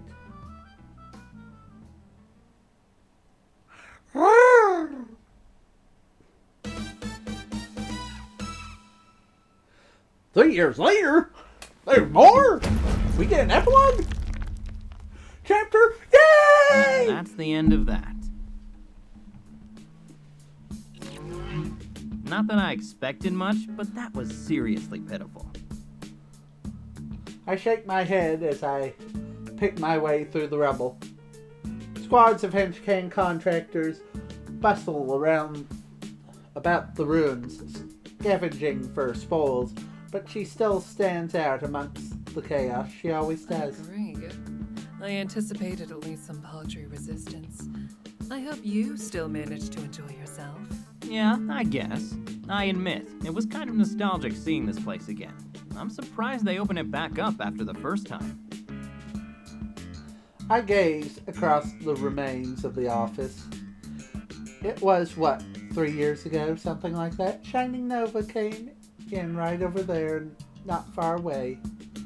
Huh, I guess this was where Madame Scorpion and I first saw each other. Funny, I didn't think about that until just now. It doesn't bother. I don't bother mentioning it to her, though. She's never been one for fuzzy memories. You get what we came for? More or less. I admit, this is something of an appetizer. It's a big night for us. I figured we could use the warm-up. Speaking of which, we have some final preparations to make. So, when you finish delegating the cleanup? The supervillain turns to leave, and I nod and Sure thing. I'll be right behind you. I wave down a nearby contractor. He responds immediately, offering me a crisp salute and hustling right over. There was a time when ordering people around like that felt weird, but I've gotten used to it. Oh, and Stanley, when we're done... I turn away from the contractor and flash a knowing Your grin. office? And wait for us to fly all the way back. Come now, I'm not a muck. With a devilish smirk, Scorpion turns on her heel, tossing her hair over her shoulder as she struts towards our helicopter. She's putting on a show, certain that I'm staring. Not that she's wrong. It's the look over her shoulder that gets me through. I let out a sharp breath and shake my head. All right, let's wrap this up. Chop, chop. And, make sure no one else is on that helicopter. High priority.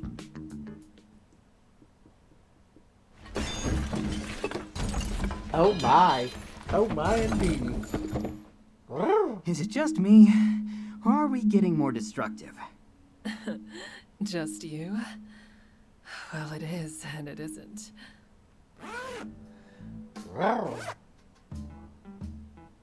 I turn my attention away from my own uniform to watch as Scorpion finishes zipping up. As ever, I admire how easy she makes it look. Always perfectly composed. It's your new nanotech. It's taking well. It may never put you on my level, but even so, I'll have to be less gentle from now on. This is still you being gentle? Relatively. The helicopter didn't crash earlier, and my office is still functional. Is that not delicate enough for you? I offer a skeptical glance as I finish adjusting my gloves. Technically, she's not wrong.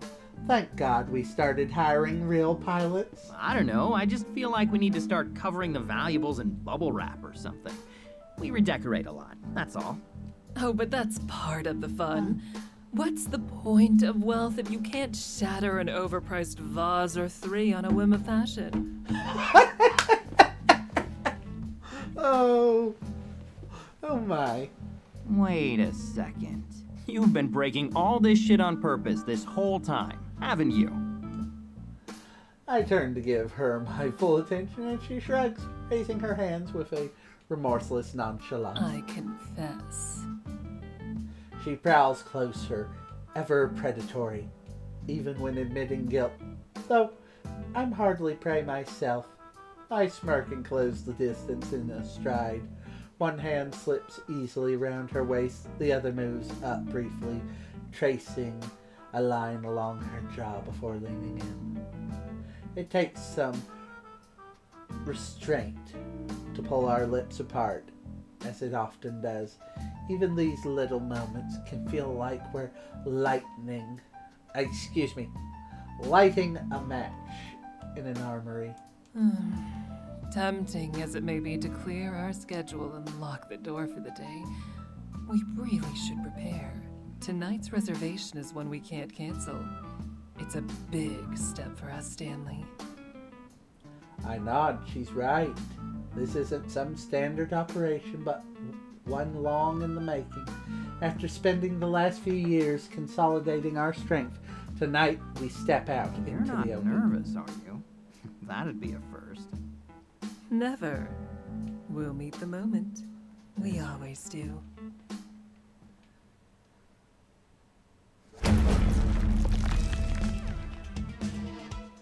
And with that, the headquarters of Northwestern Hero Association have officially been breached. News, it's actually Captain Colonel.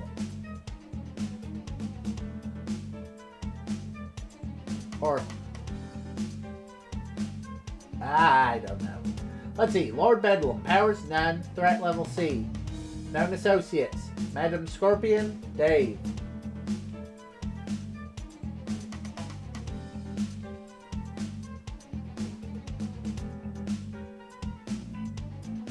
A regional organization dedicated to coordinating and aiding the efforts of superheroes throughout the Pacific Northwest. The NWHA has been a nuisance for far too long, and today we finally put an end to their heroic antics. HenchCan contractors, sporting every color of the rainbow, pour into the control room, quickly subjugating the NWHA handlers and meager security in the middle of their evening shifts. As we planned, the heroes are now blind and deaf. Disarray is sure to follow. At last, our moment has arrived. Madam Scorpion and I step into the room side by side. A platoon of contractors follow, awaiting our command at rigid attention. Yet, instead of laying them loose, the super villain looks to me. Would you care to give the order, darling? Oh, thank you, dear. Me? I feel a wide, satisfied grin on my face. As the head of Scorpion Group, normally these moments fall to her by default, but this night is both of ours, isn't it? All squads, engage! Root out the enemy and turn this place into rubble. Today they face the Scorpion Group, and that means today they face total annihilation. The platoon of henchmen cheer wildly and charge ahead, eager to carry out our will. And why shouldn't they be? The ones who perform well will be compensated handsomely, and that's all they really want. But the two of us, we want so much more than that, and tonight we will finally get it. Holy beep! Do you remember this dress? Oh! We kinda sorta get to see a Stanley. How could I forget? You wore it 3 years ago. And Stanley certainly is looking the part of the supervillain.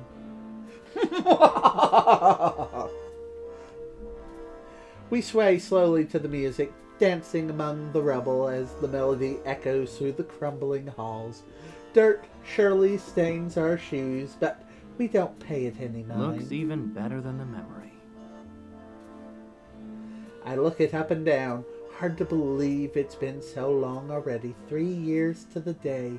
In fact, hang on to the day. Is that Wait, right? this isn't just a victory celebration, is it? Why, darling, what on earth would give you that idea? Unbelievable. You really staged an entire invasion for our anniversary?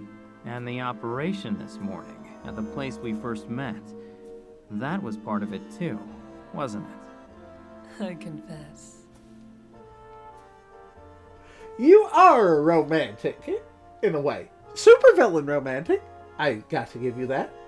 Psychotic, beautiful, yet, so darn sentimental. She presses closer and I can feel her relax as her body leans into mine. The smell of her jasmine perfume mingles with the suit and sweat and a touch of elegance among the rooms we create. For a time our silence holds as we dance on, yet a thought rises in the back of my mind and I can't help but And chuckle. here I thought you didn't have the patience for, what do you call it? Cloying sentimentality? I've decided to allow for exceptions. Oh, have you? Can I get that in writing? You know, for posterity? Absolutely not. not. Her lips twist into a grin as she looks me in the eye. In the past, this is where she threatened to kill me if I told anyone, but now we both know I'll never tell, and that she won't kill me, probably. But Stanley, isn't this what you wanted? To crush your enemies, see them driven before you, etc., etc.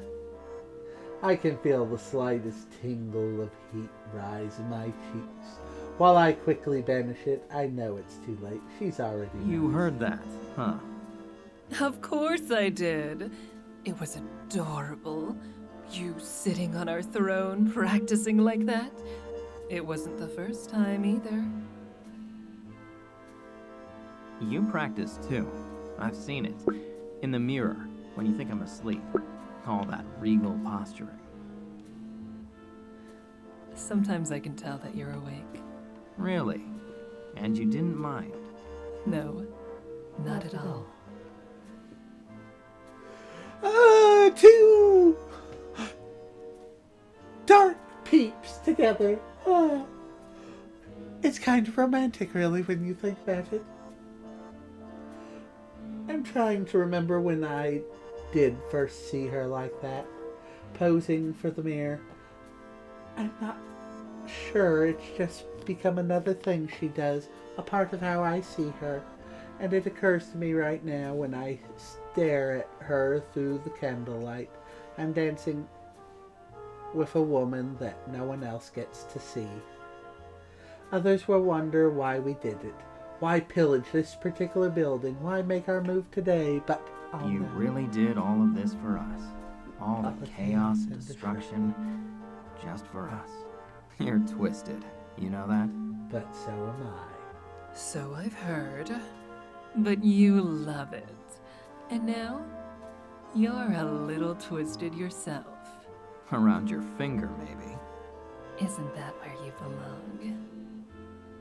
I confess. I must confess. The music plays on and we hold each other close. Alone in the abandoned husk of this once shining temple, raised and ravaged by our own hands. Everything around us can crumble and burn.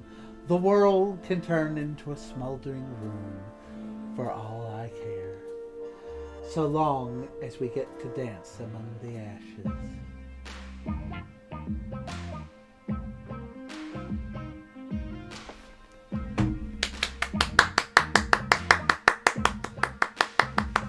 I'm always walking, Hey! but I never seem to move.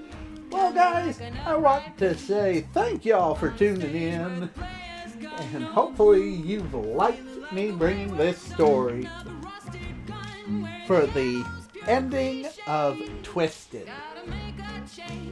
One of what I come to understand is 12 possible endings. So it's definitely an interesting.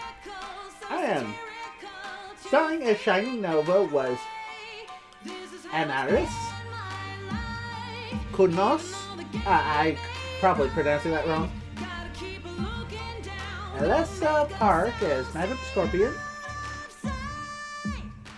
Anthony Sardinha as Dave and Chef Antonio. Daphne Netsuga as Miss Dynamo. Susie Young as Nightingale.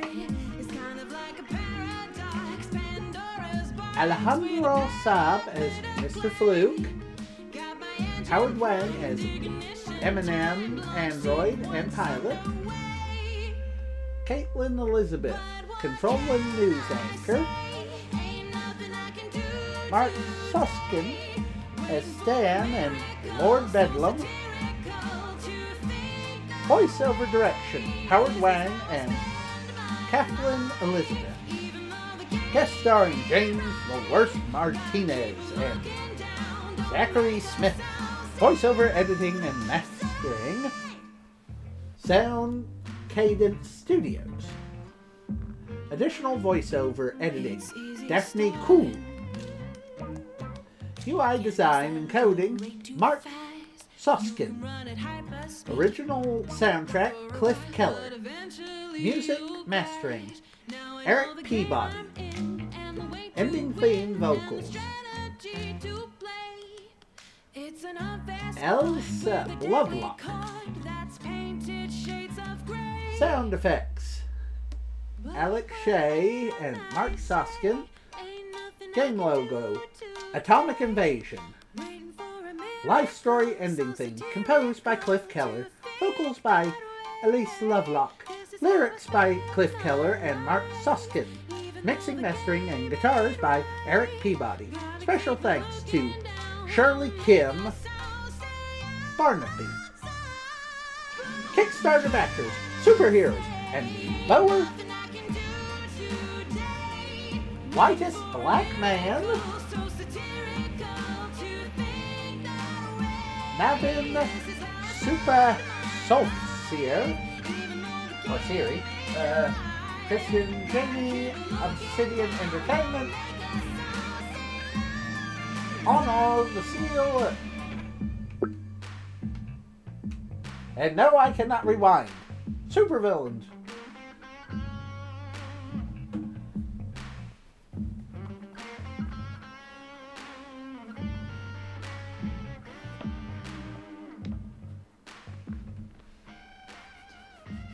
Where it's just going too fast for me to read all these names. Alex Gonzalez, Cloudy, Stefan J. Espieto, Huzu Star, Joan Soskin, Senior Henchman, Andrew Mower, Elizomna, Vudix, Bohoi, Goatframe, Zumeg, Eliza Pension, Jay-Z, Hatnix, Alex Torian, Jupiter June,